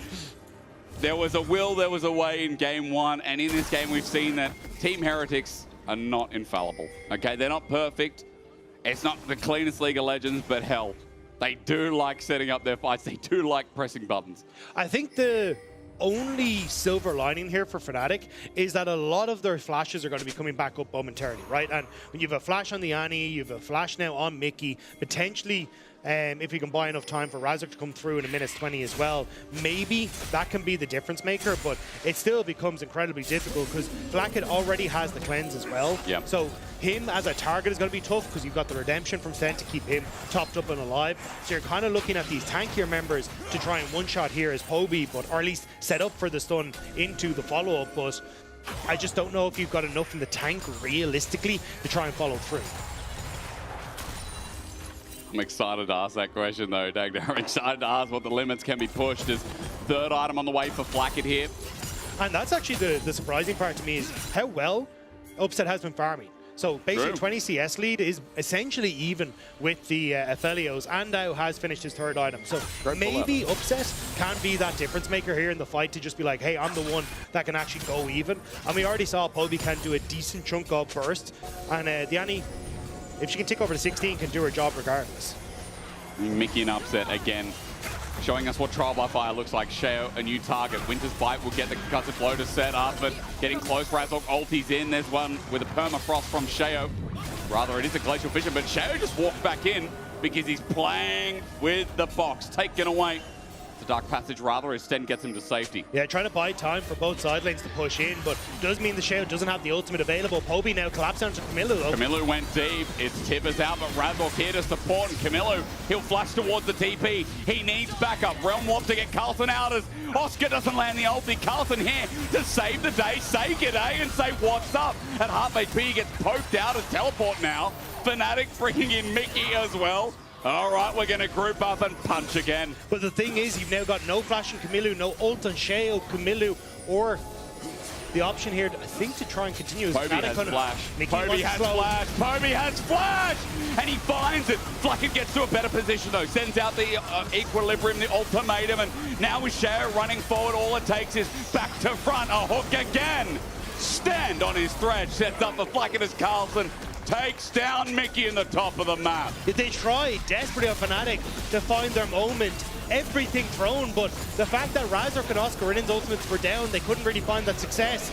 And then Mickey just trying to get that slow to get Poby in position, but there's just not really the follow-up. It's desperate from Fnatic, and Heretics managed to just barely scrape away and turn the play back around. Having that cleanse difference, I thought Flacket was dead. Set up a Poby here, because Dagda, I'm looking at the flash, I'm looking at this Annie.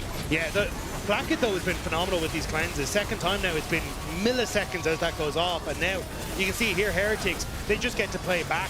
Fnatic just don't have enough in the tank. Upset opens with the culling, but without really a strong front line, this Lucian cannot play forward because Camille will one-shot him. The Rise will lock him down and do so much damage. And you can see now Heretics, they kind of know that the blood's in the water. You're not even going for items anymore. Camilo going for the Sorcerer's Elixir as well. They just want to end this in one punch. I just love that, you know, that fight, I'm like, okay, hang on, Paul Sheo might be caught out, stunned up. Razork doesn't do any damage to this pick. You're going to walk away. Ulti for ulti, setting up. Tibbers is now out. Sheo taking a year to die, while Stend might be dead through mid. Oscarin sets up with the damage with Upset playing front to back, but it won't be enough because Flacket front lining. Now with the culling, Sheo about to die. The setup, Fnatic have low health bars, but they got to kill Flacket as Carl, son of Carlson, comes down, slams him into the ground, and makes us go to game 3. Fnatic are diving into an Infernum Aphelios, and it's Carlson who jumps in to finish them off. Heretics played this game fantastically. Every fight looked on the edge, but man, you love to see it. It's entertaining. It might always not be the cleanest League of Legends, but Team Heretics put on a show. And for the first time this split, we'll go to a game 3 as Hexac Ultimatum. Mickey kept in the dome, will be ringed around for the ace. Carl finishes it off, and Team Heretics do what they should have done in the first game. Heretics are looking good in this series. Their early game in both of these games thus far has been fantastic, and Fnatic are scrambling. It's been small individual mistakes that are kind of giving them windows back in, but this time around, Heretics able to find the fights that they need and bring it back. Flacket as well, man. That Aphelios game was crisp, and Sheo smites, man. I mean, Sheo is just insane. We're going off the back of what we said last split, like, I'd love to hear it because I know that Flackett will be standing by, but his jungler's nuts. Flackett's team fighting has been berserk this series as well. That guy's looking pretty good, isn't he, Law? Pretty good indeed, Flackett. Thank you so much. Amazing performance on Aphelios. If you had to sum it up with one word, what would it be? There's one word in Spanish that is inmaculado, which means like pixel, kinda. Yeah. But in reality, I think I played kinda shit. Really? Yeah, I think so.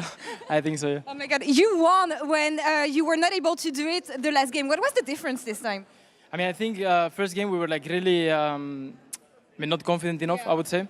And as well, in fights, I was kind of griefing. I think I died twice with like flash up. I mean, overall, it was a bit of messy comps. Like we were not tracking like summoners. We were not like really discussing how we want to play fights. But this second game, we went like way more confident in. And I mean, let's see how game 3 goes. Passion, aggression, vision. Flackett, thank you so much for the interview. I'm going to let you join your team. They come back in this series. Let's see if they can close it out after this.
I can flash on him. Go, go, go, go, go. I can move. I can move.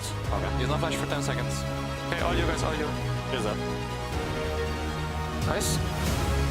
Nice, nice, nice. No pressure. I don't want to re-kit, no? Yes, yes, yes, of course. I need to backing him. I'm Hook into, hook into. I can do. I have loosened too. I'm coming. I have hook. I'm dead. Play with flag again. Double kill. Welcome back to LEC. We just witnessed absolute destruction. That was really loud. Holy crap. But Fnatic are probably hearing something much louder from their coaches, as that was an absolute disaster. Gentlemen, aside from that sick-ass gong, how do we feel about that game? I mean, you can't blame draft after that one. No, that was you just can't. Sloppy gameplay from Fnatic. Well, the draft got worse. Like, game 1 draft looked a lot better.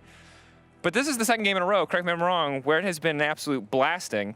Team Heretics have been demolishing Fnatic. What is going on with Fnatic? This was supposed to be, like, easy peasy. But I feel like they're just messing up the swaps. It's just silly little mistakes. Like, Oscar is TPing to a wave that he can't even contest, and then he sits there, waits for him to stack the wave, and then just gets dove. And he has no TP to get back to the lane and catch the wave. I don't know, it's just really sloppy, I think, and it's just a lot of questionable decisions that, you know, with a little bit of logic, I feel like you would understand why they're bad. But let's look at this fight, for example. Just like, yeah, GB, you take it away. Yeah, but you like, the first you talk about is just one mistake of many. They're just not disciplined.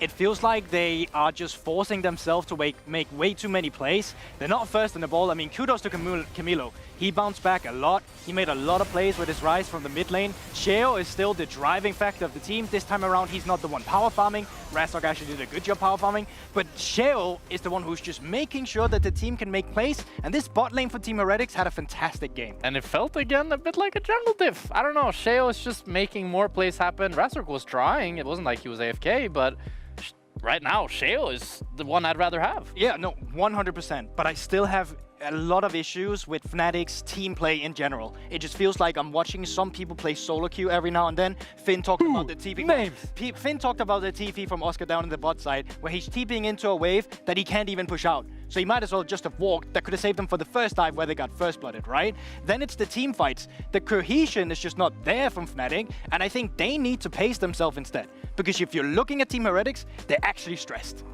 Yeah, there are still a lot of mistakes. They are still getting caught in mid-game. What's the difference between game 1 and game 2 at this point? Because it was a similar start to both games. Fnatic did manage to pull it back. They did find a pick around mid lane where Poby got the anti-ult down.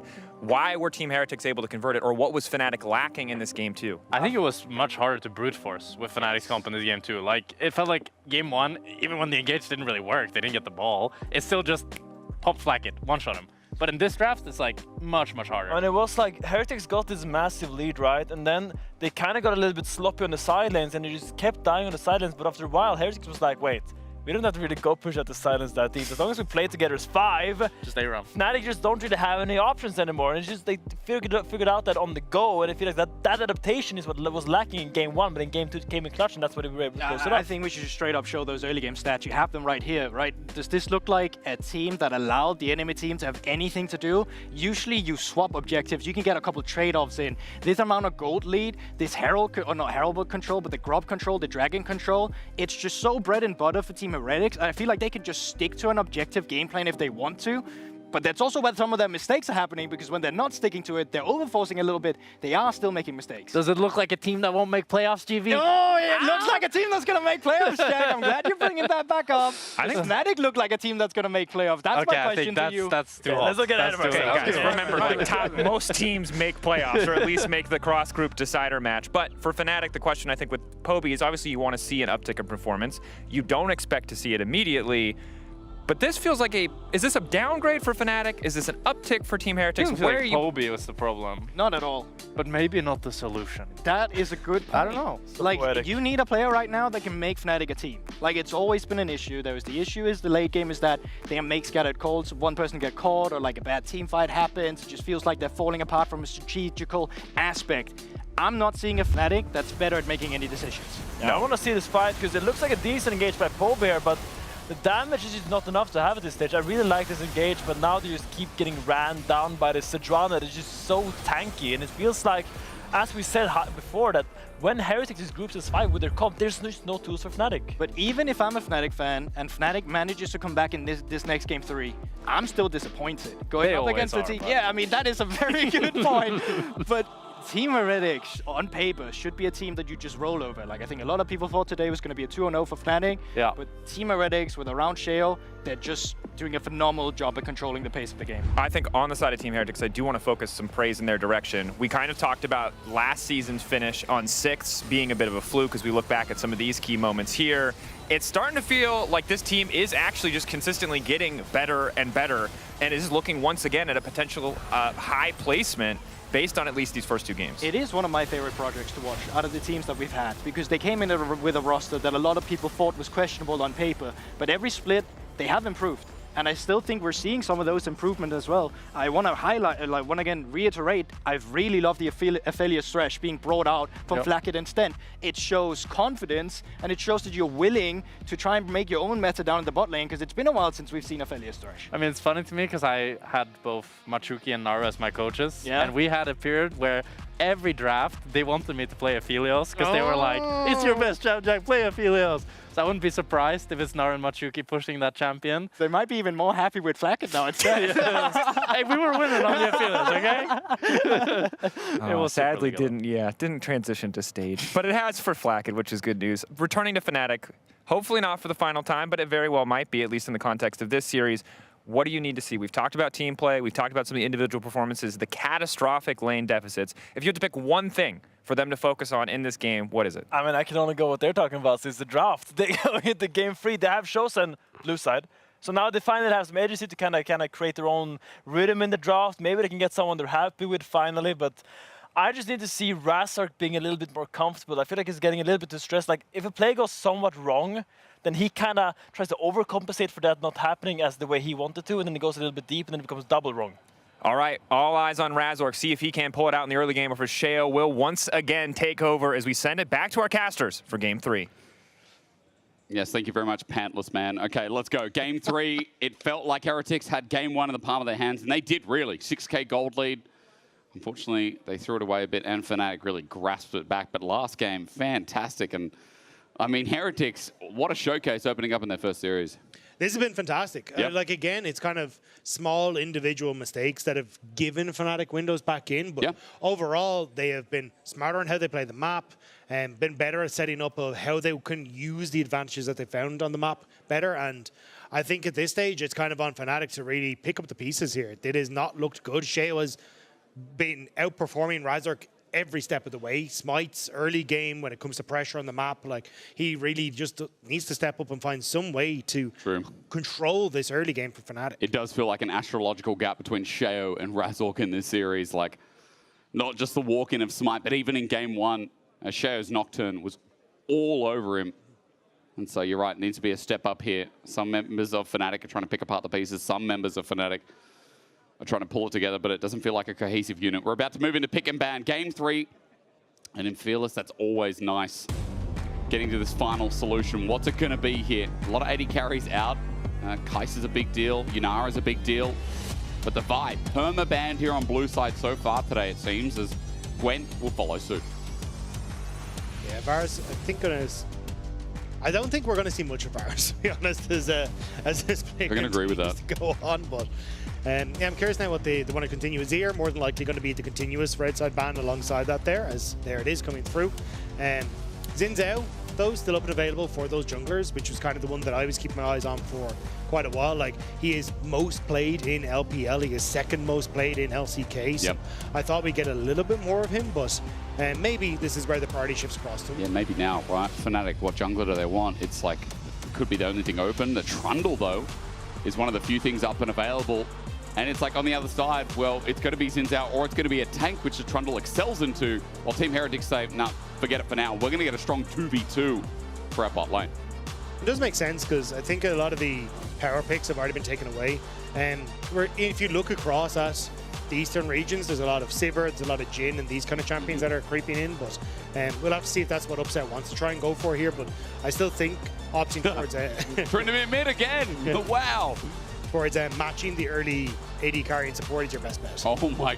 Now, Mickey has self-proclaimed to us that he is the best Nico support in the LEC. But we do have a legend in the mid lane who is a very good Nico mid. So let's hold on that. Let's wait and see if we get a bit of cinema for our final game. The hover is out of respect here. Team Heretics just thinking about what they can do maybe to match. As Ezreal, of course, along for Upset is one pick. You talked about Dagger at the start of today. Are they going to get their jungler here? Jax? That could technically be a flex, but most likely top, right? Yeah, I mean, Jax was kind of the answer to Xin Zhao because a lot of his damage was auto attack based. That is true. In the jungle. So I can see the similar logic being applied here to Trundle, where it's just like, well, you just straight up can't hit me, so I I win. Yeah. But we'll have to see if that's what Shea was thinking here. I'd imagine it is more than likely going up towards Carlson in that top lane, though. And I thought actually we'd get a little bit more of the top lane bans, but with Camille gone and Bessa gone, and also like some of the tanks already been taken off the board, I don't think there's a huge amount that can really answer into Jax in that top side of the map. Yeah. And meanwhile, in the mid lane, a lot's been taken off as Heretics have got rid of Victor from Poby. His most played of Challengers League earlier in this year, and they're assuming that it is going to be Mickey with the Nico in the bot side. The tree taken away from EU seems like a good call when Team Heretics really only have few options left available. The Jace also taken away as well. The Lilia, they think that is definitely going to be Jack's top.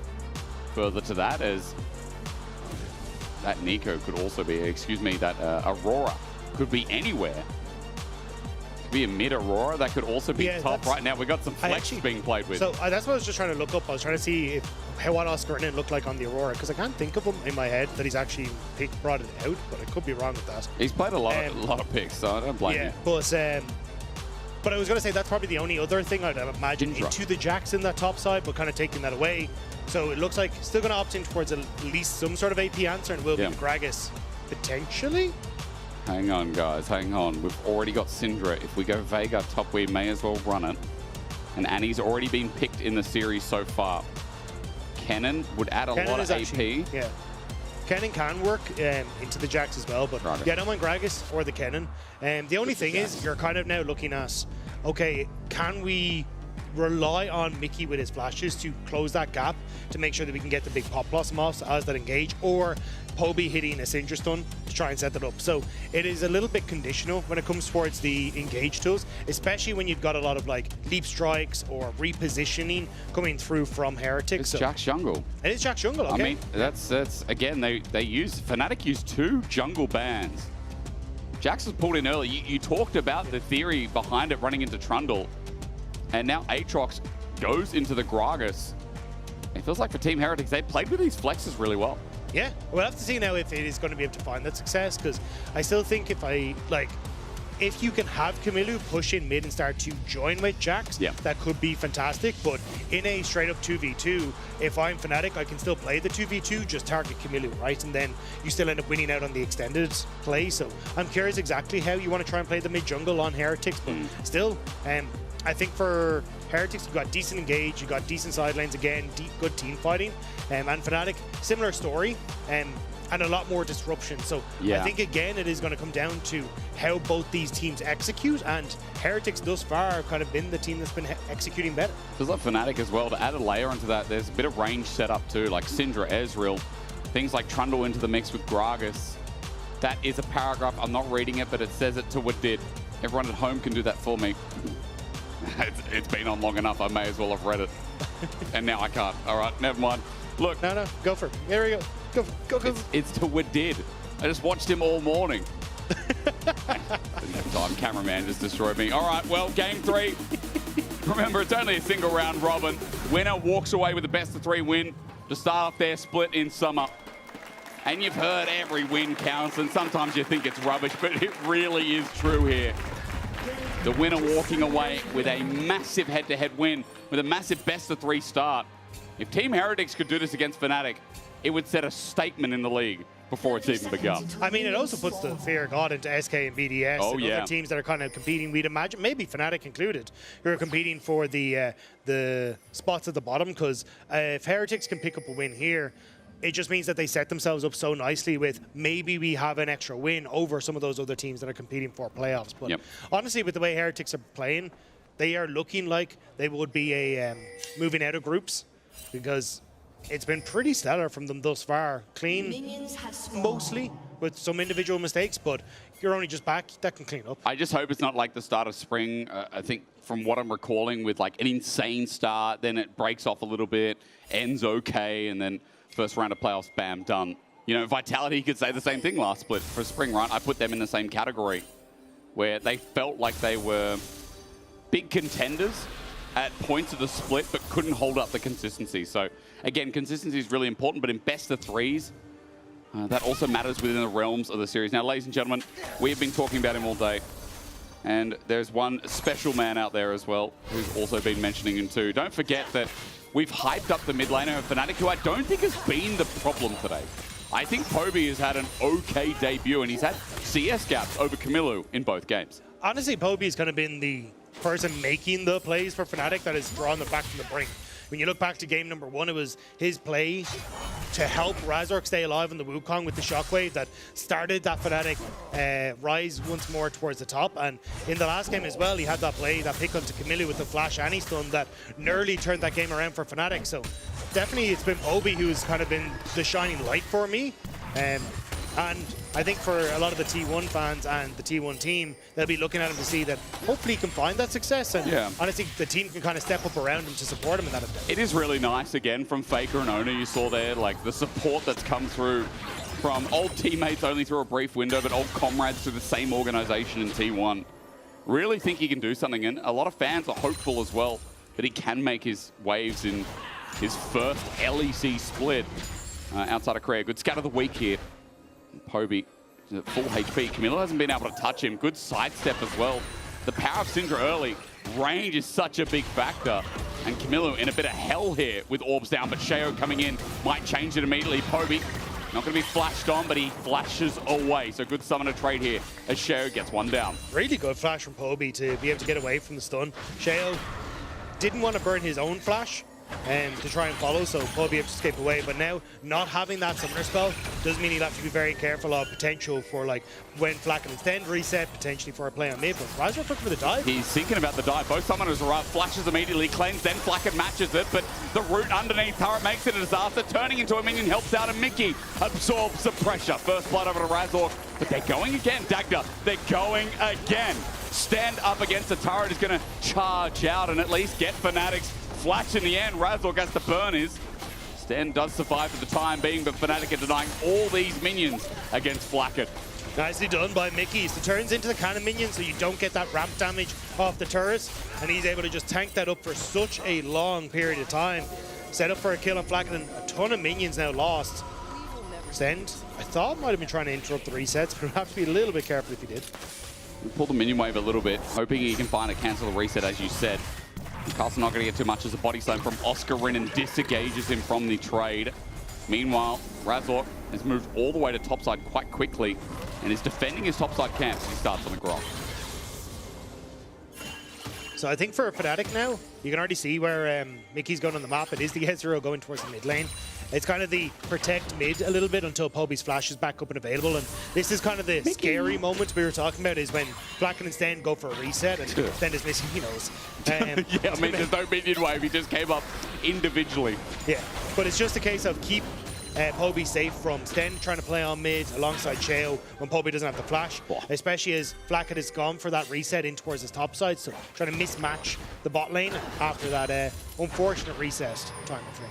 I mean, the mechanics are there. Just focusing on mid again.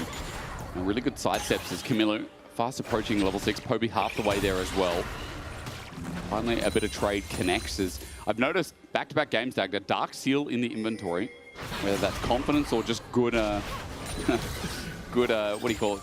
Good dotting of the I's and the T's. It's not a bad plan, right? Like you don't lose out on a huge amount of gold when you sell it, and it's cost efficient when you initially get it. So it's never a bad idea to do. It's like something nice does a huge amount as well. But Fnatic putting pressure on this bottom side. So with Flacket having the freeze in top lane again, Oscar kind of needs to find a job, so it's down towards his bottom side and help Fnatic secure the plates. I mean, that bot dive has ruined the game for Team Heretics. They're going to swap into the mismatch now, but Camilo and Sten are coming down, so for Fnatic, it's not going to be as easy as that. Oscar Rinnan doesn't have his ulti, but they're thinking, hey, even with the Between Worlds, can we do anything here? Oscar's still the target, but Fnatic back away. There's no retribution, there's no hold, and they're going to walk out with this gold lead. They're going to go back to the lanes that they want, with Upset moving to top. Yeah, at least the wave now is pushing back out to Oscar Rinnan, but they are going to lose a little bit on the wave that's pushed in on that top side. But I imagine now that we'll actually have Heretics try and reset once more and send Flacket to the bottom side, but Carlson might be in trouble. Oscar Rinnan has level 6. Carlson might have the world ender, but his end of world's coming first. You know it. All it takes is an ulti, a bomb down, and Razork coming in with the pillar. It finally explodes him, but Carlson's on the right side of the map. Oh, I don't like that one as Sten now comes in. just to make sure Carlson's okay. I feel like that guy should have been dead, but Oscarinen sent him to safety. Yeah, I was going to say, Oscarinen actually ended up just punting him back in towards his safety. He was able to then flash up towards the tower, keep himself safe, and Sten was able to TP in, and now Oscarinen does interrupt the knock-up. Good as body Heretics get the reset that they want, and Upset now pushing in this top side means that Carlson should be able to collect that wave as he hits the tower and doesn't have to burn the TP.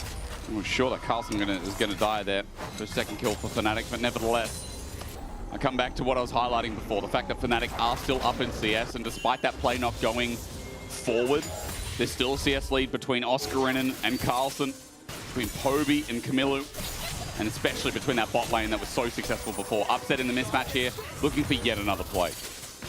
Yeah, just trying to get plates and answer for at least some of the pressure that's been on the map.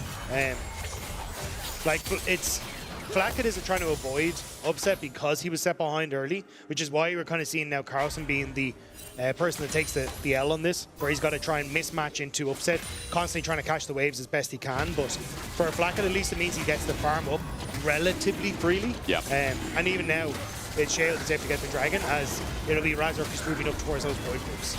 And despite getting invaded, Shao's still up, not up in CS. I mean, he will be when the Dragon goes down, of course, but Shao's still keeping track. And we talked about it in Game 2, but let's just remind you all, Shao did the second most bit of damage on his team as a Sejuani in Game 2. Yeah, so Flacket did the most, and you have Ryze and Camille as your solo laners, and Shao's like, no, I got this, lads. Let me show you how it's done. I mean, I just can't believe it. Picks up the Dragon, and now just goes back to clearing his camps as the Jax, power farming to Trinity Force. You'd say the same about Razork, but he's got a lot more action in this game, and I will say, despite the fact that we came into this saying that Shao's got Razork quite a bit, this game has been a better start here. Trundle more proactive, but first time they've actually gotten all three grubs. He even touched the grubs in this series. And maybe about to hit on towards his top side as well. Oh dear, that TP might hurt Carlson. His world ender up and available again. Sends the minions away, but the healing this early on just won't cut it. Under turret, Razork takes him down, and Mickey, that mechanic is so broken, but he's got to love it. Mickey turns himself into a cannon minion and literally just walks back and forth underneath the tower. Doesn't even mind it. And that's going to be first tower, but counterpunch now for Heretics. We'll have to see if it's going to work out. You have ult for Oscarinen and Flash, which makes this a lot more difficult to play. Gragas is just so hard to pin down. Shao knows it, and all they can do is try and find a bit in response. There's a bit of gold shared between the bottom laners, but look towards top. 3 grubs makes all the difference. First turret blood. Fnatic are going to pick that one up in spades in this early game. I think it's been the most convincing early game from them this series. Yeah, big time. I mean, it's the fact that they actually have a decent lead coming out of this is huge. 2.5K, Upset in a really good spot. But also they have just been the ones making the proactive plays. Yep. The last 2 games, it has been very defensive from Fnatic, trying to nullify what Heretics can do, trying to, feels like, play for where they believe they'll be stronger in the mid game, but it's kind of just giving Heretics a run of how they want to make things happen. Now, you've got Upset in the position, you can try and play through him. Same when you look towards Razork, the Trundle is going to be very, very strong at this early point of the game, so Heretics need to be the ones now on the back foot, trying to spot out Razork and match the plays.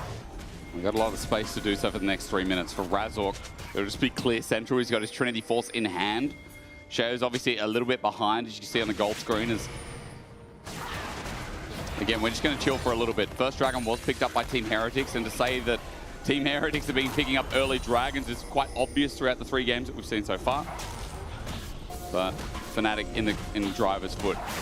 Doesn't even feel like we know at this point, as the bottom lane of Team Heretics getting bullied again. Sten is going to battle dance to Flacket and gets the extra range thanks to the Xayah couple's passive. But this is turning into a full-on dive again. Yeah, Shao's here to try and cover. You have to be a little bit careful. There's 4 members here first, though, and it depends on the chance. The Bomber avoided. Flacket dodges a true shot barrage. The re-engage is good, and Razork caught out. The Between Worlds doesn't do too much here from Camilo, but it holds Fnatic at bay. Team Heretics bot lane will survive another day. This is what we were talking about. Heretic needing to match the plays from Fnatic. Shao does a good job of getting into a position where he can actually keep Razork from entering in toward that bot lane and also covering his exit, so then you can look for the counter punch. Camilo had to roam down to try and help out in that play, so Poby will get a play on mid, but now Fnatic kind of just looking for the full tower take. Shao holding here once more, worried that the dive might still be coming through. Upset getting engaged on this. an exhaust. Sten's going to get the quickness and the battle lance. Sets up the Pop Blossoms, the disengage, but Mickey knows his AD carry's dead. Share great timing, and Flackett and Sten hit a window.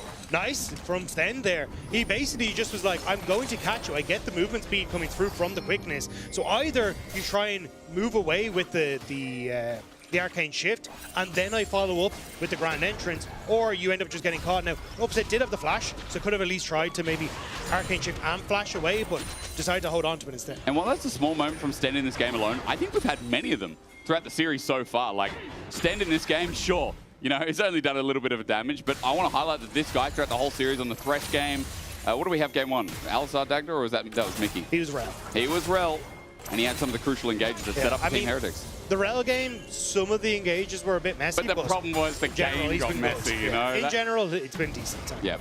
Now, he's going to have to try and continue that, because, again, he's going to kind of be that main tool that tries to set up for the plays, and then having Sheo follow up as kind of that secondary engage tool. But Dragon up in 30 seconds, Sten being a bit of a nuisance here, but taking some damage first. Just going to walk away. Dragon's up in 30 seconds. Let's do an item check for everyone at home who does not like to look.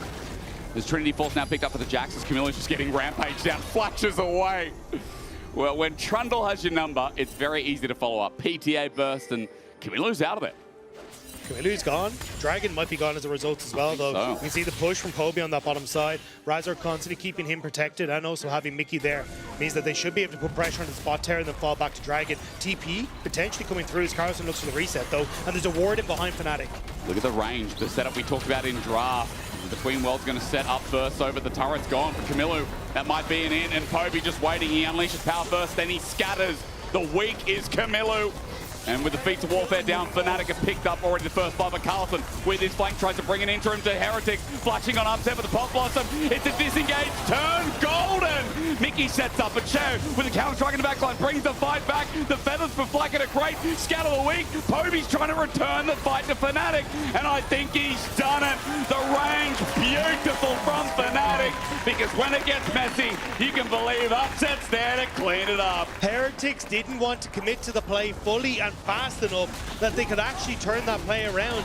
The play was there. You can see Carlson's already reset. He's staying in base so then he can get that TP into the war behind, but by the time they do, the tower's gone, Camilo falls with it, and Heretics just aren't quite quick enough to collapse onto the play. And even as they start to come forward here, they have to try and overextend to try and support Carlson. The flash comes through from Poby, then you get the arcane shift and upset. Even here, as everyone jumps onto him, it gets an arcane shift away again, so Sheo doesn't get that damage down. And it's that massive Pop Blossom from Mickey that buys the space that Fnatic need to keep those key damage dealers up and available in the fights. I just called upset a janitor. Maybe I should have been calling Poby the manager. I think Mickey is the boss, because Mickey, again, saving grace. It's hard to talk about one member without talking about more. Here for Fnatic, 4K gold lead, and that is a huge chunk. That was damage dealt to champions from Mickey, and he's doing more than Poby. What a surprise. Nico is a fair support. That is a very balanced champion, I think. But still, those are the kind of plays that you want from Fnatic, and I like the idea from Heretics, but again, the trigger just wasn't quite pulled fast enough, and now Fnatic open up 7-2, a 4,000 gold lead, Rift Herald to boot as well, and it's just going to become very difficult for Heretics to hold onto the map. Mid tower is immediately, it looks like, going to be taken by Fnatic as they move in here with the Rift Herald, and at that point, the pick potential from Fnatic becomes absurd against Heretics. Herald's going to be popped through mid. The speed is ramping. Poby's coming in just in case as well, and the Herald will chunk to get first out of turret, or rather first in Shay's mid. in behind them. That's the TP as well. Heretics are collapsing. But Oscar's also in the way, so on that TP, that might be a bait. Oscar sends them packing. Camilo and Shao now have to run out. Blast Cone is just going to be used to get some distance, and Fnatic are ready to turn. Yeah, Heretics keep trying to make these plays happen, but unfortunately they're just not able to corral Fnatic into where they need. Mickey also had sent that clone into the bush just outside of River, so spotted, I think, Sheo as he tried to move in towards mid lane as well, so still here. Carlson going wide on both. Infernal Chains misses though. There is a smite for Razork, and yeah, just pulls it out. Yoink and walks away. So Fnatic, they keep getting more and more this early game. You know, it's a disaster for Heretics now, and are really starting to bleed. Yeah, you can still see though, like there is, like these kind of wards that constantly Heretics are trying to play for, and it looks like that's kind of going to be their plan now, is they're just going to keep throwing these Hail Marys and see if maybe they can get Carlson's TP going to be up in a moment to catch someone out who overextends on that bottom side. But 2.5 minutes until Dragon, and not really any objectives up on the map. It's not really going to be a ward that gets much more value, but at least you can see Heretics are kind of leaving these little breadcrumbs around the place where maybe they lead to something. It'll only be Carlson who can pick them up. Sten with an unsealed spellbook potentially is simply a clone. Mickey is on the hunt, seeing what he can find in familiar territory. Is 2 minutes till Dragon. Heretics, right now, they feels like they're going to have to fight with it because Fnatic, it'll be number 2. It'll be another chance to fight with an item advantage. Can they find anything? Razork's just looking deep, and I mean, it does feel strange the first time in this series that we've talked about Fnatic in a commanding position outside of the Game 1 teamfight win. Yeah, everything else has been blitz for Team Heretics. I do like the way Fnatic are also playing the map at the moment, because all they're constantly doing is playing for this protection line, and it means that then Poby can constantly play up, get the wave that he wants to, and you're gonna, Mickey and Razork have just been playing as a duo. Subjugate's been used, Shao ultis, but on the way out, the explosive cast sends him to the left, and Razork, as he flashes out and upset misses the True Shot Barrage, is putting a statement on in this final game. Finally, he's come to life in this series. Fnatic looking for a little bit more. Blastcone wants to be taken aggressively. Mickey with a Pop Blossom, but under turret, even with a pillar up. Blackett sends out the Feather Sten. The quickness, it turns into a fight, but he runs into a big fat belly. Walking away. Sten lucky to be alive, but Fnatic healthy as anything. We'll take another turret to the list. Bomber again, but Oscar in and flashes away. Mickey can't get the Tangle Barbs, and it gets close. Yeah, so Heretics tried to just give tier 2 for the tier 1 take on top, but Poby's now TP'd in, and Carlson's getting corralled. Good scat of the week, though. Poby needs to keep his distance. Carlson has flash available. Razork on the way in as well. World Ender up and available. Infernal Chains into a minion is not what you want to see as he gets his Sun to the Sky, but that healing won't cut it. Pillar up in the way again, and Poby scatters the weak. Another kill over to the mid lane. Fnatic need to reset fairly quickly, though. Dragon in 20 seconds. You want to be able to move into that position now. Carlson is obviously dead, has the teleport if Heretic can find a way to delay until he gets up, but Heretics are just, this game got out of control very, very quickly for them. Fnatic are doing a good job now in the commanding position, closing the game out cleanly. Shao positioning, Poby going back to safety where he thinks is safe. They need vision though. Camilo has to walk up, but Shao's already away, doesn't want to risk it. Atakan up in 40 seconds, Dragon's now up, Oscar on the way up. Shao has been playing his Tom Cruise version in this game for long enough. Now he's spotted, but they need more burst. The all-out going to be used, or rather Shao's ulti, and Oscar in at half HP. It might turn sour though. It's Mickey walking up with the Tangle Barbs, connects on the enemy Jax. True Shot Barrage helps out. A body slam, a barrel roll, upset in the mix, and a Mystic Shot to send him down. Counter-Strike buys the time, but the auto time so perfectly. Fnatic get the Dragon, get the blood, and they're looking for another. Onto Camilo and Arcane Chip with everything in between hitting. Mickey just needs another Tangle Barbs, and Camilo gets tagged by the end. Upset almost connects for a second one, but that's how dire it is for Heretics in this final game. Fnatic again reading it well. Heretics hadn't shown on the map at all. You can even see Oscar Ridham was getting a little bit suspicious about exactly what Heretics were up to, so Fnatic go to cover their top laner. They still get the Dragon, and I would not fight this Trundle. I would not fight this Trundle. Chomp away for the Gromp. Razork is level 12, the same level as enemy top. Well, it's his own top as well, but there is a level difference between junglers, just to show you how that gap's developing. There's a lot of flowers here, though. There are lots. Oscar. Especially if you get the Atakan, that's going to definitely help as well. Oscar going to go on a first date with the flowers in bot lane. Meanwhile, Shao's caught again, pillars up. He can't get anywhere near the fight. Razork's just chasing down. True Shot Barrage, layers, and there's great damage. Oscar in and thinking about his angle again. He bombers onto the enemy top lane, and Carlson flashes away after an unleashed power, but his World Ender's out. He needs that for any chance of a fight. As Camilo comes late to the show, and Fnatic again gets something for nothing. Yeah, Carlson going to have to reset. You don't really have a position here as Heretics. The TP potentially could come in behind, but I think you have to give it Heretics. Fnatic are just way too strong, although they look like they're going to go for the play. They're going to try. It's an objective bounty if they get the steal, but those wards you talked about before, using the BTP, but Poby has deleted Sheo. The smite steal is off the map as Fnatic are chasing down the bottom lane. It's a victory march of sorts as Atakan's in the back pocket. Next will be the turret too. Yeah, there's little that you can do here as Heretics. Fnatic continue to push forward. Carlson TP'd in behind. He's made it back to mid to try and clear out the wave, but it's Fnatic just waiting now to pick up this tier 2 on the bottom side. Might be a sad end for Heretics. They are bleeding. I feel like I've been saying it for the past 5 minutes or so. 7.5k now. That inner turret down, bot gone. I think for Fnatic fans, though, this is exactly what you wanted to see. This is what you're kind of hoping you'd see from Fnatic. It was strong early game, good control, great dives, playing around this bot lane, and it has been clinical in the mid game as well. Reading what Heretics are going to do, answering for that play, continuing to extend your own lead.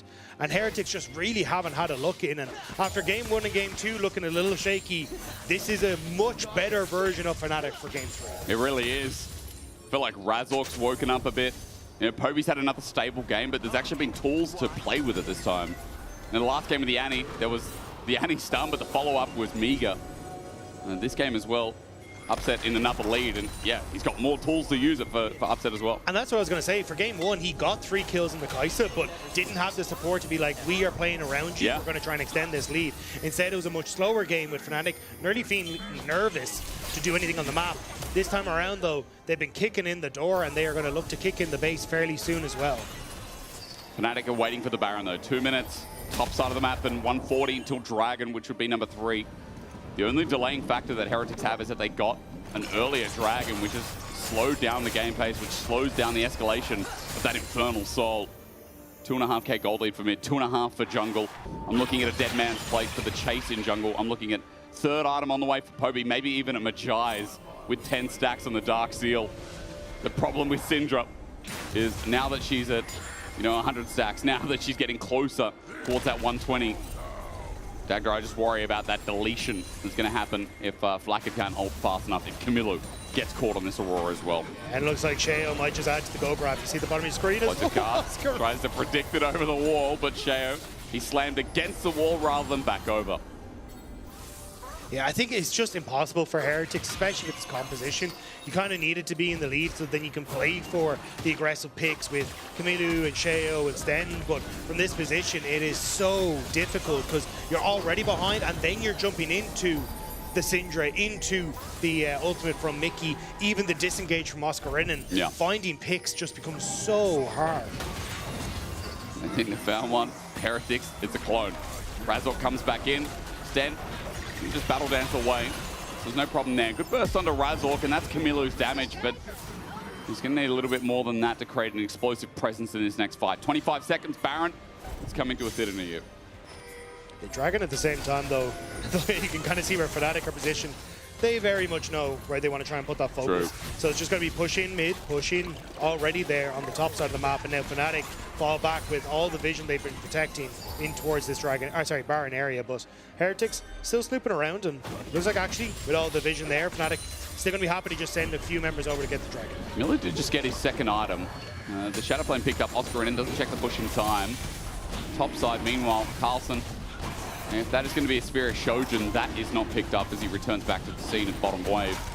Dragon are going to go down, and we are dotting I's, crossing T's for Fnatic. It's slowed down for you all at home, but the reason is because Fnatic have held control for just so long. It does feel like a one-sided game. It's up to Team Heretics to show us otherwise. As Baron vision being cleared away, but 3rd Dragon now soul point for Fnatic. Baron is the only thing that looms, and it just feels like Fnatic are going to choose when or if. It's kind of Heretics trying to set up maybe for that miracle play once more. You can see they got a ward. Yeah, just here again. Then they can potentially look for a TP play onto, but realistically, they're just too far behind. It is going to take an absolute, as you say, miracle to have anything happen here. But Fnatic kind of, the ward's cleared out. They're doing their due diligence. They're not trying to rush this. They just want to try and do this by the book. Derek's Gage now picked up for Carlson as he face checks near top. There's a good pillar out again. Flash away. Carlson in trouble. Camilo even more so. Explosive cast. Deletes. as Razork to pick up the kill credit, but another body slam with barrel roll slows down the floating beast. The top lane demon, I think not. Carlson has to work for it. The flash in from Sten is trying to. The deletion will help out though, but Carlson's run out of ulti while the Pop Blossom tries to send us home, but Blackett with the feathers out. Again, the slow. Poby at full HP, sending haymakers at range. Fnatic, you thought it looked close, but it's still a 1 for 2 in their favor. It is Razork that went down, though, so unfortunately, I don't think they'll be able to move over towards the Baron. So we'll kind of hold on. Looks like top tower, though, will be the name of the game here, as it will be Oscar Ridden pushing out, but you can kind of see Fnatic a little bit split, so Poby pushing in mid, Oscar Ridden will get top, or pushing top, but Carlson will be there to answer. So once more, Fnatic will go into the breach and see if they can take that fight in the top side jungle, but Heretics hold for the moment. It is a good point that you raised. The game's not done yet. If I know anything about Team Heretics, whether they're up 6K or down 13,000, any game is winnable. They showed us that last split. I can't remember who they were versing last split, where they came back from 13,500 gold lead, but, or disadvantage, I should say, but as Fnatic start Baron. Vitality, yeah. Yeah, remember, anything's possible. Sheo coming in, Razork on the respawn. It's a bit dark over here. Baron going down swiftly. Yeah, Poby, though, trying to find the pick. Doesn't get Sheo. That could have been it, but Fnatic still fishing. At 4K, Razork is here, ready for the smite. Sheo can't get in the pit. Good explosive cast. Fnatic zone control. True Drop Barrage does the damage. It goes down to Upset, and now the fight can begin. The feathers fly in, but Carlson is isolated alone, and Sterak's will not save him, so he is sent home. Team Heretics running away from the warpath because Fnatic finally got what they came for. Yeah, there is no fight. It's just a public execution at this stage. Fnatic are looking towards Heretics, and every time they pop up, they whack them down. Razork just going to keep Heretics away from this top tower as Fnatic look to take everything in the face of them. They just can't get anywhere near. Poby's zone control is insane, and Upset's following up on everything. As you said, top turret is soon to go. This is going to quickly turn into 10,000 gold as Team Heretics fight close to their home, and Razork might be caught out, quickness out, and Razork, old habits die hard, but Poby's there to save the day. He unleashes hell upon Sheo, and Carlson's still dead for a little bit. Numbers advantage now for Fnatic as they walk towards the top turret, and there's TP for the Twain World. Oscar Ridden sends in the bomb, but it's not enough. Only under a clone. That's Mickey X's damage health bar. The zone is still there. Team Heretics getting sent away, and even though they're trying so hard, the gold just seems too much. Heretics are trying everything they have, but there's just not enough. Fnatic continue to push forward. Oscar Ridden able to jump in front of that engage from Heretics, and it will be the top inhibitor that falls. Heretics just escorting Fnatic back out, but there's little they can do. A minute now until Infernal Soul as well for Fnatic, but you'll see it here in the replay. It's a nice idea as Camilo goes in, but Oscar Ridden, the flash body slam, prevents them from really following up there. So Camilo can't look to try and pick off Upset. And then Fnatic just start shooting fish in a barrel underneath this tower. This is so easy, isn't it? We talked about range all game long. And here it shows again. It's such a burner of a series considering the Heretics started off well, and that game too. This could have been 2-0. This could have been a Team Heretics 2-0. It's a crushing way to lose. But hey, I mean, it's a brilliant entry for Poby. He's shown us that maybe the hype is real as Pillar comes through again. And to note, Poby at 120 stacks. He now has the extra percentage of AP plus the Magi's plus the Rabadon stacked up. With 3 and a bit items, Poby has 745 ability power at 30 minutes into the game. And that guy is an item away from full build plus some stacks. Team Heretics get scattered. They become weak. Razork's going to step up, and with Baron buff, this siege is unrelenting. Carlson with an angle. All it takes is an engage, and Oscar knows it. Sten caught out against the wall. No escape, chomped down, auto to death by a club. Oscar jumps in, and Poby is diving the fountain. Sheo survives because Unleashed Power is stopped, but Team Heretics, the gold, overcomes them. It was a close series. It was well fought, but Fnatic switched on when it counted, and Poby, my GOAT, your GOAT, our GOAT, debuts in the LEC with a big dub. Huge win for Fnatic. Game 1 and 2, definitely a little ropey, but game 3 was clean. You said it, Poby, fantastic game over the course of the series. Razork stepping up huge in game number 3. Mickey being that support role as well, being able to find so many of these fights, turning around that huge team fight on the bottom side thanks to that Pop Blossom. Yeah. Insane. But now you have to vote.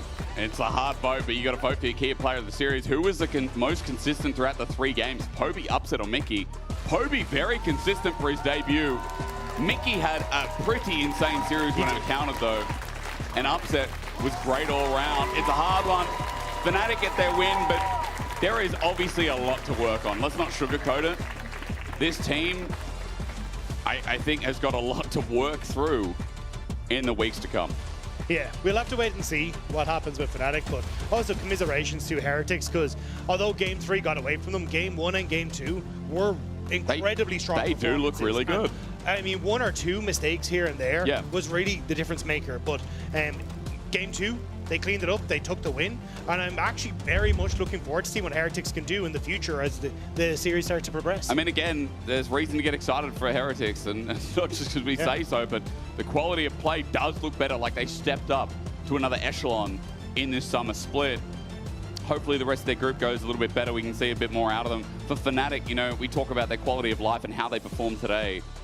Those 3 players, I think, on the key player of the game that you can vote for, I think that is very genuine to like what we saw in this series. And it's not like Oscar had like that terrible of a series. I think Razork, though, there's a bit of gapping going on in jungle. His 3rd game was pretty insane. Like his 3rd game was completely night and day. So I know he's standing by on stage. I hope he's not offended by what I say, but Razork, I'm curious for some honesty with Law to see how he feels after his debut in the summer split. Thank you so much, guys. Welcome to the Marriott Bonvoy post-game check-in with Razork. Thank you so much for joining me. Thank you. After this one. Thank you, Fnatic fans. They were really excited about Poby's debut, but we're going to come to that a bit later. First things first, 2-1. The caster said it. The first 2 games a bit rough, the 3rd one smooth sailing. What was the difference? Well, I mean, I think I had a rough game in Game 1. Game 2 was a bit iffy too. Like, I think our early games were really bad, both games. We were really behind. And I think Heretics, I mean, I think Shio played really good today, and I kind of got gapped a lot. So congrats to him. But I mean, my team is probably better, so I won. It's a team game in the end, and you guys managed to pull it. And as you said, Sheo played really well. We've been talking about him as the engine of Team Heretics, especially when it comes to the early game. What makes it difficult playing against Sheo? I mean, I think Shio is like a jungler that plays a lot for himself, which I understand. I think he is the leader of the team, and he wants always to be in a winning position. So he's always playing for camps, which is normal as a jungler. But I think he's also very smart. So, yeah. All right, good jungler, and especially when it comes to the early game. Now, we have to talk about Fnatic's off-season. A bit bumpy when it comes to everything. I know that at the beginning of off-season, Grabs and the coaching staff said anyone can get replaced. I'm thinking that is not something easy to hear as a jungler. Were you fearing for your spot? How did you guys approach off-season, and how did you live it personally? No, not really. I was not like surprised or anything. I think after how the spring split went, I kind of knew that something had to change, because it's not only that we played bad. I feel like the dynamic that we had was off. Like we were just not improving, and we were stuck in the same point and getting frustrated at each other. So something had to change. I also told the coaching staff, if I'm the one being changed, like to get a better team, I'm down. But I really want to play. I'm really motivated. And now with the addition of Poby, I think like he's a very hardworking guy, and the Korean like mentality. All right. I'm just talking to him every day. I'm like playing duo and watching games, so it's really fun so far. Yeah, we saw some content between you two. It was really funny, actually. How is the synergy building between you and Poby so far? Well, since day one, I knew that he was going to be my boy. Like, he was very nice, and like every Korean I had, actually, it just feels like very easy to get along with them. So I just met him. I was the first one meeting him, and it was just very enjoyable. I was showing him every stuff because some other players were not there yet. And we just created accounts, and we play non-stop duo queue. So we get to understand each other better, because I think his English was a bit rough, but it's improving a lot. So we can at least understand the basic communication in game. And I think it's been doing pretty good. Amazing. I know that most of people know Poby from the stint that he had in the LCK, replacing Faker in 2023, but most players and most people don't know him. How would you introduce Poby to the international audience? What can we expect from him as a player? Well, he really likes to do good in lane. So it reminds me a lot like Oscar. I think they both biggest strengths are laning phase. I think they're pretty good. And I don't know, as a person, he's just very fun. When he came, he was very shy, and he was like not really joining our jokes. And now, I don't know, we go to the sauna together, and we're just singing every song, or it's just like very nice. Amazing. Content, Fnatic content in the sauna. That's what we want to see. I know that's what the fans want to see as well. Razork, thank you so much for the interview. Do you have any message for your bot lane? They're in PGL right now. No, I think they did great. All right, you guys did great. You did great as well. Congrats on the victory. Thank you so much. And Dracos, over to you, FIFA's Game Lobby.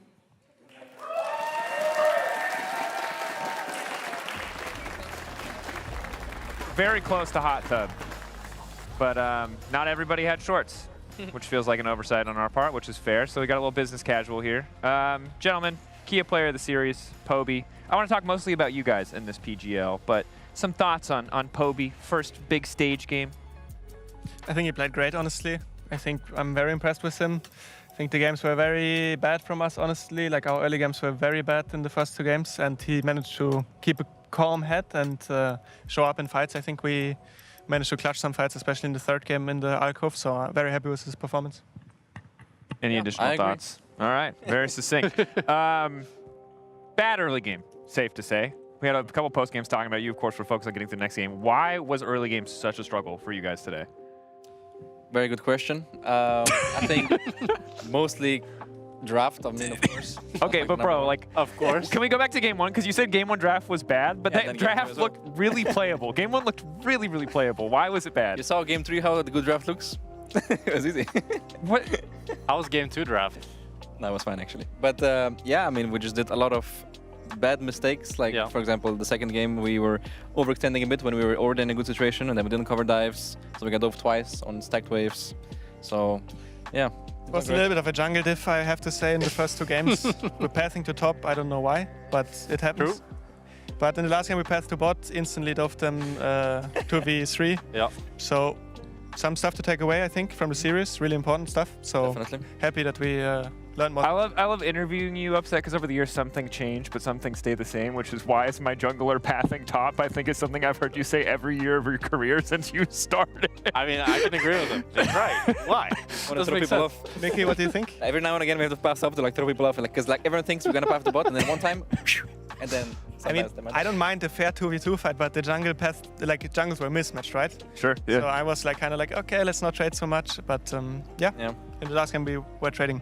It was working well. Speaking of the last game, you are a very enthusiastic user of the full suite of Nico mechanics, most of which I think people would call broken, OP, disgusting. If we could take a look at the B-roll, the clip of Mickey X using his time well as an imaginary cannon minion. The flash auto is nasty. Get the aggro for sure. I mean, I need to stop. Actually, I don't know why I transformed back anyway, but I just need to dodge the CC. If I dodge CC, I can tank kind of forever. So stupid. So the only thing. General good league advice, I would say. Yeah, you can't hear, but Flackhead said something along the lines of, "Oh my God, this is so stupid." Yeah. But here, I don't know. Aatrox didn't even try to like flash on me or something, like try to E me. So I was just chilling there. It does look pretty stupid. Yeah. So why don't more people do this? Why isn't every Nico doing this? Do they just not have the foresight? Because Caps did it that one time, like 3 years ago. We were like, this is the most broken thing we've ever seen. And it doesn't feel like a lot of Nikos have done it since. It's a lot about cannon management. I think the champ has way too many dopamine options, right? Like being a grub is insanely fun, I think. Small Krug as well, one of my favorites. Every now and again you can turn into a jungler and feel like strong for like a few seconds. And cannon minion, honestly, from 1 to 10 fun-wise for Nico, what is like it? a solid 7. But only under tower. Under tower, yeah, but you're usually not taking when you're under tower, right? Yeah, so usually I go for it up to like a 9. Yeah. Like junglers and like mostly Krugs, the grab is nice, the small raptors. Yeah. Damn. Gentlemen, I didn't expect that level of analysis for what is the most fun to turn into as Nico. Yunara. Let's talk about Yunara. Let's talk about Yunara. Yunara is the other one. We had a brief segment with you earlier today. You were talking about the champion as this like scaling hyper carry. How do you guys feel about the pick so far? A lot of teams have been first picking it today. You played up against it. Heretics played first pick? No, didn't Navi also first pick it? They didn't first pick it. Oh, they didn't first pick it. I forgot to bring the sheet with our draft priorities for this segment. Maybe I can take it next time and we will go in depth on how strong I think the champion is. Yeah. Okay, so you're just not going to answer the question, no. Mr. Sassy? You're just not going to tell me what the... You're just... What, I'm not asking you to leak. Just do you think the champ is good? Is it pro play viable? I think it's decent, but it's not OP. That's what I would say. Sure. That's what I would say as well. Think has like really... Nice. We're on the same page again. Think it has pretty good team fighting, like you say. I'm sorry, some of these clips are ruthless. I don't know how this one ended up in the roll. I just looked very strong. Yeah, wait, don't show the one on top. A couple of clips snuck in there. One of you ulting in and then immediately getting Nocturne ulted. And one of you, was it QW? I W and Q flashed. I got 2 people though. Yeah, just no follow-up. Flash forward. Unfortunately. Okay. Yeah. But I got him in the end. I analyzed the weaknesses throughout the game of Yunara, and I capitalized on it flawlessly. You guys are taking PR to the next level, where you're just like, it's not even PR. You're just like making stuff up on the fly, which I really respect. It's just next level content. Okay, back to Yunara briefly. What does she need? Is there anything that you think that she needs, let's say from solo queue, not from pro or scrims, to like be successful? Just for the people out there that are looking to like pick this champ up. Yeah, I think she's very strong at like pushing lanes. I think her all-in is really strong with her Q. It's really hard to trade into. So I think you kind of need to either outrange her in lane and poke her down a lot, or you need like very strong all-in. But she's also kind of good in all-inning, so I think all around is a strong champ. It's just that some champions maybe have just better stats, let's say, like for example, Varus or maybe even like a Corki that just out-damages her in a straight-up fight. But her scaling is good, her laning is decent, so I think all around it's a pretty good champ and very fun too. You feel like her kit is like missing something? Like when I played her, I was kind of reminded of Zeri, but it was like it was missing that oomph, you know? Like that usually new champions, it's like you do something, it's like 200 years. It's like, this is crazy. But Yunara didn't really feel she had that. I feel it. Yeah, you feel it? Yeah, it might be. Okay. Yeah, issue, yeah. I mean, I only played her a few games because I had a long vacation. I was like, you know. It's tough. There might be a player diff. Yeah. I can understand that. I mean, her win rate is quite low, right? So it's not really Zeri. I can definitely, I can agree that she is not release Zeri, like, but I think comparing it to release Zeri is not a fair comparison. She was pretty OP, yeah. I love that. Calling out my colleague here for a brief moment. He's all talking about how much like you sit and you play duo queue with them. You were coaching him on stream. I need an honest review because he's probably like him and Finn are the 2 best members of the caster team in terms of gameplay. So I can't criticize. I don't know. Who's sneaking in there? Goldberg would say his Shyvana split push and feed strategy, but I'm not really qualified to evaluate, you know? Okay. So I need the critical evaluation of Mr. Jack Spectre here. Like what does he have? What is he missing? He's not Challenger. Are you Challenger right now? Well, I was gone for a month and a half. I'm Diamond. All right. Oh, okay. Wow. All right. I mean, compared to like the normal AD carriers I get in solo queue, I'm always quite happy when I see Jack Spectra. But yeah, overall, wholesome. Until he gets Challenger, maybe he needs to work on some champions as well. Actually, I remember. Nah, that's fine. There was a lot of champions that he needs to work on, but we'll get to that after. Draven's good though.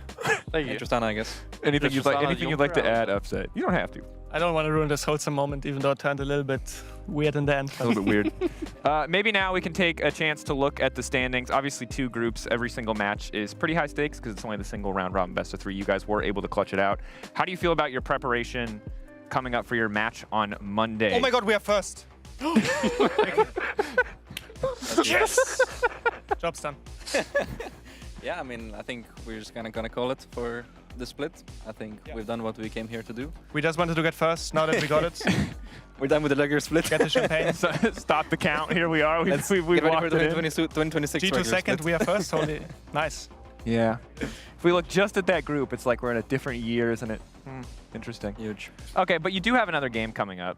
So in this brief period of time, while you're on top of the world and obviously you're at your highest high, what's going to change? For the Fnatic fans out there who are skeptical, who are, I think, probably would be right to criticize these games, how quickly do you think you can make these adaptations? I mean, adapt at all?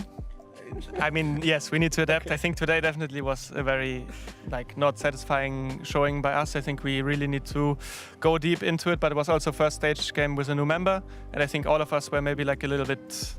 Like the stage games are always quite different to the scrim games, so I think we were all a bit shaky. Especially drafts. Yeah, the drafts, obviously, yes, but that goes without saying. So adjust the drafts, like mute grabs in the draft meetings, and then probably it's going to be a lot better. Yeah. That's good. Yeah, it's always a good sign to me when we interview people, Jack, in these post games. And like, we're gonna mute our coach in the draft meeting. Yeah. It always feels like we're mute the comms in game as well, maybe. Yeah, I've heard that helps with the scrims. Can help too, yeah. Yeah. All right, we're learning a lot. Reminder, in case you missed it at the start, our Kia player of the series was Poby. So shout out to Poby. Some roads do indeed lead to him, which I'm sure you'll get tired of us saying after this one. But any final thoughts? How do you guys feel about your group overall? Top 2, obviously, what's super important. You guys play 2 matches pretty quickly. It's a bit of a weird, bit of a tight schedule. Are you feeling confident about getting the time that you need to integrate Poby into the team to adapt to be in peak form for playoffs if you make it? I mean, I think the group kind of reminds me of like the group of deaths at Worlds. Usually they're quite rough, but I think we can pull it off regardless. I think we have what it takes. Do you think you have the stronger group? Yeah. Yeah, we'll try to sneak into the top 4 and then see where we can take it from there, I think. Yeah. Well, you've made good progress. By winning a single game, you're well on your way to sneaking into the top 4. I think it's safe to say. Humble ambitions from a very humble bot lane. This has been day 1 of the new split in summer. We'll see you back here tomorrow for more pool time. And if you love Fnatic, you can catch them again on Monday for their next match. In the meantime, thanks for watching, and we'll see you guys tomorrow. Thank you. Bye. I want you to kill enemy bot 2v2 if possible. I can't help me with darkness. Okay, well. Down to 200 HP, and on Sunday is flashing forward. He's transcended himself, and he's looking for his first kill. Finds it. Tiger is now locked up. Adam coming in as well. Yeah, Pansan, no flash. Pansan, no flash. We're coming. I'm fine. Look at Rocks. H-Rocks, no flash. No flash, Pansan too. I can't do this, okay? I win 5. Yeah. I will kill him. He's cooked. Let me TP. Don't end. I TP. End the game. That's mega disrespectful, guys. Is it? Yes, it is. Alright, just end. Holy shit. Let's look at top lane. The 1v1 begins. Oscar in trouble. The equalizer down. It's good spacing here, but Carlton has to walk over the hot lane, but he misses the Natobo strike right in the thigh against Chris. You hate to see it. We're going back to back. Nice. Wukong no W. Look, Wukong deep. I get hurt. Yeah, we can. No pressure. He's headed. Irish. Nice, boys. Well played. I can flash on him. Go. I can move. He's not flash for 10 seconds. Okay, all you guys, all you. Use that. Nice. Nice. No pressure. I think we kill Wicked, no? Yes, of course. I need to back. I'm backing. Hook in two. I can do. I have listen too. I'm coming. I have hook. I'm there. Play with again. Double good. Keep poke. Look Rakan. I pillar Aurora. Rakan. One hit. Stay on a flash. Rakan dead. Yeah, I'm on Aatrox. Can we fight here with me? Yeah. I'm fighting here. We're killing everyone. We can end.